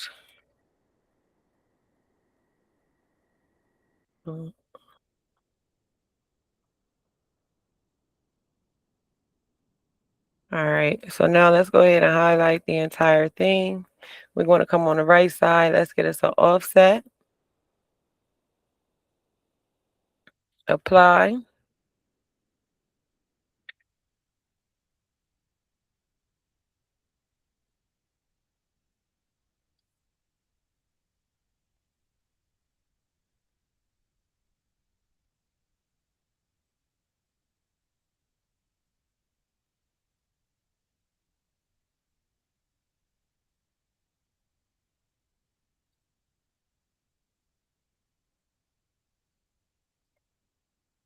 All right, bring all this to the front.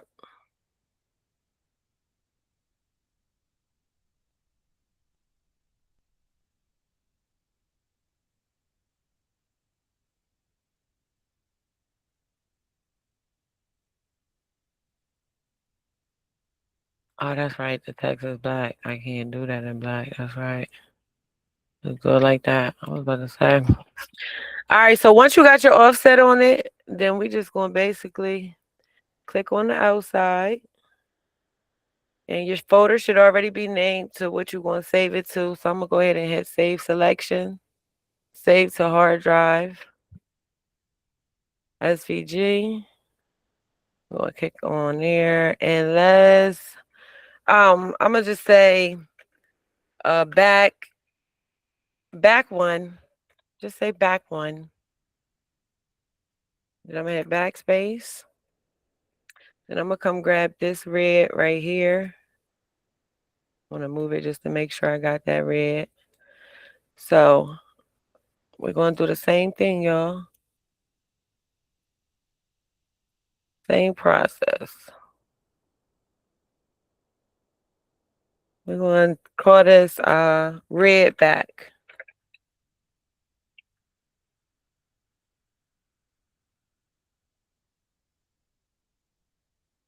All right. Let's grab the words. We're going to click on File. SVG. We're going to say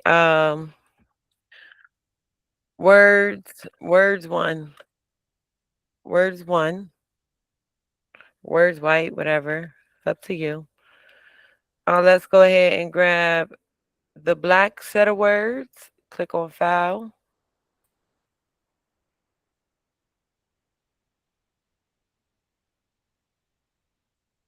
We'll say first 23. I'm just naming them anything because I already got a bunch of them already saved in there. I should have deleted them.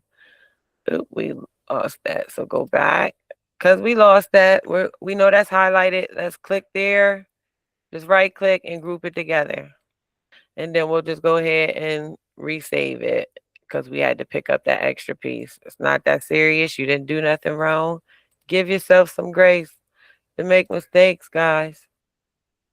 All right, we had named this one first 23, so let's replace it.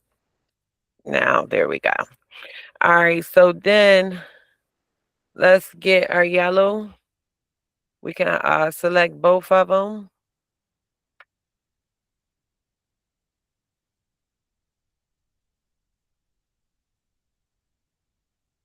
Oh, it's already grouped together. That's right. All right, so we're going to title this one yellow. Let's just say yellow. Yellow stripe.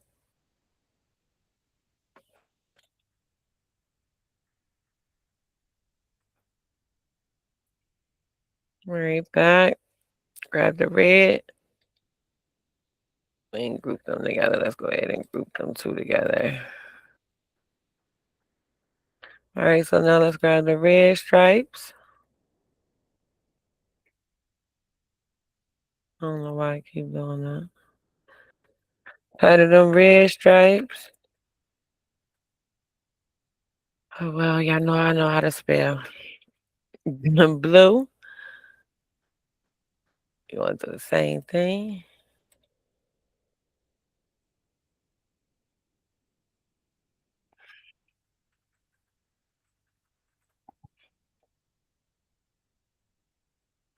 All right, we're going to grab the white part of the 8 because that's the offset. And we're going to call this white 8.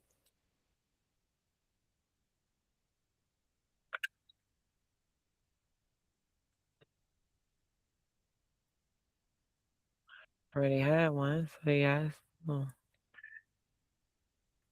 And then let's click on the black 8. We're going to do the same thing.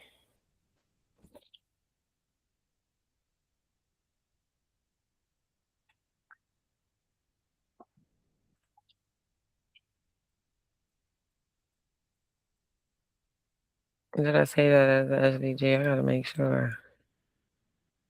I don't think I did. Did I? Nope, I didn't. I'm glad I want that. Oh, yes, I did right there. Okay, cool. All right, so we're done the silhouette, guys. Let's go ahead and go to Tinker. Open up a Tinker. We can put this bad boy together. Our way, the simple way. Because Kev showed out. He really showed out on that bad boy. But that's what he do. He show out. Yeah. All right. So we're going to click on 3D design. Okay. So now, go ahead and click on import. Choose file. All right. Our first back was right here. Yeah, 11:54 p.m. All right. So let's open up our back. Click import. Let's grab a work plane. Drop it down. Import. Choose file. All right. So what's next? It's going to be red back. So let's get red back. Open. Import. She said, I got my cupboard. I know that's right.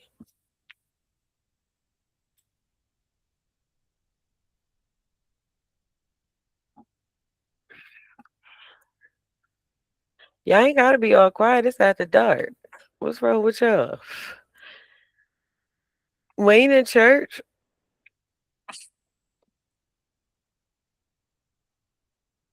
Yeah, we got the main stuff out the way. All right, we came in, so let's go ahead and click on it. We're gonna click D on the keypad, bring that up. I am going to bring that down to 4. Let's see how 4 look. Okay. So we want this lamp. This lamp's gonna have some raised effect in it.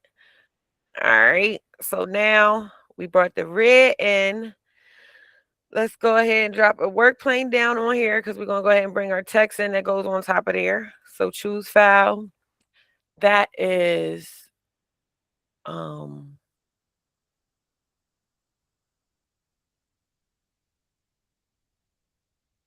which one is that?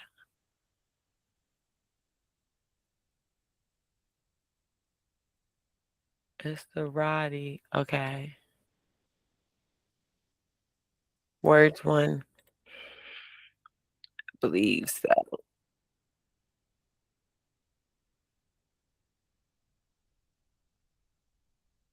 Let's see. Fingers crossed.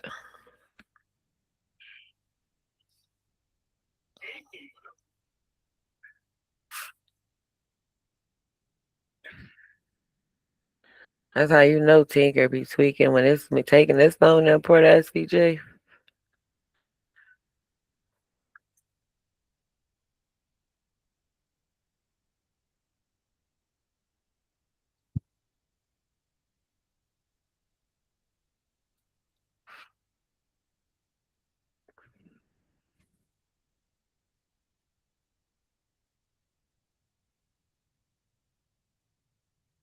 Okay, what is going on?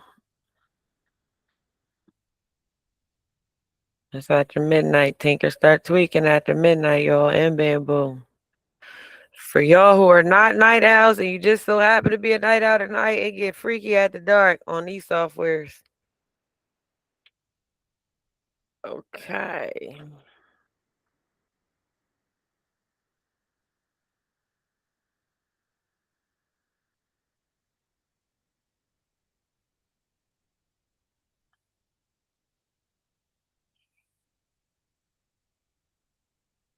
Anybody ever run into this issue before on Tinker?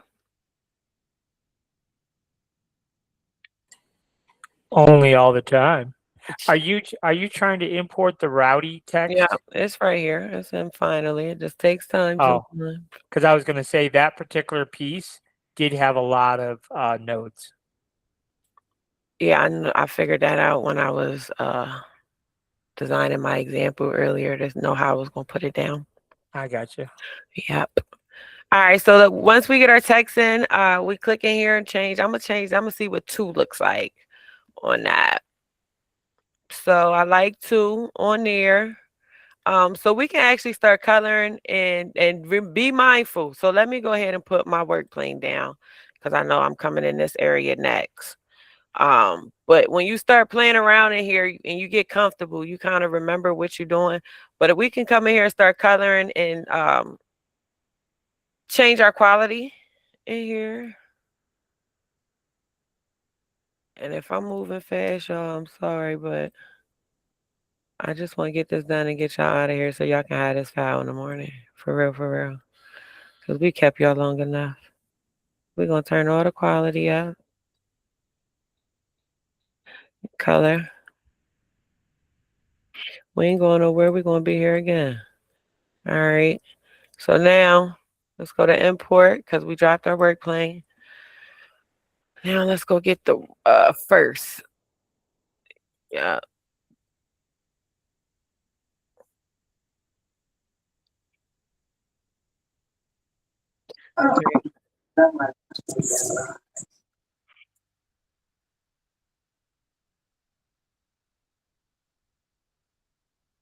All right, so we know first, we're going to turn first up and color first black.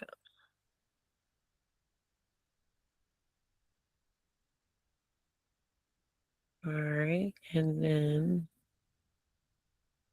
what we got the white at? The white is 2.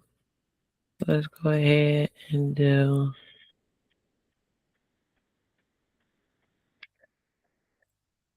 Let's try and see what 2 looks like.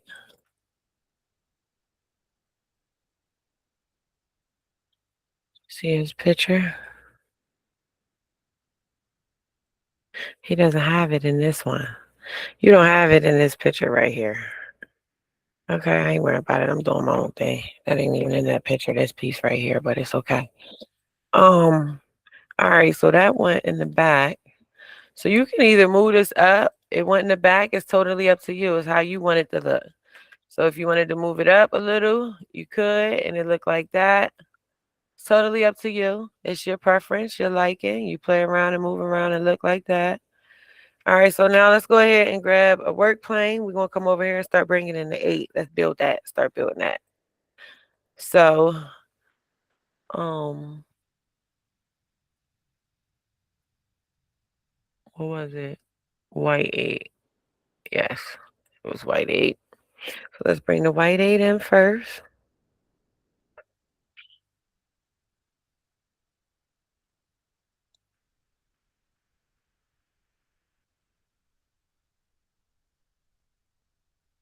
All right, I'm cool with that. I might take this down to 5. Let me see what 5 look like.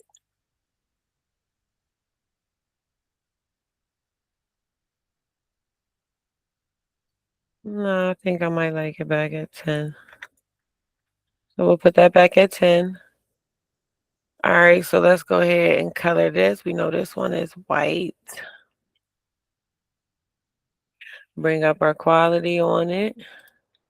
All right, let's drop a white work plane because we're going to import the black onto there. All right. 1 second.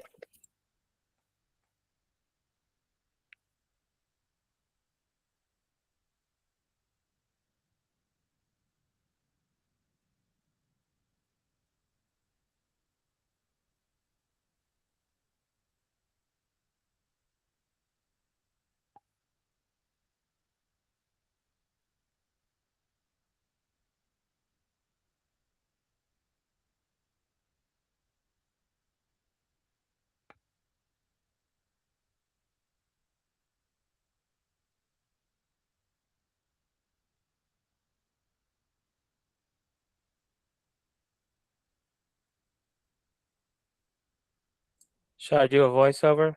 See if we can get a hold of her.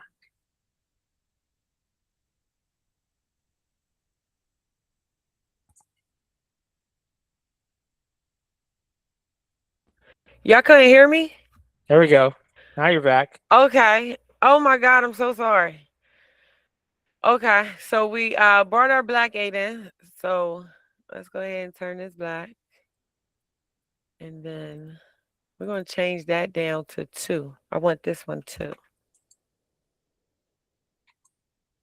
All right. And then, yeah, we got to turn our quality up. All right. Y'all see that coming together? Look at that. Look at that. And it does not take much to build like this. You just got to get creative and get comfortable in here to just play around and layer it and line it up like you want to. So now let's get us another work plane. We're going to come over here because now we're about to start bringing in our colors. So the stripes. So we had, let me see which stripes was first. All right, the blue was first. So blue stripe, import.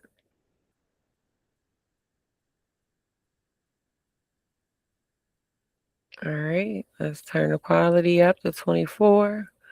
We'll turn that blue. I like that blue. That's why this is why I use this, y'all, for real, because I'm a color person, I'm a visual person, and the presets don't be having the colors that I be really wanting. So that's what it be. I like this blue. This blue is real pretty. So we got our blue. All right, grab a work plane. We're gonna bring in our red. So it should be red stripe. That's the wrong stripe. That is not it. Hold up. Import. Right here. I misspelled it. Caught that. All right. So here go our red. Let's bring that up to the work plane. Turn the quality up.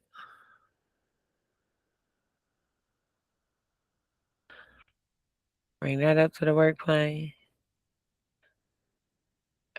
All right, and let's go ahead and color this red. I like that red.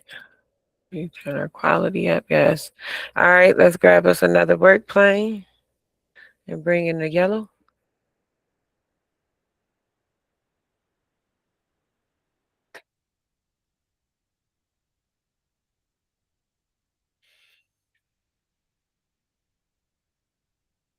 Okay, let's bring our quality up.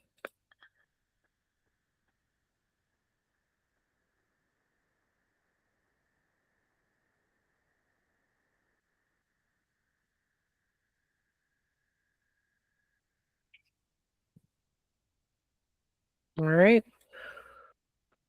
And now, let's go ahead and drop a work plane and wrap that up. Now, let's see what height I want these at, the stripes. Let's go 5. Let me see 5. No, let's go 2. Yep, I'm cool with 2. I like how 2 looks.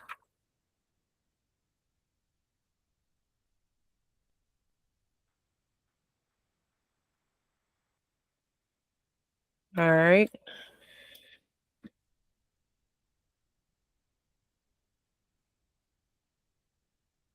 This is, let me see. We got that as, or take that down to, let me see what a 3 do. Okay.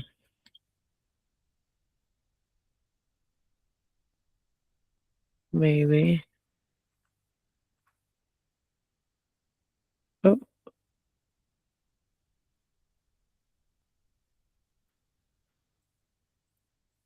All right. So once,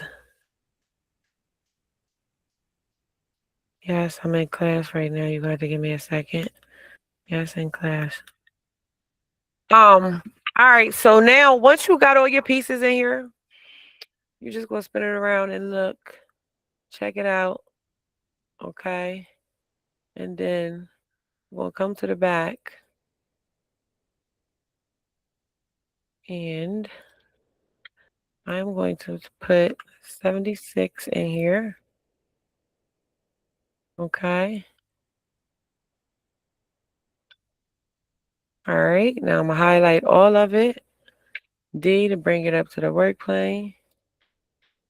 And we're going to go ahead and stand it up on its feet.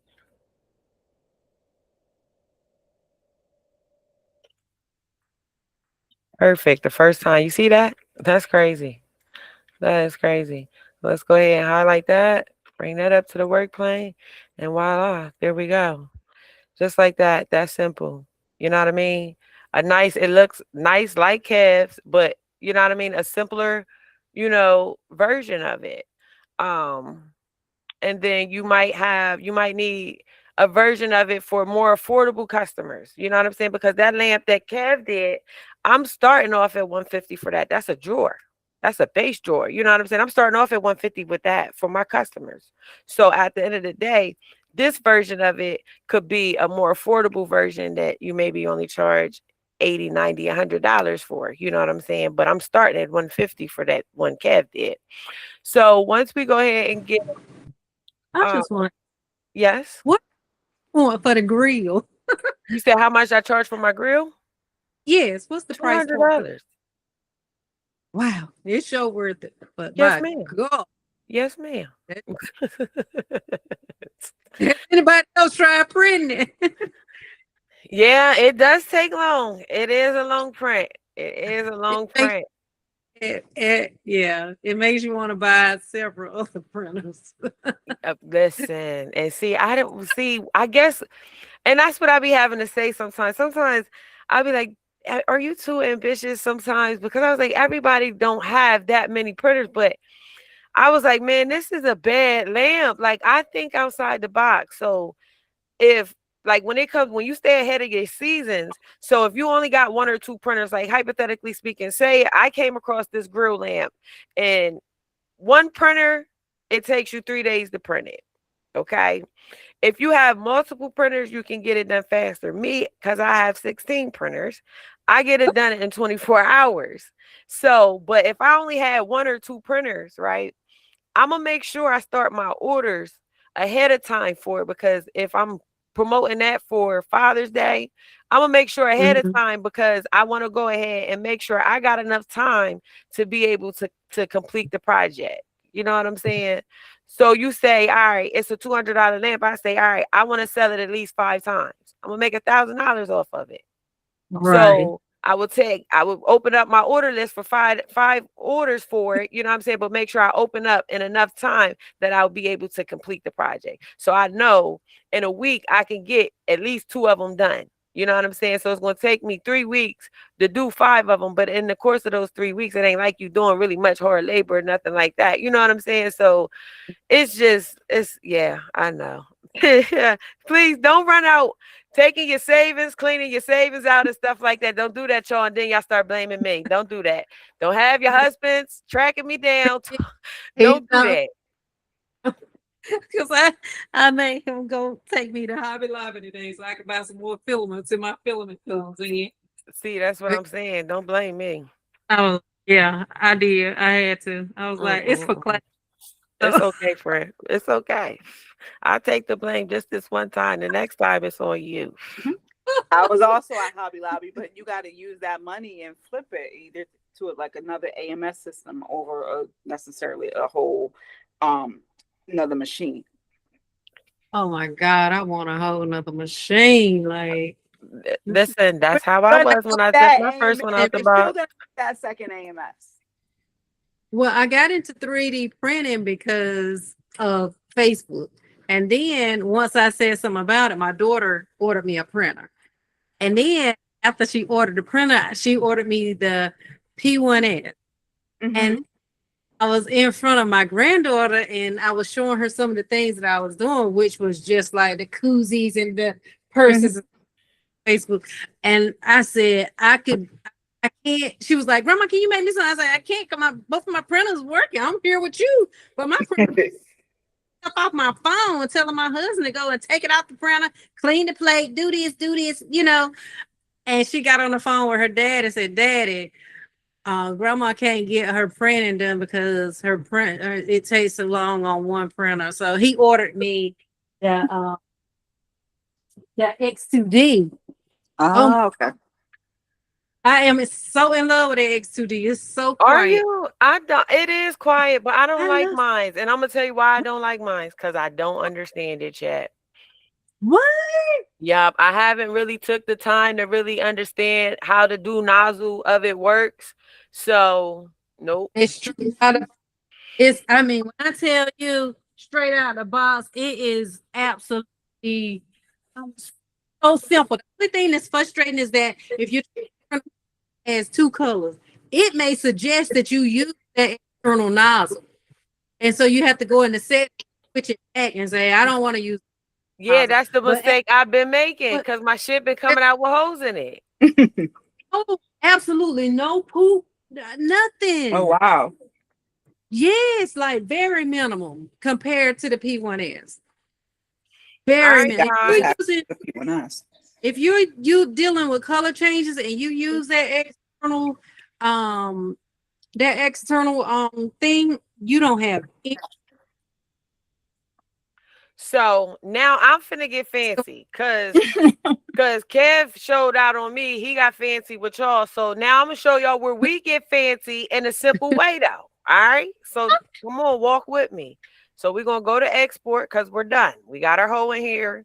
Now let's go get fancy and spruce this up for our customer. Even though we are looking for a more affordable customer, we still gonna spruce it up for you though. So we're gonna click on OBJ.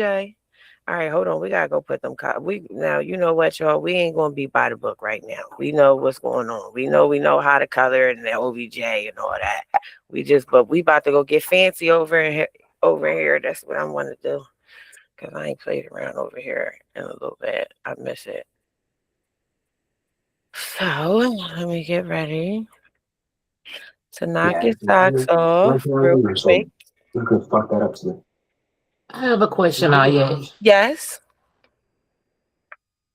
Can you add the drawers to the thing over in silhouette as well, or is no? See, now that's where I got off the train at, because the drawers functional. That's where Kev comes in at. So my pieces, any of my models that y'all see that I release, is my whole design concept wise. But when it has the functionality part of like drawers and things of that nature, I am not that far yet. So Kev is one of my designers when it comes to my functional pieces. And then D, he's the designer behind the grill. So they'd be my vision, but yeah. So nope, I ain't got that far yet. But what I told him, he sprung the drawer part on me at a time that I wasn't ready for.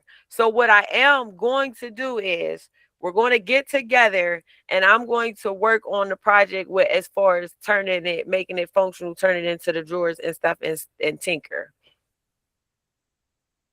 So I am going to bring that. I'm spin a block on y'all with that, so y'all know how to do that. So that's why I said, well, this is what we're going to do. We still going to give them, because we still going to give them a nice one in a simple way, and I'm going to incorporate something different in it from here. So we got 2 different lamps anyway. It wasn't no point in both of us doing the same lamps. That made no sense kind of either, because why would y'all? Because some of y'all are in both of our Patreons. You know what I'm saying? So why have both of the same looking one when, you know what I mean, y'all can have one from him with his style, his way, and then my way.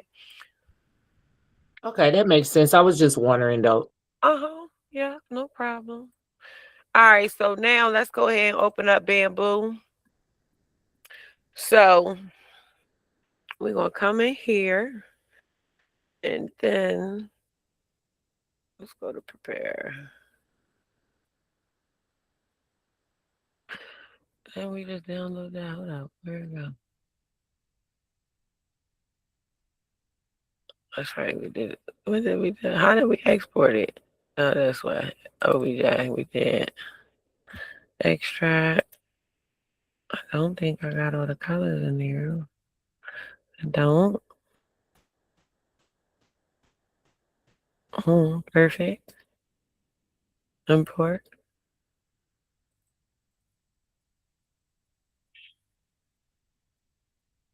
Okay.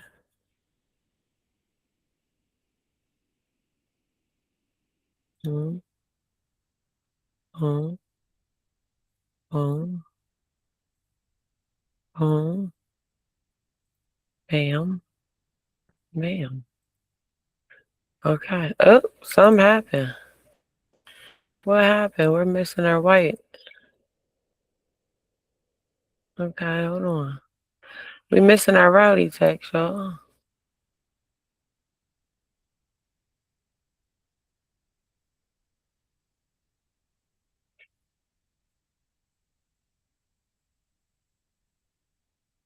All right.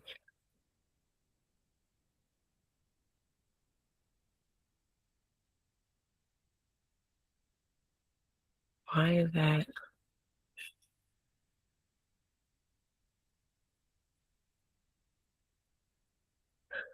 All right, so Tinker's tripping. You and Kevin getting real grown with these 5 hours plus, ain't y'all? Listen, I told him, I said, you be trying. We say we gonna only go 2 hours. We gonna keep it at this, and it never happens. It just never happens. That's just mean when you having fun and people engage, it's worth it. Yeah, it definitely is. And I don't be doing, we just be in here designing, creating on the phone anyway. I do not know why my white is not coming over, but I'm gonna try to export it again and see what happens.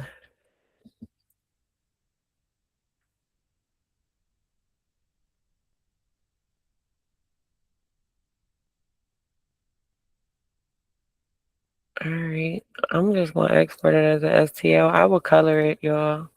It's getting late. I just want to get this done for y'all real quick. I want to show y'all this fancy stuff real quick that you can do right in Bamboo to spruce up a model at your fingertips.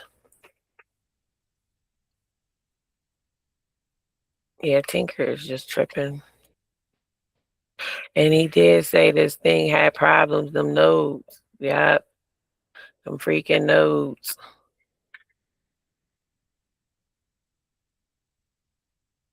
All right, I just want to run through this. I'm going to make sure y'all get the right final file because it's late. I don't want to keep y'all like that. So we know our rowdy is supposed to be there. We're going to figure out what happened to our rowdy. We're going to break this down into an object with Kev later. I mean, to parts with Kev and figure it out. Because that green line was still going at the bottom of the screen?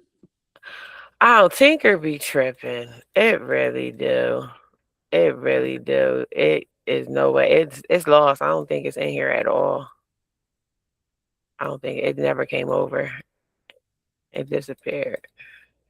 And that happens. It looked like it was still trying to download. I had no, that's because I just did that. I was redoing it, re-downloading it to see if it'd come over the right way, and it just finished. I was downloading it as a STL. Let's see if it come over the right way this way.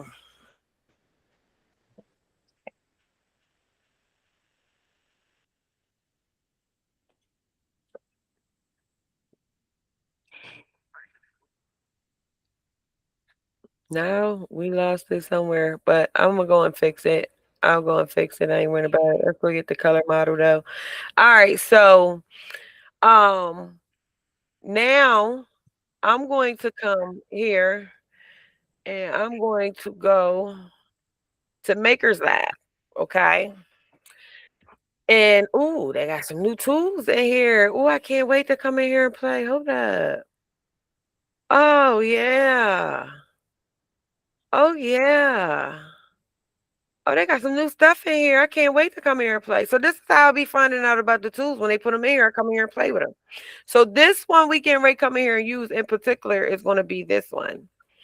Make my statue. We're going to create a blank.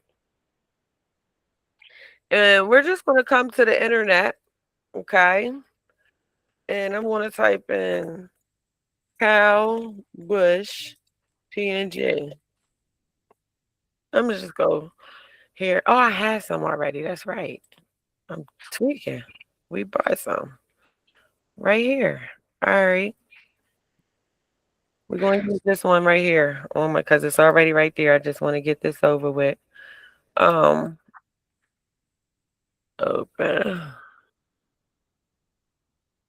Okay.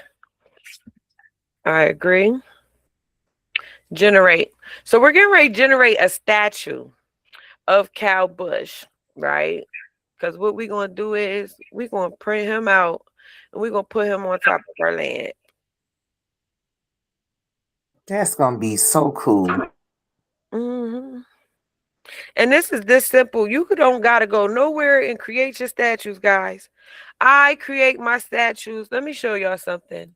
I went viral for the statues not too long ago. My friend's son was murdered, and I went in like a, I don't know. I get one. Sometimes my memorial bag, like I get caught up in it sometimes, and especially when it's somebody that I love and care about or something like that.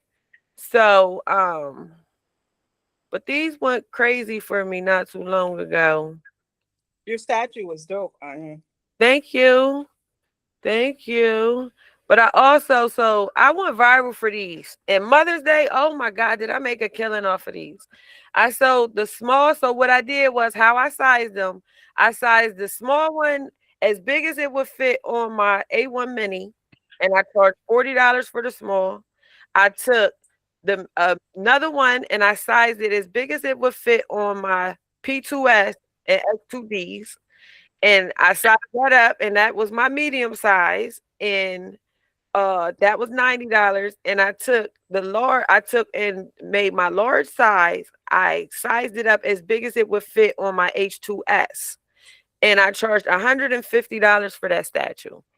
Not only that, they had already been doing the lamp, but I had collabed with a painter, and I had, you know what I mean, they were painting the models, the statues for me. So they were charging what they were charging to paint them, and I was charging what I was charging to print them. And look how crazy this looks. Like, That's so nice. like, That is so cool. and then I had took, and after the statue, I went and did the chain with it. That's what I want to learn how to do. Okay. And how did you do the chain? And I didn't. D's the designer behind that. But Oh wow. since I got that done, I wasn't really designing yet. I was still paying designers for real. I really wasn't really designing. But when I took the little break to step back from printing and focus on designing, I think I figured out how this process is done. So give me a little bit, and if not, I can have D teach the class. That's not a problem. But I think I know how this is done. So if I can do it, I will definitely teach that. But I know 3D? Kev. Yes, this is 3D. Yeah, that's nice. Yeah, that's 3D. The quality is amazing. Mm-hmm. And it looks like him. It actually looks like him. So That's dope. let me see, where is it? Okay. That looked just like her. Like they went crazy over these things, y'all. And I'm talking about crazy over these statues. But then I start playing around with the base on it. You know, and doing different bases and stuff like that. But now this idea had came from somebody else. This was not my idea. They reached out to me and asked me if I could make it happen, and I did. And I actually liked how they wanted it done. They wanted to just take the wings and just glue them on the back, and I'm like, no, that's tacky. We don't do that. If anything, we're gonna make these motherfuckers come out the back. So yeah, that's how this happened. So I don't steal people's ideas or nothing like that. So I want to say on camera, this was not my idea. If I was doing the statues and somebody was trying to ride my wave and was like, hey, can you put wings on it?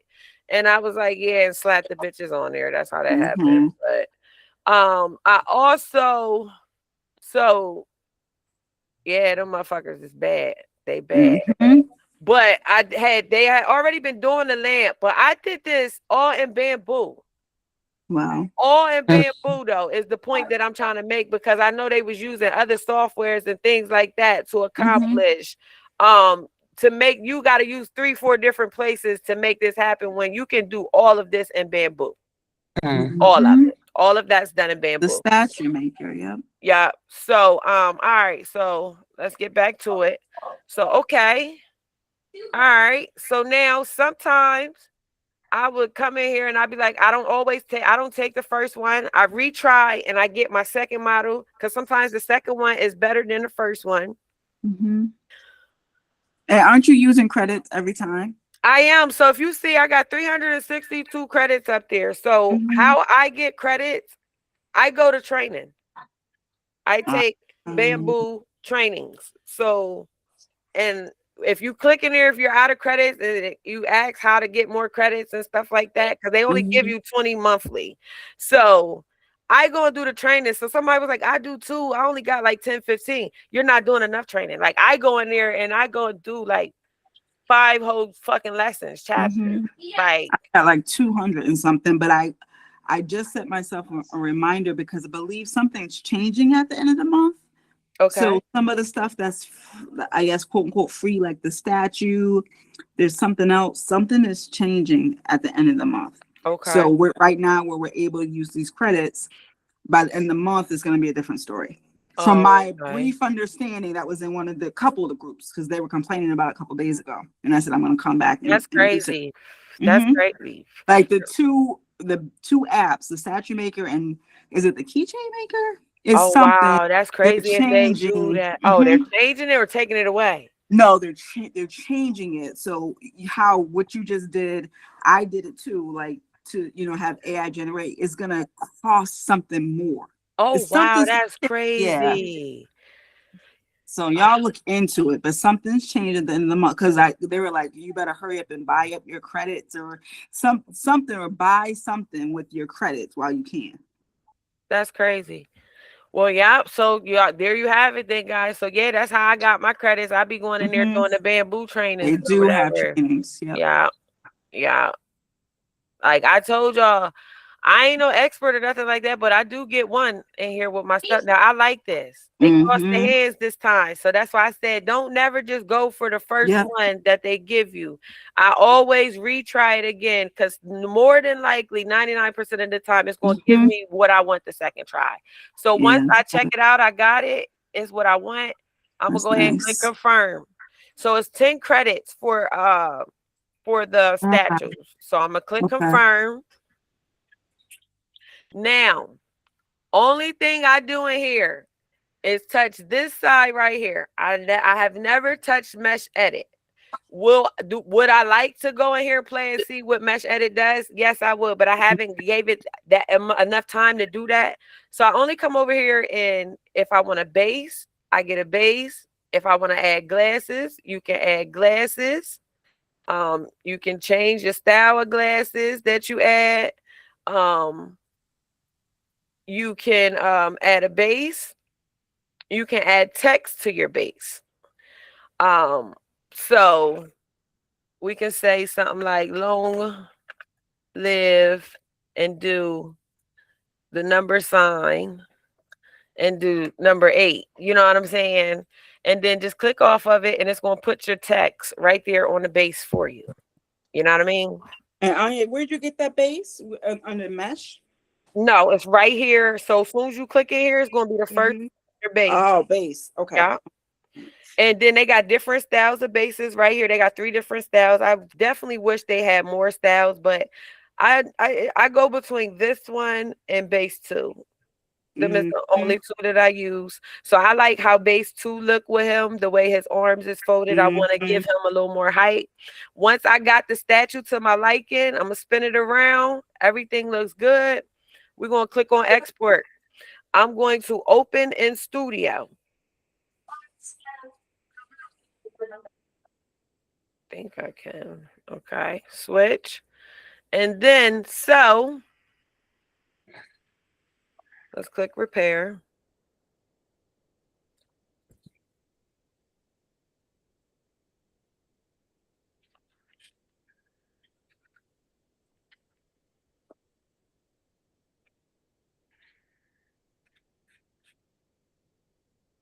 So because we know our lamp is small, so I'm gonna just come and get an A1 mini plate, regardless if I have an A1 mini or not.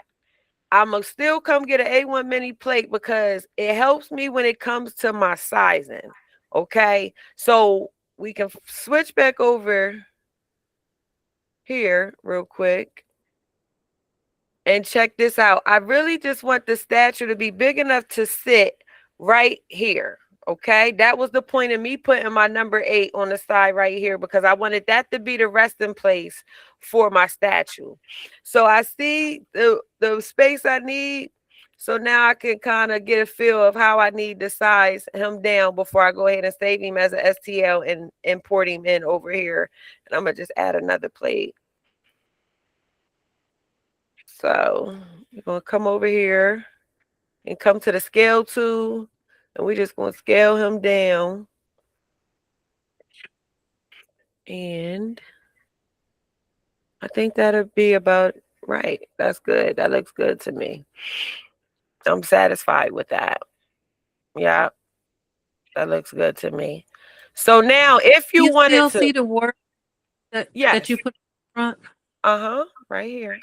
So if you wanted to, we know how you can color over here, but we just gonna come right here and color for right now because I ain't got time.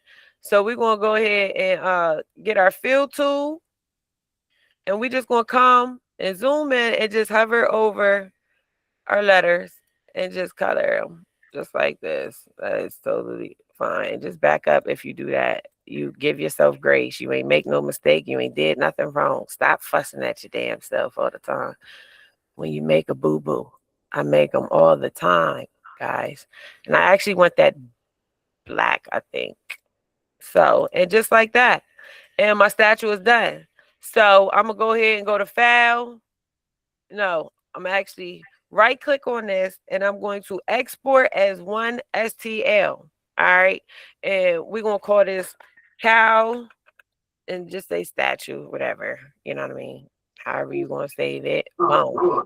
So then you're gonna come back over to this plate. And now once you get over here, you're gonna come to file, you're gonna import, and then go to downloads and import your statue. And voila, there's your statue. So it was the SD. We saved it as STL, so I don't even know why we painted over there, but I just wanted to show you how you would just paint your words on your statue. But let's go back in our paint tool, and we're going to go ahead and turn them back white. Oops. Turn them back white. And bam, there you have it. Just like that. It's that simple. It's not that serious. It's not that deep. So if you look at him, you can actually come and get the move tool. He's not going to be on there, but you can come and get the move tool and come over here and just make sure he'll fit. And if you want to make him a little bigger, you can make him a little bigger. So I actually want him a little bigger right there. So let's go ahead and come to scale. We're going to scale him up a little more. And then I think I'm cool with this. And let's click back on the move tool. And I just want to reference and make sure that the base will still be able to glue on here and not, be overshadowing or anything. And that is perfect. That is fine right there for me. I love that. And I would basically just put it over here so we can slice this up and see how long it'll take. So this we would print on its back. So we're going to come over here and lay it on its face. So we're going to print that on its back. I have one question. Yes. You said you're going to glue them on top. Could you make a small indentation so that when you glue them, it wouldn't be so easy to knock them off? Absolutely, you could. Absolutely, you could. So that would basically be the mesh booling.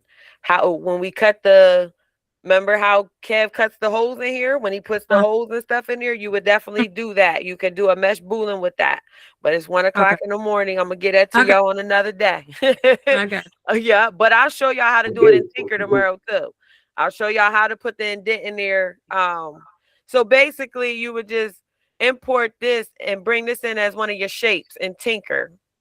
And then on your lamp, go ahead, put it on top, how we put our holes in, and put your indent in. That's how you can do it in Tinker, but I'll physically show y'all that tomorrow. But so then we would basically come and slice this up. So let's slice our statue first and see how long it takes us to print that. Oh, we need support. So come back over here, go to global, come to supports, enable your support. Now you can slice your plate. All right, so it takes your statue, 2 hours and 44 minutes. And then it's going to take your base.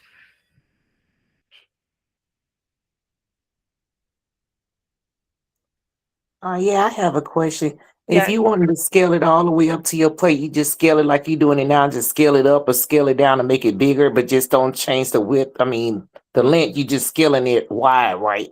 Yes. Yep. So I'll come back and show you. And we know this is because of the white text right here. That's this issue that's going on, I believe. Or no, it says plate boundaries. Hold on. Nope, it's this. I know what it is. It's plate boundaries. It's the prime tower. So when that G-code error comes up, sometimes that's the prime tower beyond the plate boundary. All you got to do is just move it over and just come and reslice it again. It's that serious. So 9 hours. 9 hours and 56 minutes to print your lamp, and then 2 hours and whatever for your statue. And yeah, you got you a badass cow bush lamp, and then you can do your shade And Kev showed you how to do the shade that way, or you can do a litho shade and add it on here. I have a question. Is it safe to print that in sports mode or no? That is not a question for me. That is not, because I don't know. I wouldn't say so. Because of all the text and the detail and stuff like that. No, yeah, no. I'll be scared to use them. Yeah, I will be scared. But if you want to size this up and make it bigger, all you do is come in here, go to scale, and just like that to your plate, just like that. That's it. So if we did him this big, so as you can see, he's too big. He's too tall. His hat is grayed out. So then you come back, click on the scale. We're going to bring it down until, so when I said I size, so my medium statues, I size them on my P2S as big as they'll go on the P2S. Now, normally I come in here and put the numbers in, but I know y'all hate numbers and Kev be boring y'all with them numbers sometimes. Sorry, Kev. But I ain't want to run y'all through the numbers no more, but you just size it down like that and the G code will go away. And just like that, you can just slice it. So this is $90. I'm charging $90 for this size statue right here.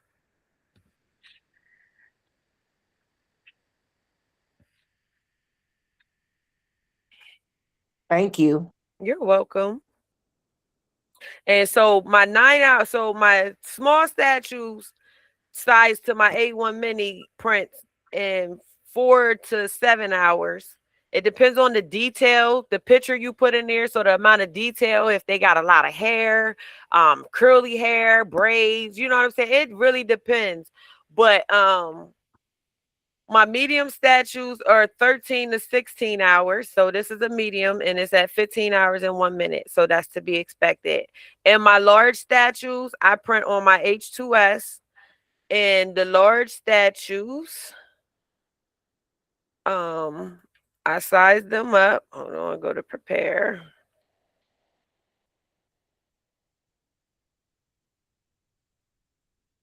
Okay. All right. So let's move this up some. And we're going to put this to the side like that. And these are 150. I charge 150 for these statues right here, the large size. And these take anywhere between 24 and 26 hours.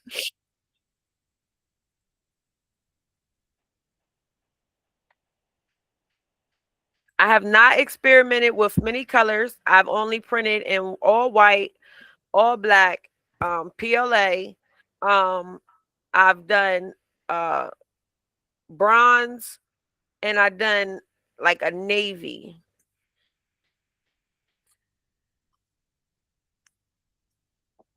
You can definitely paint the entire statue in here, but you're looking at 3, 4, 5, maybe a week process to print if you try physically paint the statue in here. That is take forever. Yes.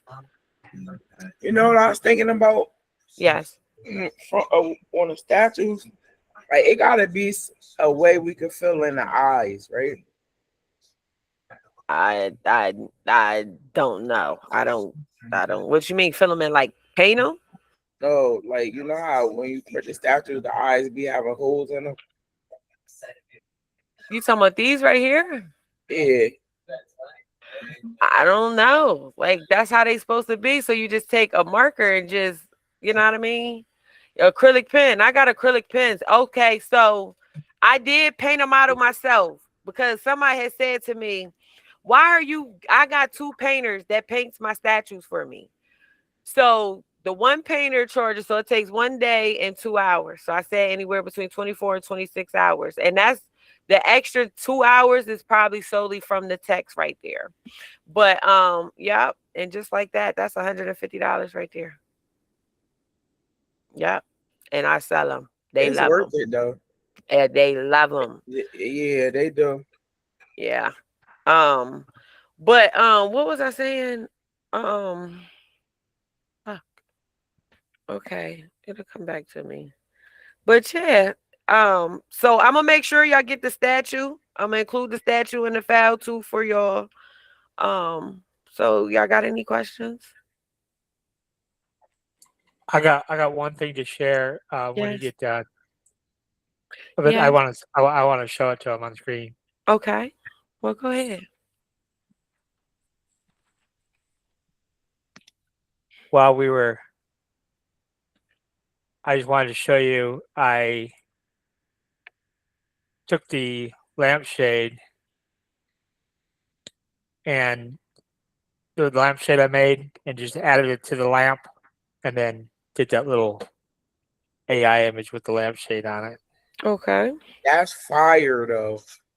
If it was like that, Yes, I love that. that's fire.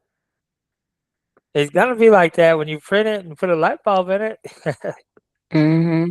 Nice. Oh, it is? Yeah. Oh. Yeah. Now, I don't know. It's something for you guys to experiment with. I don't know if anyone here has one, but I know you can get them. You see that lampshade? How it says Kyle Busch #8 on it?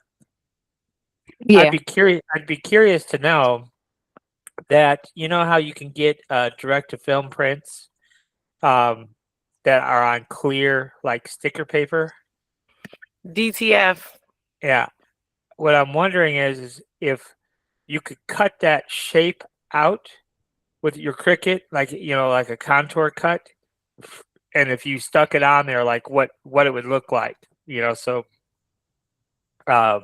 if you cut, I guess you could even cut your regular vinyl out on the Cricut and stick it to the lampshade. But I don't know if any of you have any experience about having vinyl stick to that PLA or not. I think so. That would definitely be a project for maybe a UV though. UV DTF wheel, It's interesting that you say that because I heard a lot of people say that they couldn't get it to stick on the koozies. A lot of people were trying to use the DTF and UV stickers on koozies, and it wasn't able to stick. I seen somebody use it and it worked for them. Oh, really? The UV DTF, yeah, on a koozie. I use the UV DTF on Cruiser and it's just fine. Oh, okay. Well, then it would probably work on the lampshade too, then, I suppose. Yeah.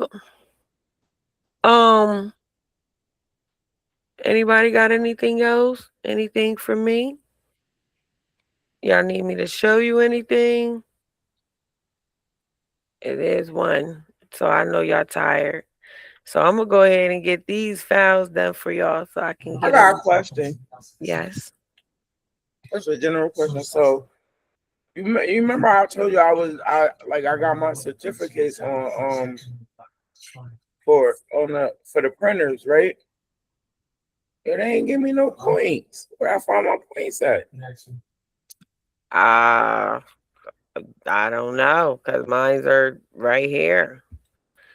Let me see. I don't know. Can you do the training on your phone? You got to be on a big computer. Can you do what? The training on the phone for the points, or do it have to be on a computer? I don't know. I'm always on my laptop. I live my laptop is like everything. Like I sleep with my laptop.